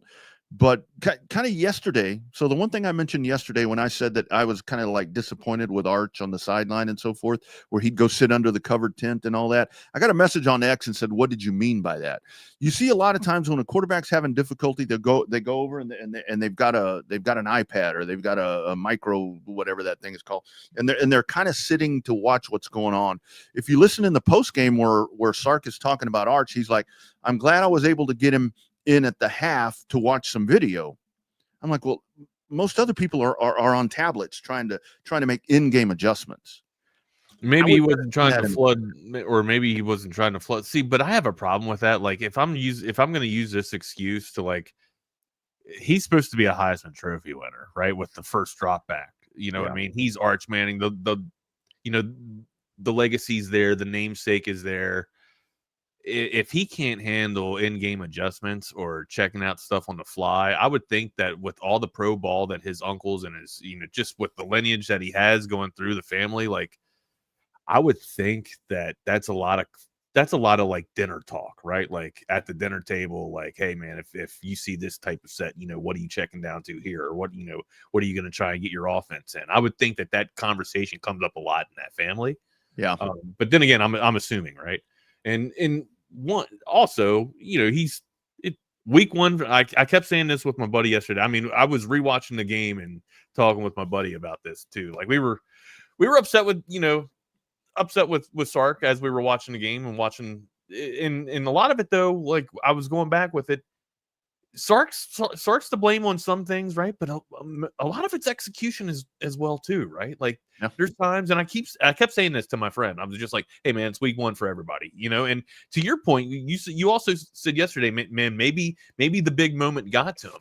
I don't know if it was still that, but I do know that it's hard to play in the horseshoe, right? Like anyone, you don't have to be a pro or you don't have to be, a football savant to understand that, right? It's one of the hardest places to play all over the place. And when you're in an amplified and marquee matchup like that, regardless if it's noon or regardless if it's 8 p.m., it's going to be thumping, it's going to be rocking, right? So I'm sure the communications and the atmosphere was a little bit difficult to handle, and it showed. I don't know if the moment was too big, but I know that it was a raucous environment. And for as shitty as the Longhorns played, I know. to only see 14-7 and to look at the stats, to look at the team stats and see the domination on the field by the Longhorns and only have one play go for negative yards. Like trench warfare was this is the anomaly where stats lie.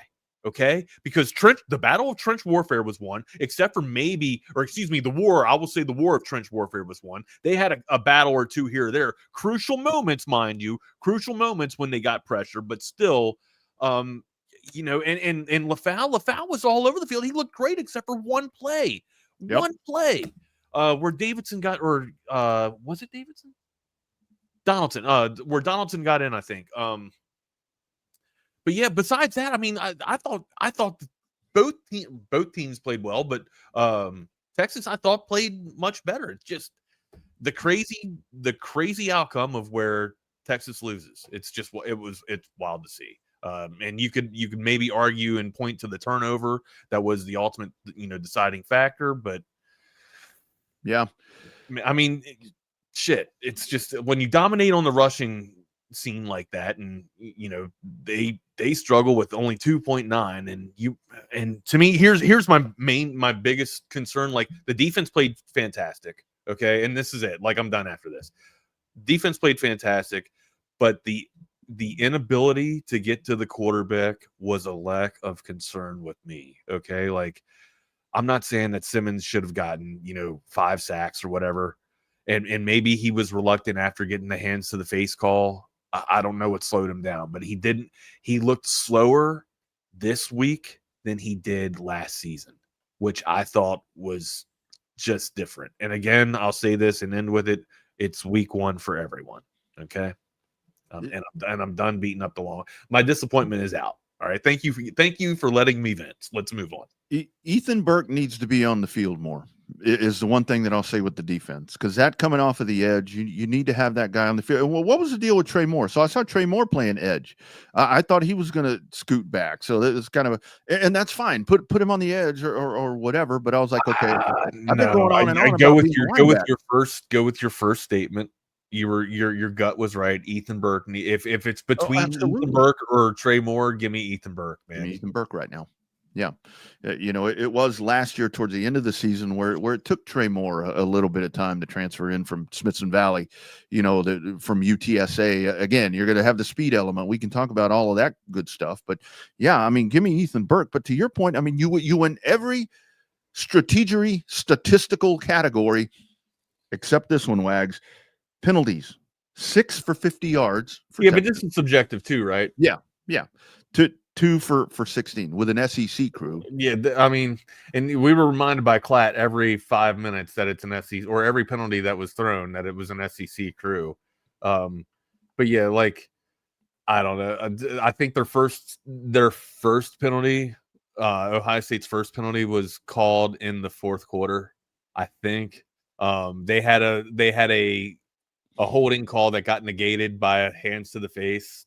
Surprisingly. in the end. So again, which should have resulted in a safety. But yeah, probably the most well-disciplined team I've ever seen in week 1 with no holding. I think it wasn't a holding call. It was not a holding call. I think it was a false, or it was a illegal motion or some shit like that.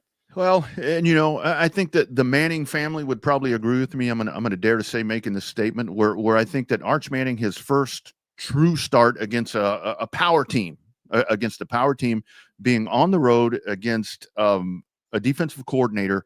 It's one of the power teams, right? Yeah, like it's the Ohio State. Well, the national champion right now against the national champion with a pretty damn tenacious offense, coached by Matt Patricia, who, say what you want to say about this dude as a head coach. Fantastic scheme on Saturday through Arch Fitz, I would say. Yeah. There's no question about this dude when it comes to that. So, again, you learn on that, and that's. Do we have any sound on Arch's mechanics? Like, do we have any? Was he asked, or was Sark asked about the abnormal arm slides that Arch seem to have in a new development, right? Like, I've never seen this before. Many people haven't seen this before, right? He didn't do it all last year, and his footwork too. Like, usually he was 3 steps back, drops, and kind of like what Jake said. He had a clean pocket. He was shuffling his feet like like Peyton was. Peyton used to shuffle his feet too. So again, and that's why, like, I felt like Arch couldn't get a lot on his stuff because he really couldn't really plant, which was just weird. Here's Sark talking about Arch going forward. That this one done, but on from this, put this one in the rear view. I mean, sure, I always want him to play better. That's a job of a coach, right? And our job is to try to find ways for all of our guys to play better. And so for Arch, the expectations were out of control on the outside, but I'd say let's finish the book before we judge it. Right? This is one chapter, and we got a long season to go play. And what I saw on the sidearm, because that really was my thing too, and I did kind of gravitate to the whole thing. Is this guy's shoulder kind of jacked up or what? I mean, what's he doing? I mean, is that what it's all about? But what I saw Sark talk about, we probably have the sound somewhere, but just to kind of keep it shorter, is that what Sark said is he wasn't squaring up to throw, so that was giving him. He wasn't setting his feet.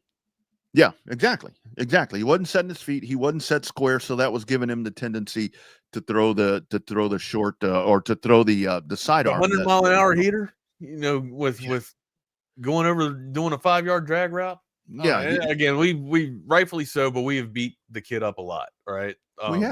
We have it, and that's just part of this. The expectations that were set on him, it's not his fault, but I really do think in the first half that it goes back to you. That was just such a sugar-coated conservative game plan that didn't allow him to get into the flow of because when he did in the fourth wags, as Texas is trying to come back, that looked like a little bit more as advertised. That looked a little bit more of what we were expecting from that dude. I'm all right with the reserved play calling in the first half.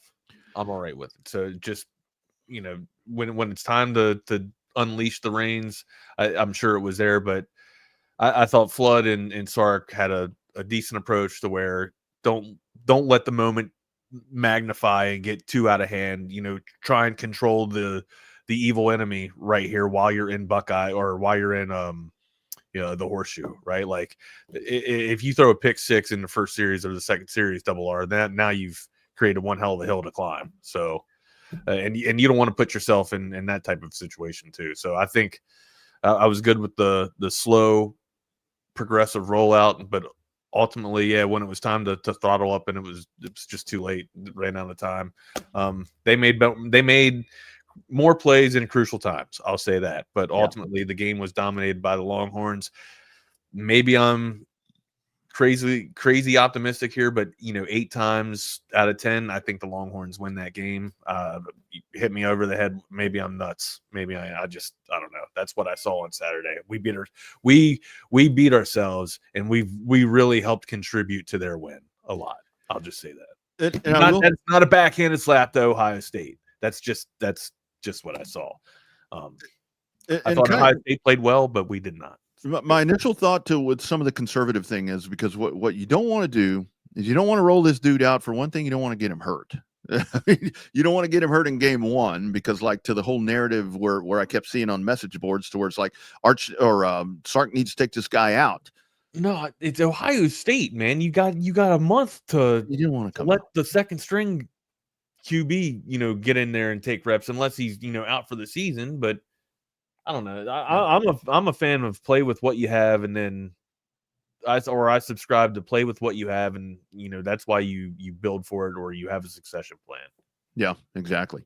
And that's where you don't want to, I mean, these guys behind Arch, I mean, okay, your first real play, your first real game, get on out there against Ohio State. When the guy that's supposed to be most effective is not being effective. I don't think that was ever an option. But I did want to ask you this. So we're talking about. I thought we were going to talk NFL, man, but we've ran out of time. So. Well, so kind of keeping that college thing where we talk about Matt Patricia. Bigger coming out weekend or a bigger redemption weekend, Matt Patricia or our man Gus Malzahn over there at Florida State saying, I would say it's Matt Patricia because it's absolutely. Patricia's first time and as a defense coordinator. It's just a welcome onto the scene. Like Gus has been here before. Like people are shocked that Gus is, a decent play caller. Are you kidding me? Like, remember what he did with Cam Network? Exactly. That's the whole thing that I go back to where it's like, okay, this just proves the point once again that some of these guys are just better off being a coordinator.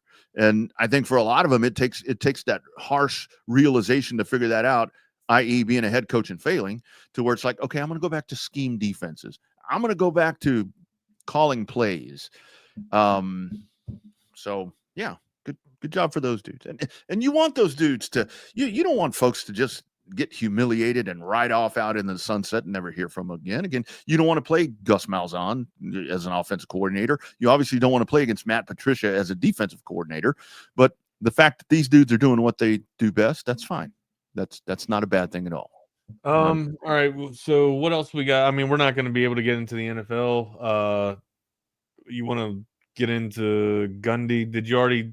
We already got into Gundy. What about the Sark presser? I mean, we're still in Texas. Might as well just keep talking about Texas. Yeah, let's finish him off. Obviously, the red zone questions came up. That seems to be the biggest issue. Here's Sark on the red zone. Steve, your team has had great success the last 2 years, but some problems in the red zone. How'd you go about fixing that, and what's your level of confidence you'll be better at that? You guys want a really cool stat? Oh, this is the old one. We've heard that. So 2 years ago.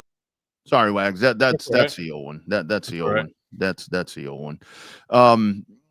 Seriously, that is the thing moving forward. The red zone conversation is what do you do different, and what do you learn the next 3 weeks? Again, you're not in that same pressure atmosphere that you're going to have that you had with Ohio State. What do you do different? I mean, I don't know. The red zone is not going to come up again until you get into the swamp or until you play Georgia, till you play A&M, till you get into one of those spots. That's when you see if it's fixed, because the next 3 weeks are not. No, I mean, I still think you see if it's fixed in the next 3 weeks too. Like you can't just assume that you're going to be able to just score from outside of the 30, every damn play or every damn drive going down there. You need to work on or utilize these next 3 weeks and get ready for Florida, right? Like, I would say that this is where you find out what is successful and what does work. I would like to see more mesh plays inside the red zone, right? And a lot of people are saying wide receiver screens and get the ball in the wingo's hands there inside that shit should be done outside of the hash marks. It should be simplified and reduced when you're inside of the 20-yard line and in the red zone there. If you're gonna do a wide receiver screen in a tight window, sometimes that can get picked off because all the quarterback has to do is flash the opposite shoulder and that defensive back is breaking. But I mean, flash, pump fake, and then hits for a slant. And I think the slant works a lot better in terms of a tight window instead of a wide receiver screen. If you're trying to get wing of the ball, I would get wing of the ball outside of the red zone there. I think I'm probably going to get killed for this, but I actually had a breath of fresh air when I saw some of the red zone calls inside of. Now that second down call was very predictable, but besides the predictability, I didn't mind some of the play calling, right, or at least the schemes there. I saw less motion on Saturday inside the red zone, and really a simplified and reduced playbook that was inside of the red zone. Now the problem was execution, in my opinion. You stuffed twice inside of the 5. That's a problem, right? A big problem. I don't know if these running backs have the speed to get to the edge in a quick pitch situation, but if the defense is crashing, maybe you do a situation where you have a triple option where that doesn't work either, because you change up the backfield and you change up the formation, and then you have a different type of look, and then the linebackers are obviously keying on the triangle there. So I don't know. It's tough, but you use these next 3 weeks to experiment and work with it. All right. I still say you keep it simple, and you build off of a playbook that's reduced and working inside between the tackles, and use your size and use your line there, and just try and win the trench warfare. Go with that first, and then and then maybe if you get that down right, you get cute with it, or you experiment with some other, passing plays. But if you win the line of scrimmage and take care of business like you did on Saturday, you shouldn't really have to work with experimental stuff. You should just be able to hand the ball off to your back that's getting 5 yards a pop, and let him eat behind those hog mollies up front, and just let him get a path into the red zone or into the end zone right there. Yeah, because that's going to be the next knock on red zone offense. It's going to be that it's too predictable. And again, the predictability. Well, it absolutely was predictable. Yeah. It was. And that's the change with Arch, where we've talked about all throughout the offseason, where it's like short yardage situations are different now because you've got a dual threat quarterback. And that's just the nature of the beast right there, to where you naturally think, like we said, that fourth down play, I knew what was going to happen. I knew it was going to be a sneak. And that's where I just think that you're going to have to adapt to this red zone offense, to where you don't rush the play, kind of assess a little bit better what you have right there. That's going to let the defense be able to adapt to whatever formation that you're setting. But I think at the same time, that's where this is going to be a work in progress, and where great point by you, to where you have the next 3 weeks to where it's going to be a less intense game, a less intense opponent, and you're going to be able to have time to go in there and figure that stuff out. And that's hopefully going to have you ready to, when you get in that situation again, which is going to be the swamp. That's going to be the next time that you're going to be in that heat of the moment, got to have a play type of thing. I mean, trust me, if you can't convert 4th down and 1 at the goal line the next 3 weeks, we got bigger problems. Yep. Than sure as hell what we're talking I just about. feel like we're repeating ourselves now, man. We're just going back and forth and back and forth and back and forth. Yeah. Absolutely. So, we'll figure that part out. But, NFL talk definitely tomorrow, because it's right around the corner. It's coming up on Thursday, and there's lots to talk about. Micah Parsons is hurt. His back is hurt. I don't give a shit about Micah Parsons. I want to talk about the rest of the NFL, man. Yeah, absolutely. It is. Where do you want to go next, dude? We got a couple of minutes left before the guys get in here. We won't have enough time to get to the NFL, but you got any fun things that you saw from Saturday, or anything that you got left out? I have to mention this, and again, I know this is a A&M affiliate school, but how about Tarleton State? How about Tarleton State going in to knock off Army in their place? What happened there? I didn't see that. That was a double overtime thriller. Into the ball game. Army, a very good. Army's a really good team, and here comes FCS Tarleton State. Is Army a really good team? Well, they had a good season last year, but are they they were a the really American good team? They were the American champions. My kid texts me, a Tarleton State graduate, and she's like, "Dad, what's the American?" I'm like, "That's us." She said, "No, in football, what's the American?" I said, "That's a football conference." She said, "We just beat the champions of the American. We beat Army." She's graduated out of there, but she still has that pride. 2 overtimes, and it's little bitty old Tarleton State from over there in Stephenville. Brother, Army might win 2 games this year. Wow, but maybe still, 4. Maybe 4 based off of their record. But this is an FCS school. Apparently, I mean that's true. But look, hold on. There is you are aware that there are height and weight standards in the Army and the Navy, right? Like, so they can only be as tall as they are. They can only be a certain weight. Now, if they do, go over that weight, they can tape out. You know what I mean? If and get a body, if their body fat's less than 18%, they're fine. Which more than often it is, okay. But still, they surrender at least.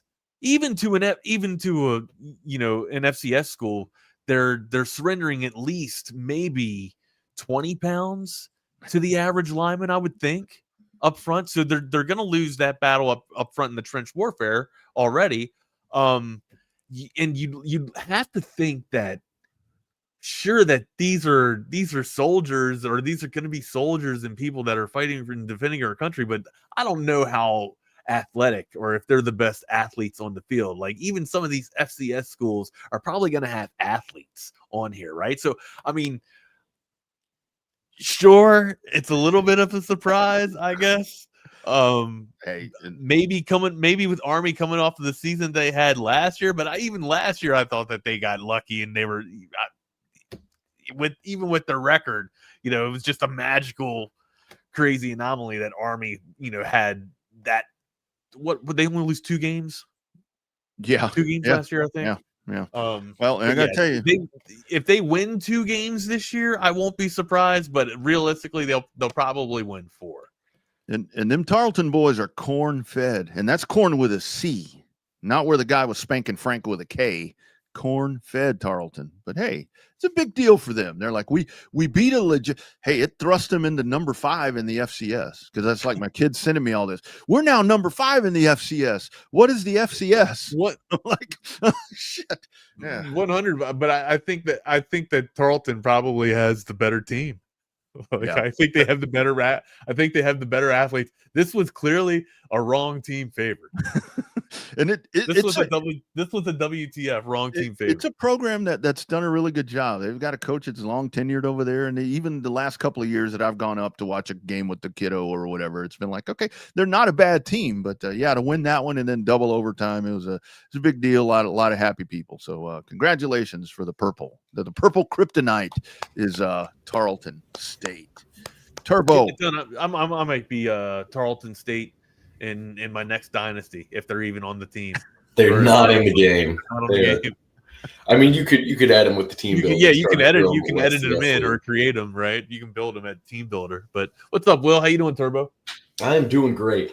We've been really pessimistic and down here, man. We need you to bring our spirits up. I mean, I had a phenomenal weekend, watching some of the worst football that I've ever seen. Truly on a daily basis, thinking, and these guys are getting paid too. That is, to me, the joy of non-conference football. Watching Colorado State run a fake punt on 4th and 10 when they had already converted on 4th down 2 times before. Watching just about every team in the West Coast getting Pac-12 after dark for one Pac-12, weekend. It's almost like USA up all night, right? Oh my goodness. I was thinking, great. Like, we were watching Utah, UCLA at 11:15, 11:30 here. Well, why don't these teams just all join up together and they can all play late like this? And then I remember. Make some more money. What do you guys got on the slate? You guys gonna beat up? Probably a little bit of breakdown of Saturday, and big recruiting weekend in basketball for Texas. Kind of 2 big names coming in. Austin Gooseby, who is the brother of Trevor Gooseby, headed up to town this weekend. So talk a little bit of basketball recruiting, talk a little bit of football recruiting, and some highs and some lows from Saturday. Yeah, we've been on a lot of lows, man. We've been trying to get off of it. That's why I've been trying to talk to NFL, just so we can get a breath of fresh air and just some positivity on the show. Because I mean, I feel like I've beat Darch up pretty bad, and rightfully so. He played like shit. You know what I mean? Like we talked about it, but again, we'll can't wait to hear your all's analysis. And my partner in crime's beat him up too. It's just been. There hasn't been much positives, even though that you look at the stat book and Texas dominated the stat sheet, except for the tackles for loss and the turnover there. But other than that, man, just an anomaly of a stat sheet. So, anyways, we'll turn it over to you guys. No pun intended there, but right on board. We'll see you guys soon. Let's talk NFL tomorrow, man. Have a good one, man. We'll see you. Well, welcome into the Lone Star Playbook. Jordan Scruggs, that is Will Turboff. We will of course talk the I don't know if dreadful is the right word, but I'm going to use dreadful. The dreadful game on Saturday. Before we get into it, I think I have some interest, or I think I have some stuff people will find interesting because I found it interesting. This morning, Hank South posted a story tracking the transfers. This is players that have transferred out of Texas. How have they done? How they do week one? And I see this thumbnail, and it's a guy in a Missouri jersey. And I mean, my job is to know this stuff, right? My job is to know where these players play, where they go, where they come from, and how they got to the places they're playing. And I have no idea who the hell is in this Mizzou jersey. I don't recognize them. And I'm like, I don't remember anyone transferring to Mizzou. Well, guys, that is how I found out Jalen Catalon is still playing football. Yeah. He's playing for the Missouri Tigers. Going to run through, unless I'll say stats for names that I think people want stats on. But just going to run through a list of players at their destinations. Michael Kern, true freshman punter for Texas last year, is at Cal. Malik Agbo is at West Virginia. He played 18 snaps at right tackle in a 45-3 win, so probably a reserve or potentially third string. Talked about it a little bit yesterday. Bert Auburn lost the kicking job at Miami. Oh, man. We'll take a second there, but to watch that game, and it's whatever, 3rd and 4, 3rd and 3, they don't convert. Okay, they're gonna bring the squad out there. Man, did Burke get a haircut? Like that was the thought process. There's no way this guy he didn't just transfer. He's a scholarship player at Miami. I don't know what the deal is on the other guy, and obviously we saw he didn't even end up kicking it on that one. But just thought that was a cherry on top. It was a rough weekend for Texas, but that's not a bad way to end it. Y'all, I mean, when you dumb it down like this, the all-time leader in points scored in Texas football history lost a kicking battle to, I don't even know the guy's name, but he was 4 of 11 or like 4 of 12 in his career kicking field goals. And that's who beat out Bert Auburn. But on the bright side, if you're Bert Auburn, it's like, hey, I get to spend the final year of college in, Miami. Not too bad. And with how his season went last year and how hard it is to make the NFL as a kicker, the pro dreams are probably done anyways. But moving on, Amari Nyblack, who went to Texas A&M, had 1 catch for 23 yards. Sadir Mitchell did not play a single snap for LSU. Shocking. Justice Finkley, 2 tackles for Kansas in a 46-7 win. Tia Savea, who redshirted for Texas last year, he was the D lineman from Arizona. He went back to Arizona, 2 tackles and a 40-6 win over Hawaii. Aaron Bryant, who I think is probably who Texas fans will be rooting for more than anyone else as far as guys who transferred out go, wrote a kind of a heartfelt letter to the Texas fan base explaining why he was leaving when he portaled. He was not pushed out. They would have welcomed him back. He probably wouldn't have played much, though, but they really loved what he brought in practice and in the locker room and was really sneakily one of the leaders in that room. But 1 tackle for the Doors versus Charleston. Darian Gillette playing at Mississippi State, 4 tackles and a 34-17 win over Southern Miss. Tassilia Kana, former edge backer tweener take, 13 snaps at linebacker, no stats recorded in BYU's 69-0 win over Portland State. To be honest, I'm a little surprised. I don't know what BYU has on defense, but I'm surprised that a guy like Tassilia Kana can't see the field more than 13 snaps in a game where they scored 69 points. Well, this is why. Played really poor competition in Utah, dominated, was a testing freak. I mean, probably still is. The problem was, he doesn't need to play football to be okay in life. There wasn't – he didn't put any weight on. He couldn't put weight on. I don't know if that's something just genetically he can't do. Usually it's the opposite way. But I remember being super concerned because at the All-American Bowl, he showed up after being listed at 6'4", 230, 225, his whole recruitment. He showed up and was 6'3", 192 or something like that. It was bad. And he was getting destroyed in practice all week. He got moved down several spots in the rankings after that. But watching him at practice, it's yeah, this guy's never playing at Texas if he can't figure this out. because he wasn't explosive enough or big enough to play edge, and like he hadn't ever played linebacker, at least off ball.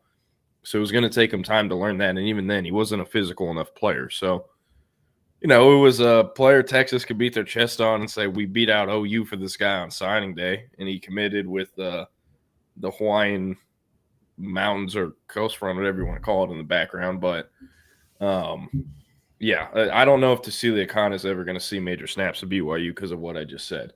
Jure Bledsoe, now Mississippi State, 4 tackles and a half tackle for loss for Southern Miss. Jonte Cook, shout out to him, made me some money this weekend. I bet the over on his touchdown.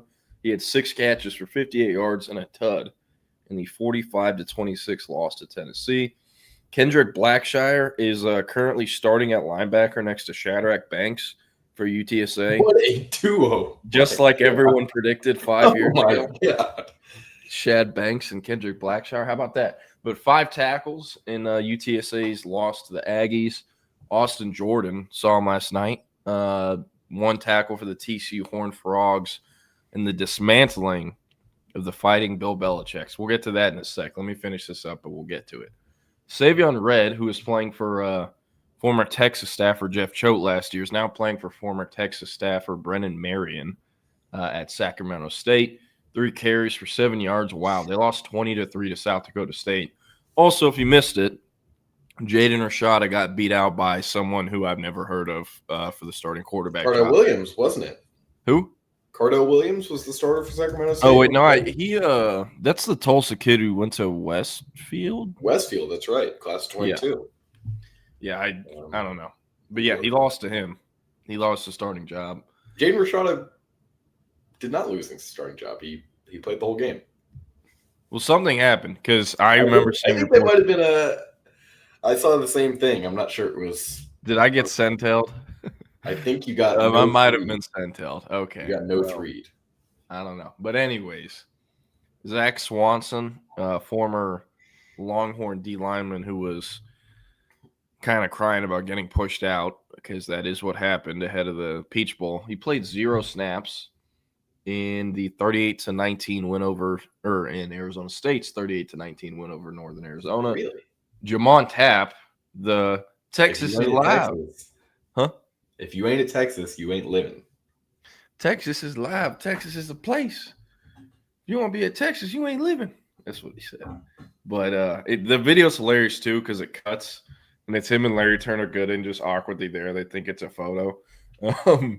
But he had 3 tackles. He now plays for Southern Miss. Had 3 tackles in their loss to Mississippi State.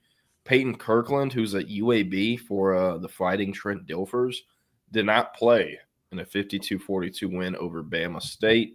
Billy Walton III, also the cousin of Malik Muhammad, 1 tackle and a 42-13 win over East Texas A&M. Samaje Burrell, the man who was framed, 6 snaps, 0 stats, and a 51-0 win over Lamar. He now plays for North Texas. Went from Texas to Sam Houston State to UNT. Side note, man, Lamar's in one of the most fertile recruiting hotbeds in the entire country, and they just suck. I get it. They have to take, like, bottom-of-the-barrel guys, and it's money, but, like, and you have to hit on the evals there. But I feel like they could be winning more and doing something more. I'm not saying they should beat UNT, but at least score a fucking point versus UNT. I'll tell you what, and we'll have to look at the box score. We don't have to do this right now. But there was a kid a couple of years ago that both of us really liked that ended up at Lamar. Who was from Britton Simmons. Britton Simmons, yeah. Would be very interesting to see. Good friend to Ty Anthony Smith. Oh, yeah.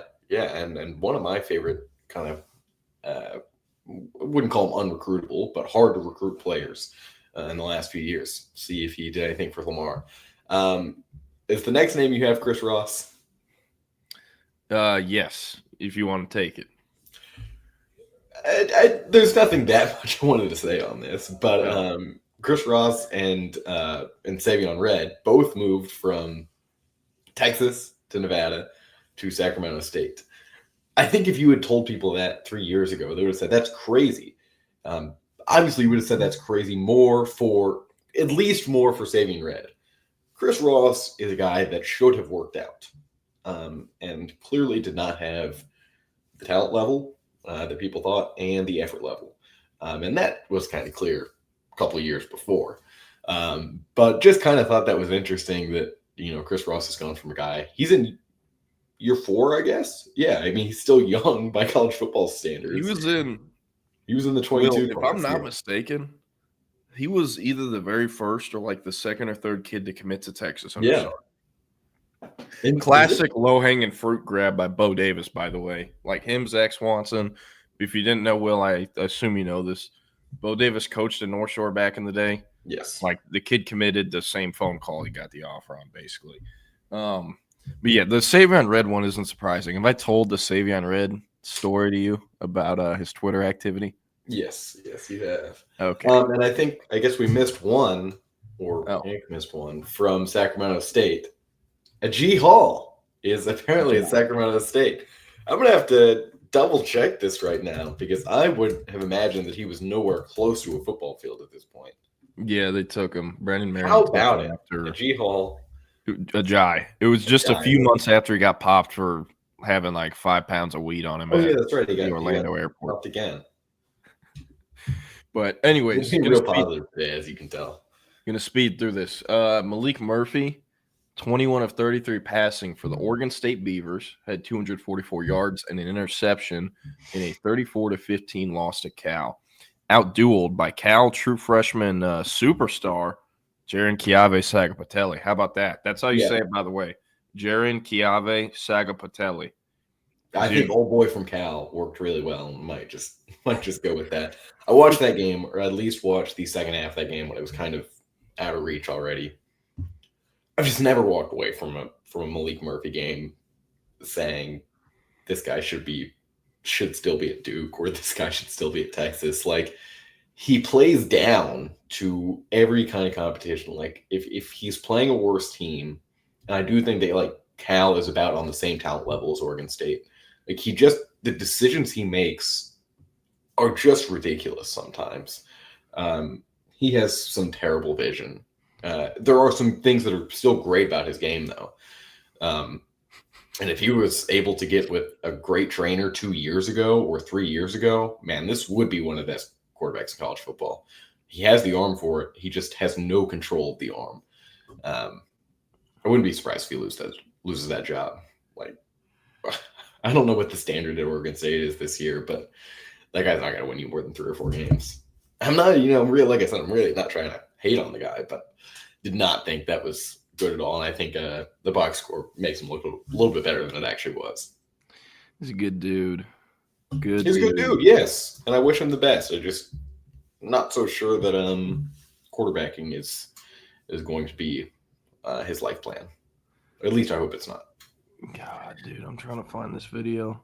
It's seriously one of the funniest videos I've ever seen. I'll run through the rest of them. Larry Turner-Gooden at San Jose State. He'll be playing Texas this week. He did not play. Well, maybe he will be playing Texas this week, but he'll be on the sideline for San Jose State. Casey Kane, man, hard to believe that he's still in college. 1 catch for 17 yards in Liberty's 28-7 win over Maine. BJ Allen had 2 tackles at North Texas. Xavier Bryce did not record a stat at East Texas A&M, formerly known as Texas A&M Commerce. Jalen Catalon, you already mentioned him. He had 3 tackles from Mizzou in that wild game where they were just really doing anything, going for 2 on the first touchdown. Jaden Alexis, another one. I just can't believe it. Is he at USF still? He is at USF. He did not play in that great win by, what are they? Are they the Devils? They're the Bulls. The Bulls. Brennan Thompson is still at Mississippi State. He had a good day. 7 catches for 92 yards. In a game where Mississippi State, I thought, looked really good, even though they only won by 17 over Southern Miss.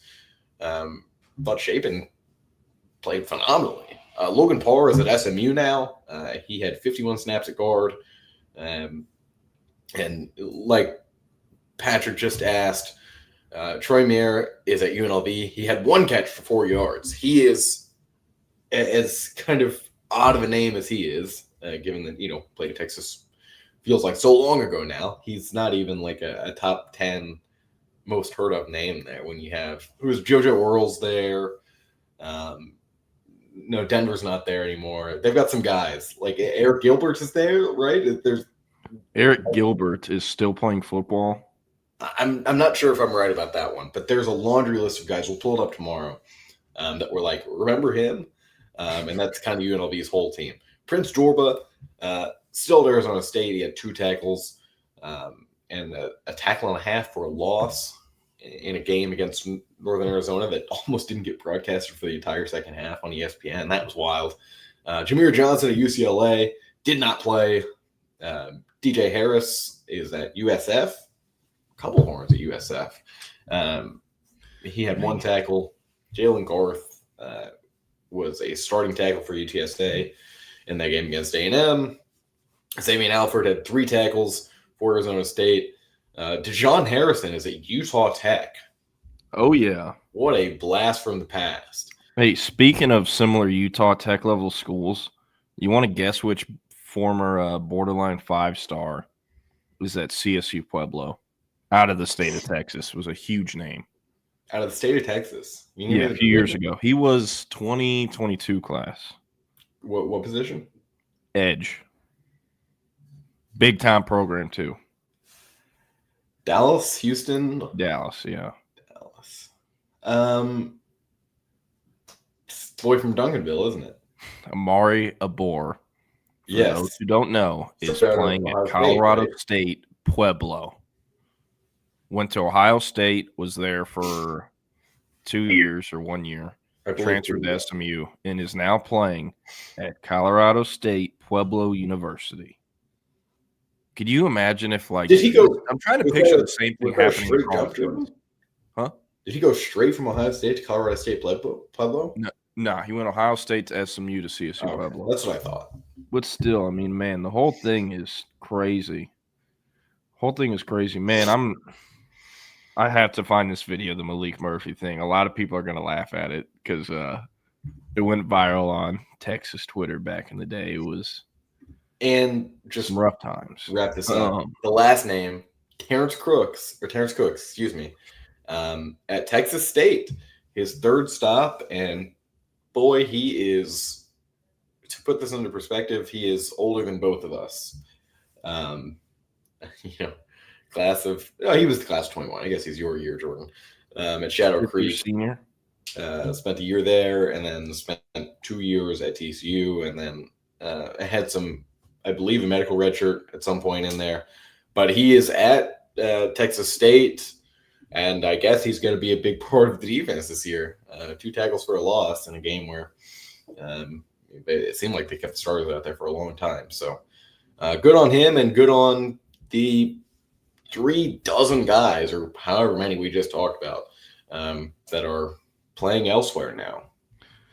The one thing I want to give the Sark staff a lot of credit for, none of those names we just mentioned are guys where anyone in the chat or any of us are going to be like, Texas could have used him. They could have really had him, even if it's depth. Like, not a single one of those names. So, yeah, I don't know what the deal is with Terrence Brooks, but I don't think he was in that story. Maybe Hank forgot him. I don't think he played very much in Illinois last year, which was kind of surprising. We're gonna find that out pretty soon here, but I don't, for some reason, I don't think he's playing. I mean, the last time he was mentioned on our site was August 18th. Yeah, man, I'm trying to find this video on my camera roll. I just pulled up the video of Savion Red throwing up Crip on national TV. Some funny ones down memory lane here. Oh, here's a video of Casey Kane doing TikToks with Jonte Cook. Why is this in my camera roll? But anyways, what do you want to move to next? College football, recruiting? What are we thinking? I think let's go ahead and just rip the Band-Aid off. Oh my God. Here. Sorry, I just found it. I'm sharing this with you. You need to put it on your screen. I can't do screen sharing. This video is not safe for work. It does cuss. But it so am I supposed to play it or not? Yeah, we've been cussing the whole show. Okay, all right. I just wanted to double check here. Because this video is aged like fine wine. And it dropped what would have been the very end of 2021 when Texas got Quinn Ewers in the portal. I'm pretty sure. Yeah, I'm pretty sure December 2021, and Malik Murphy was thinking about decommitting, but he didn't, and he signed. Having an issue pulling it up right now. So we may have to circle back on this later. It's not letting you share your screen? I'm not even getting the text from you. Here we go. I'm worried. I haven't seen this yet, so. Sorry for the wait. I hope it's as funny as I made it out to be. I'm going to laugh at it. Okay. Sorry, guys. This sure is taking a minute. You airdropping it to your computer? Yeah. I'm trying to get it so where everyone doesn't see the rest of my screen. So I feel you on that. I think we may have to circle back to this in a second. All right. Well, we need to play this by the end of the show. Going. We need to play it by the end of the show. I'm going to answer some of these questions we got here. Bill Belichick is the first Super Bowl winning head coach to lose to a furry. That is true. Speaking of Josh Hoover, if you listen to me and bet the under on passing yards, what I thought was going to happen didn't, but he still hit the under. Thought Belichick was going to lock him down. Turns out they didn't even really need him to throw it because UNC was so ass. But, all right, David Keith Williams said, I know this is an off-the-beaten-path type of question, but do either you know whatever took place with Hunter Ahmad and where he may be currently? I do know – or go ahead. Yeah, I believe there was a pretty serious family issue that kind of led to him having to work, right? It was a family issue, but – okay, so I don't know where he's at currently. I wish I did. I don't know what he's up to or what he's doing. I have Twitter notifications on for him still because I turned them on like 3 years ago when we were waiting on him to post his decommitment, and I don't want to miss it. But outside of seeing him tweet like once a year, I have no idea what he's up to. Anyways, what happened with him, he committed to play receiver for Brennan Marion. They took him. It was like when Brennan Marion first got the job at Texas the 1 year he was there. He ends up leaving, and he goes from this receiver prospect to kind of receiver/DB, and he committed after his sophomore year, didn't really do anything as a junior. And then, like, some stuff starts coming out. He was living – all good, Will. He was living with his grandmother at the time, if I'm not mistaken. Unfortunately, she passed away sometime in between his sophomore and junior year. Not from a good part of town. Doesn't come from much. He didn't have any other family, I guess, to take him in. And this is what all I've been told from people in Houston that knew him well or other things like that. But didn't have family, really, anyone that could take care of him. Started sleeping on, like, friends' couches at their parents' house. And, again, not in a good part of town, not in a good situation. And eventually he's, like, basically homeless and living on the street by the end of all this. Since I heard about that, I haven't heard anything else. Also heard some stuff on drugs, but just a really, really, really unfortunate situation. Really unfortunate situation because, like, there are things that these schools will do for these young men, but they really have to be difference makers or project to that. Unfortunately, for schools to step up and kind of save their lives to some degree. And that didn't happen with Hunter. Texas, I mean, the positional thing, that was definitely part of it. They told him before, his situation got really, really bad. Hey, you have to decommit. Like, the coach who offered you isn't here anymore, and we want you at a different position than what you're committed for if we were to want you. So that's kind of what happened. Again, very sad, very unfortunate. I don't know what he's up to now, but kind of just a young man who I will say, did not make very good decisions, but came from nothing. And once he lost his grandmother, his kind of support system was lost there too. But just a very sad situation. And that's about all I'll say. I wish him the best. And if anyone knows what he's up to nowadays, please let me know. I'd love to know. Yeah. Hate to have such a tight segue here, but I do have the video pulled up if you're ready to go ahead and take a look. Oh boy. Okay. Yeah, go ahead. This isn't the best thing to follow up, but yeah, let's play it. Boys don't know how this shit works. Listen to me. Malik, he is the Texas quarterback right now committed to University of Texas. Simple as that. All right? Simple. 5-star. He hasn't shown much. We're going to see what he's about on Friday. Ewers is a whole different thing. That motherfucker is literally a Texas guy. Dude fucking grew up loving the University of Texas. Simple as that. He went to Ohio State because Tom Herman sucks a bunch of bag of dicks. Dude sucks. All right? We have Zark now. Zark is a whole different cat. University of Texas wins the Big 12 championship. Ewers is going to flip to University of Texas. Count that shit right now. I'll take it to the bank on all of you fools. I'll take it to the bank right now. Yeah. Funny to look back on. Malik Murphy going to be the savior. Quinn Ewers going to flip after they win the Big 12. And that came out 2021 season. Texas went 5-7. So. Yeah, but man, that right there, that's some real Texas lore. If you weren't in those group chats back in the day, you weren't struggling with us, man.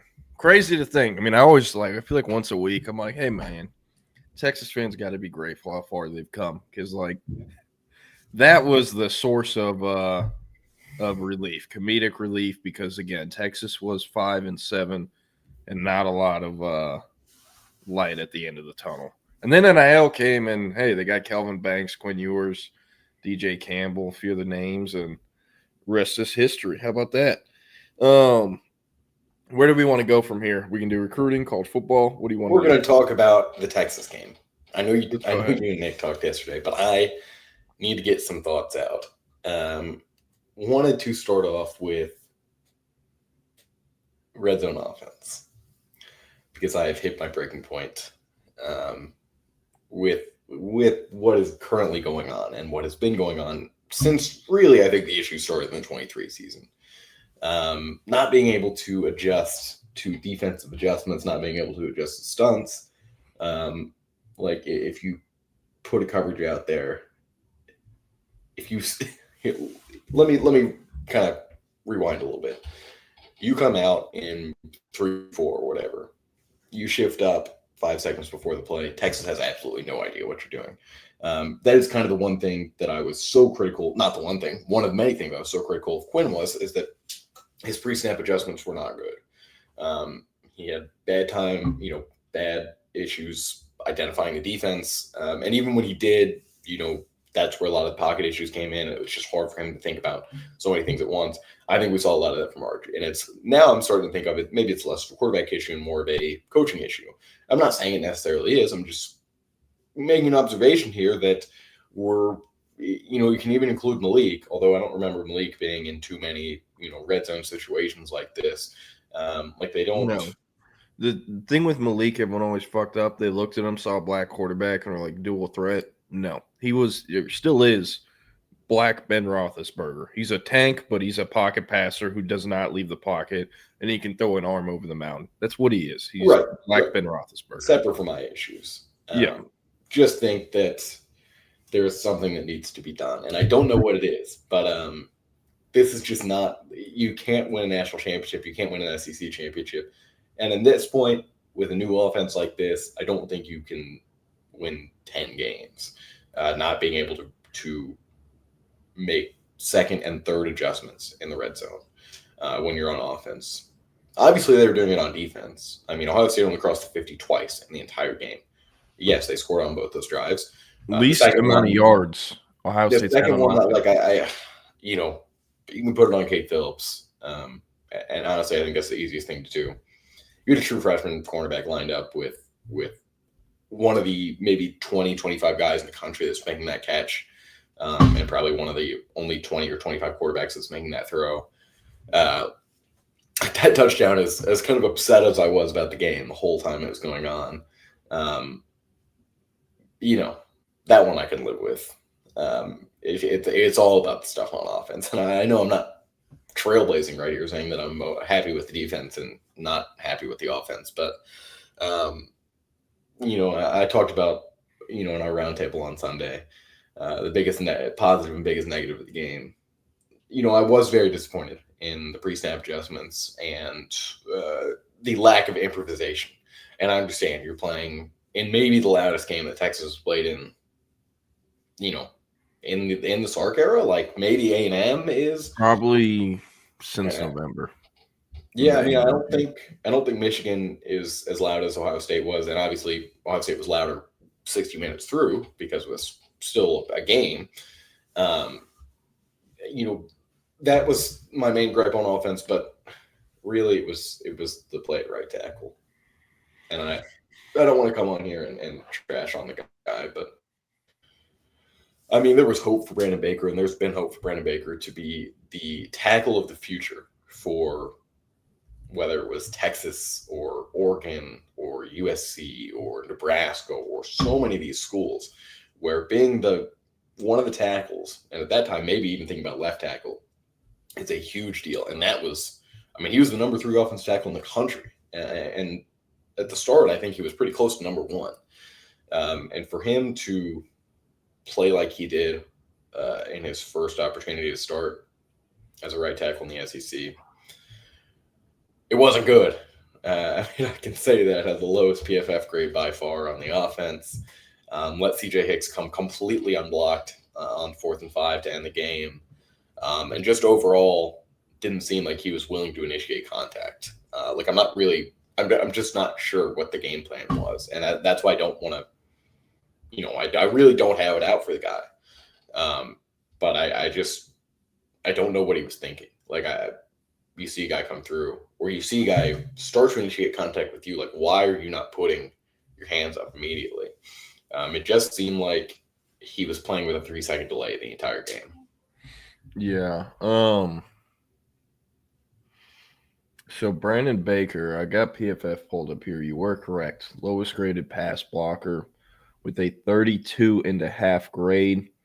Other linemen that played, their pass block grade was Cole Hudson, 48.1, Trevor Gooseby, 60.1, 60.1, DJ Campbell, 77.3, Trey Wisner, 77.3, Connor Stroh, 80.2, and Nato Umozulu, 80.4. The 2 people who rotated at the highest pass blocking grade. Yeah, and I think a lot of people were saying that saw that and said, "Oh, Nato and Stroh had a great game." They actually did, but they didn't play the entire game. Yeah. So, and Nato played 11 snaps. Stroh got 56. Right. That is also worth bringing up. Run block grades are going to go from least to best.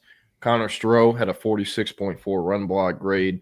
Brandon Baker, 52.4. So Baker had the worst grade in pass blocking of O-linemen and the second worst grade in run blocking of the O-linemen. DJ Campbell, 55.1 run block grade. Cole Hudson, 58.1. Nato, 65.2. Trevor Gooseby, 75.8. This is something I find interesting.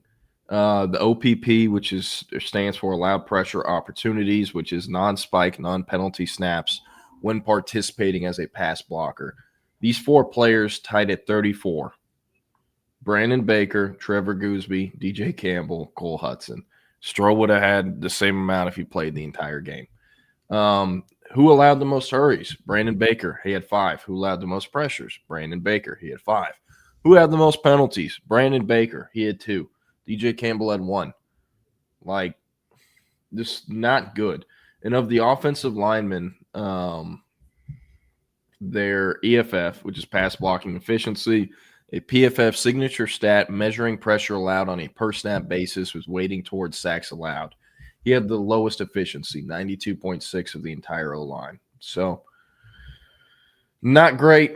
The 1 sack was given up by Trevor Gooseby, but I mean, Arch was 2 feet away from getting tackled at the line of scrimmage, not the end of the world.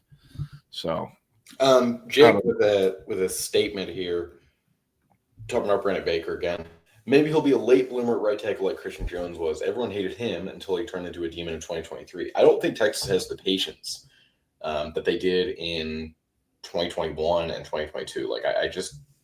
I think the timeline has shortened and is continuing to shorten. And if you really do think that Nick Brooks can play right tackle in the Southeastern Conference as a freshman, give it a shot. But I don't want to write Brandon Baker off yet.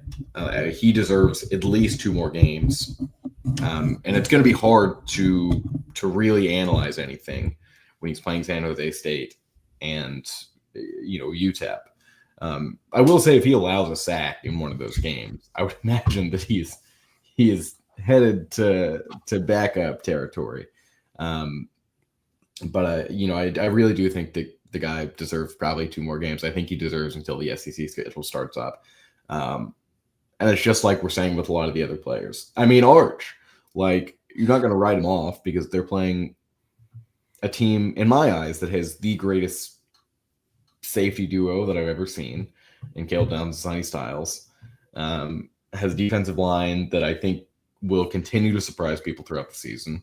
Like you saw what they did to a Texas O-line that I thought had a great day, or at least 4 of the guys had a pretty good day. This is just a team that you can't that is not the litmus test for Texas being good. It's not even the litmus test for Texas being elite. And that's why it's going to have to take 3 or 4 more weeks. That's why Michigan was such a great game last year, because I think that was a really good test. Not that they were a great team, but you got them on the road. You got them when they had everyone healthy, and you really got to tell who at Texas worked best in those situations. You just don't know when they're, when Arch is afraid to throw a deep ball because Sonny Styles and Caleb Downs are down there. No shit, he's not wanting to throw it. You talk about Igbenogben and old boy that got the pick. There's just some absolute demons back there. And that's why I'm not willing to write off anything about Arch or about the pass, the passing game at all. The catch concerns, that's fair. Yeah, I will say, not taking deep shots, I think a lot of that was Sark. He's the one calling plays, and a lot of that is based on the fact that Arch is missing, or passes or throws that are within 5 or 10 yards. If he can't hit those, why would you let him try to hit 130 yards down the field when their entire secondary has the ball skills to catch it and run the other way for potentially a touchdown? So I don't know, but my concerns with Arch, the mechanic stuff, obviously, that can be fixed. It'll take some time. I don't know if it was the moment or if there's an injury they're hiding from us. I highly doubt it's the latter and that this hasn't leaked out yet. So I don't know. How is this going to get fixed? Is it a playing on the road thing? Doubt it. But what I'm trying to say, though, I'm least concerned about what has to get fixed with Arch than I am with Brandon Baker. Jake Bayless asked, can he be a late bloomer at right tackle like Christian Jones? He can be. Anyone can be a late bloomer, but the chances are very low.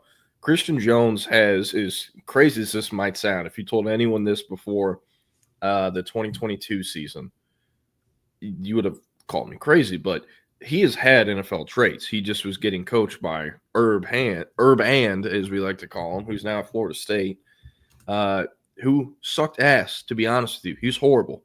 The entire O-line coaching was horrible from Mac Brown to when Kyle Flood got there. But he needed time, and he needed development, and he had a starter kit. He had the traits and the tools. Brandon Baker,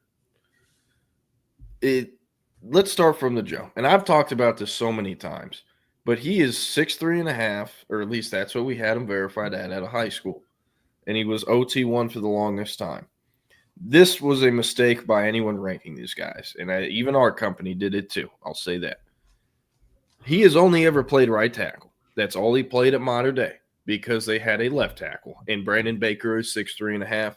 Some long arms. He's athletic, but they're 34 inches. It's not like he's got Felix Ojo arms on him or even Cade Phillips arms because he doesn't have that. So it's this undersized kid who can only play right tackle, and they made him OT1 because he tested like a freak, great mental eval, the whole 9 yards. His recruitment is a fair amount of recruitments. NIL dominated. Who was going to come with the biggest check? Was that the main reason he ended up at Texas? No. But from what we heard, that was certainly what Texas did to make sure it was done. They land the player. He gets there. He redshirts. He's always going to redshirt. Cam Williams is there. It's his time to shine. And this is my guess, my speculation, I should say. But if anyone currently in the Texas O-line room, out of high school, what they made year one, he had to have been paid the most. There's no question in my mind. Yes. As far as right now, he's probably second highest paid, I'd guess, behind Trevor Gooseby. But, like, with the funds that have to go into these players to land 5-star offensive tackles or borderline 5-star offensive tackles, because there's only so many each year, that money can be better spent either elsewhere, or you look at it and you learn from it and go, hey, if we're going to pay high school offensive tackles this much like we have with Brandon Baker, it has to be someone that, has the traits to continue, I guess, developing. I'm not saying Brandon Baker can't, but when you really dumb it down and look at it, he's limited. He can only play right tackle or guard. If he's at left tackle, it's because a lot of people have gotten hurt and a lot of things have gone wrong. I'm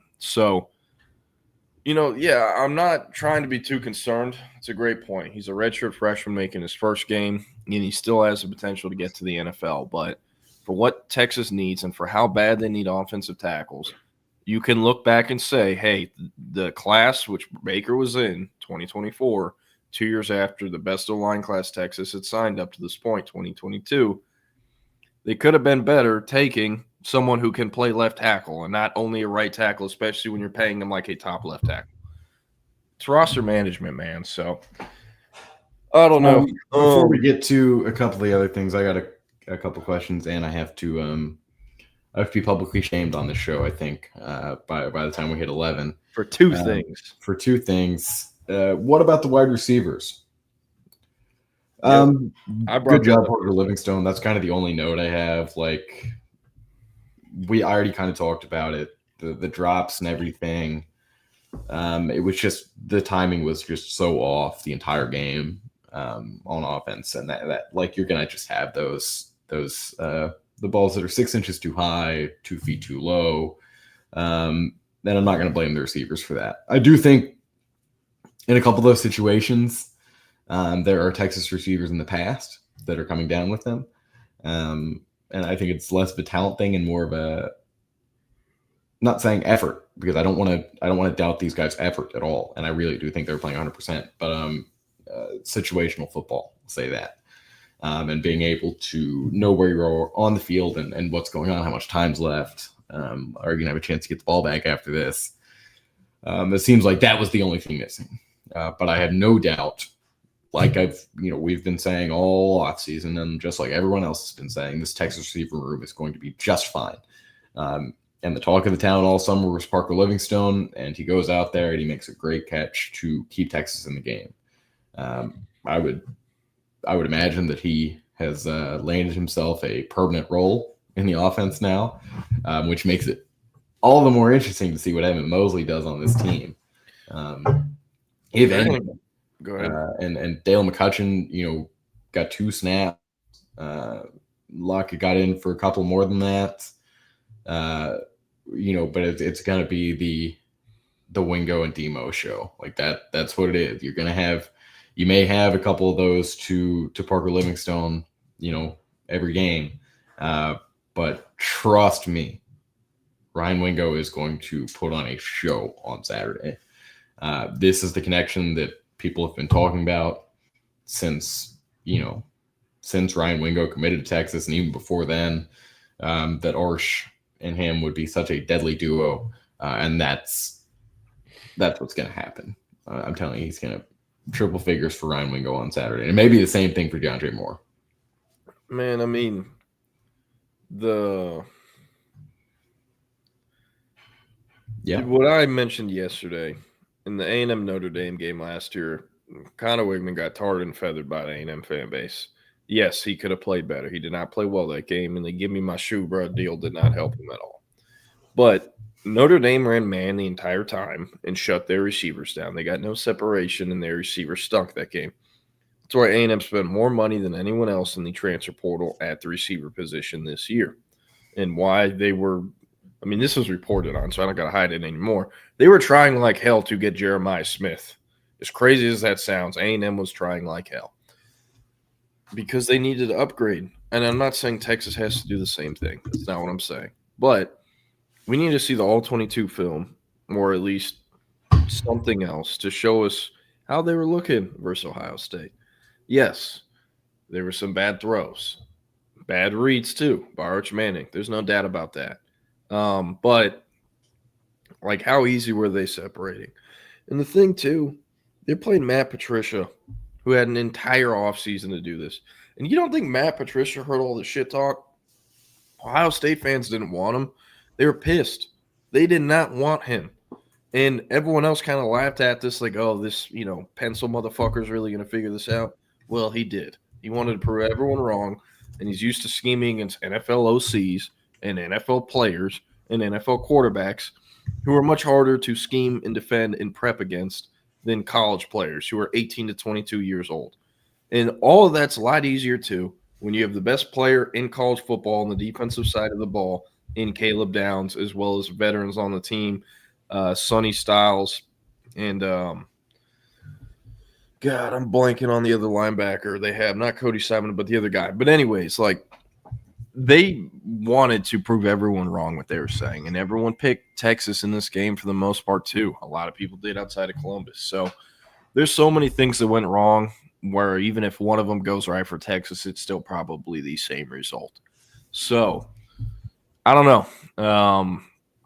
I don't know where to go from here. I think the worst part about all this is with how that game went. Texas could win 100-0 for the next 3 games in a row, and no one's going to give a shit because, like, I could start a QB for Texas and win the next 3 games. And then they have a bye week, and then they go to Florida and play Florida in Gainesville with DJ Lagway. And if that team is healthy, if Lagway's healthy, Texas can be 2-3 or 3-2, apologies, to start the year, going into OU, going into Red River. And I'm not saying that's what will happen, but Gainesville's not an easy place to play. And if Florida's rolling and they're healthy and Texas showed up like they did versus Columbus, it's not going to be a good outcome. So let it be known, Jordan Scruggs said that he could play Texas. He could play quarterback for Texas in the next 3 games and win. Dude, did you see? I think I'm going to call up Scotty Waldman. I think that's what I'm going to do. Okay, it's cool. Anyways, Sam Houston State, do you see how bad they've looked? And I got Speaking of which, nephews on this team, and they look like dog shit. We've actually got another video. That moves perfectly into the next video I had, if you're ready for me to pull this up. Yeah. Okay. I'm not going to give any context to this one, but it is a player that the both of us know very well. What if I told you, listeners, that the guy who threw that pick 6 when he crossed the line of scrimmage, and yes, it counted. What if I told you that people in Houston, there were actual human beings who were trying to gaslight other human beings into believing this was a better quarterback than DJ Lagway? If you don't know, that's Mabry Matoyer. He went to the Woodlands. Same cycle as DJ Lagway, 2024. They played each other multiple times. If I'm not mistaken, Mabry was 2-1 versus Lagway. The Lagway senior year, he outdueled him. He was great. And even when he lost those games, the Woodlands had more talent each time. And I was always like, y'all are fucking crazy. Lagway's better. It's not even close. It's not even close. But it was. It was close at the start. Yeah, when they were like 14 years old. 14 or 15. So obviously the debate's going to keep on going. Like, no debate. No, it's over with. I'm saying you have to understand the context to it, Jordan. You have to understand the context. Fuck the context. It's never been close in my eyes since they were 14. Who cares what they were when they were 14? It's the Vince Carter after the dunk contest. It's over. Lagway's at Florida. He's balling as long as he's healthy. Mabry has gone from Wisconsin to Sam Houston State, where he was the backup and played. I don't know. Hunter Watson was 11 of 22, and Mabry was 8 of 13. Why was Mabry sure why Mabry went in that game? So, but nevertheless, the reason I'm so animated about this is because, like, it was just so annoying dealing with the Mabry crowd. They were Woodlands people. They would not keep it quiet, and they were always trying to put down Lagway when he was never shit talking or doing anything else in this whole debate in Houston. And his 7-on-7 team was incredibly annoying about it, too. They tried to beat that drum into oblivion, and it's like, hey, Lagway's better. Look at us now. A couple more things before we get out of here. Write him off because he's not going to write back. Hey, you know who I write off that ain't writing back? The fucking Baylor Bears. Thanks for the $50, Will. And how about that? That's what it was. This is the part of the show we have hit 11 o'clock where I'm supposed to say that Jordan beat me. Auburn won. Jackson Arnold had he looked like prime Mike Vick with the Michael Jackson disease. Like he's just a demon, and I hated to see that almost as much as I hated to lose the money. And then I think this is also the time that I'm supposed to admit that I was wrong about Nico Iamaleava. But I'm not going to do it. I'm not going to do it. I will say I'm not going to write up Nico Iamaleava until either he goes to another school or UCLA gets a better team. Because, dear God, that was a terrible offensive line, and they have no one to catch the ball. He set up so poorly. And the only guy that looked worse than him this weekend was Gio Lopez. Actually, there's a few guys. Maddox Madsen was bad. Braden Fowler-Nicolosi is in kind of the Jordan. I think we're gonna have to talk about this game on Thursday. But Braden Fowler-Nicolosi, who Texas played last year, had the craziest mixed bag on Saturday, and Devin Dampierre. I know it's Dampier or whatever. It's got the French thing to me. I like him a lot. I like him a whole lot. And another Big 12 guy, Hoss Haney. Hate to see him go down. Oklahoma State. You're gonna go crazy over this. Oklahoma State would have had a fair chance against Oregon if Hoss Haney was playing on Saturday. I'm not saying they would have covered. And then you put down the weed and turn off the Xbox. They would have covered. That game isn't even fair in CFB 26. 28.5. 28.5 when Hoss Haney is the quarterback. I mean, they're scoring 3 touchdowns on Oregon if he's still there. All right, Will. There's zero trust in Zane Flores, though. Will, outside of Zane Flores, name me 5 other players at Oklahoma State since you're so confident it would have been close with Hoss. Ollie Gordon, John Paul Richardson. Nope. Yeah, I mean, I couldn't tell you, but exactly. I watched the tape and they looked good. Who are they playing? I don't have to. Do I have to be the encyclopedia over here, or do I need to watch the games? Who did they play on Saturday or Friday whenever he broke his leg? I watched some of it, but I can't remember even me. They played UT Martin, right? Martin. Yeah. Yep. This is the meme of Joe Biden, Jover. That's Mike Gundy at Oklahoma State. He's done. No, come on. I mean, they've got their quarterback of the field. Like this guy, you like Hoss Haney. I don't know what we're doing here. No, trust me, I'm a fan, but Hoss isn't good enough to get this whole thing. Like, if Gundy's under 500, he's getting canned, I'm pretty sure. As good as he is, as untouchable as he is, they returned 20 and 22 starters from 23 to 24, and I think went either 2 and 10 or 3 and 9. They were fucking horrible. They were horrible. Now all those players are gone. They either went in the portal, or they got drafted, or they're now selling insurance or something of the sort.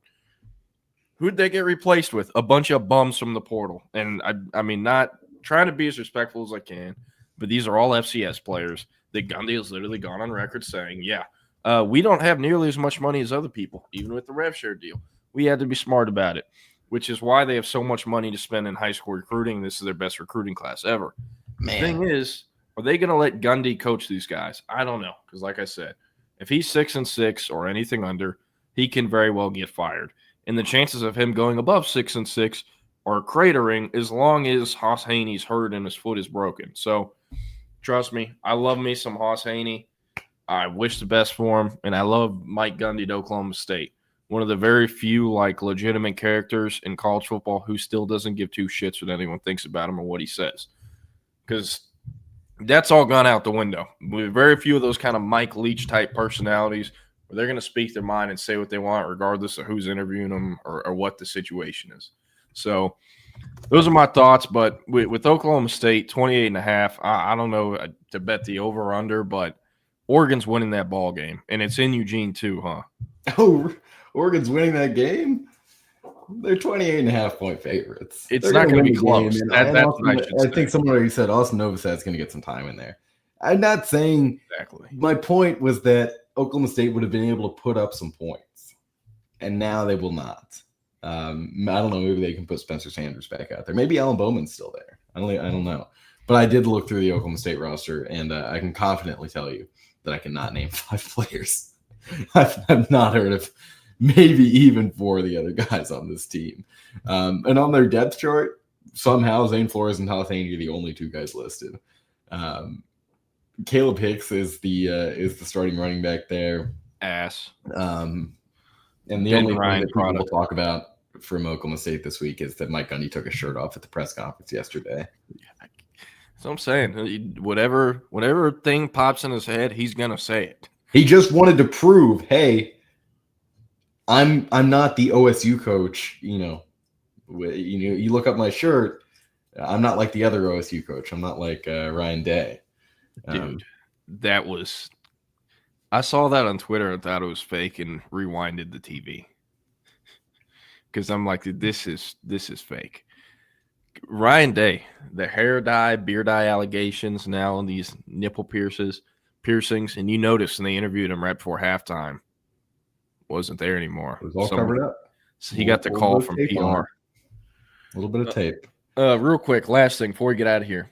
After Oklahoma State loses in Eugene by a bajillion points on Saturday, they have a bye week. Then they play Tulsa at home, Baylor at home, Arizona and Tucson, Houston at home, Cincy at home, Tech in Lubbock, Kansas in Lawrence, K-State at home, UCF in Orlando, and Iowa State. These dudes, I don't think they will, but they could lose to Tulsa. I'm not joking. And Tulsa's bad. These are the definite losses. They're losing to Baylor. Whoa. So you think that Oklahoma State is that much worse than Baylor? After yes, you know week? How I think of Baylor. Oh, wow. So it goes Auburn, Baylor, and Oklahoma State. Like that's the pecking order. How can you argue against this? I just don't think there's that big of a gap. I think if you're going to say that Baylor's so bad, then Oklahoma State should be right up there with them. Yeah. And they're going to have, by that time, they should have him back. Maybe we can bet on Baylor. Yeah, watch. I'm going to make you bet on Baylor. It's going to be real fun. Well, I mean, I'll bet on anyone if they're playing Oklahoma State, probably. But, hey, anyways, we're going to get out of here. Up next, the voice of college football breaks down what went wrong for Texas against Ohio State and works to come up with solutions for the rest of the season. Good luck on that, Coach. At 2 p.m., Chip and Zay going to be back on the live stream.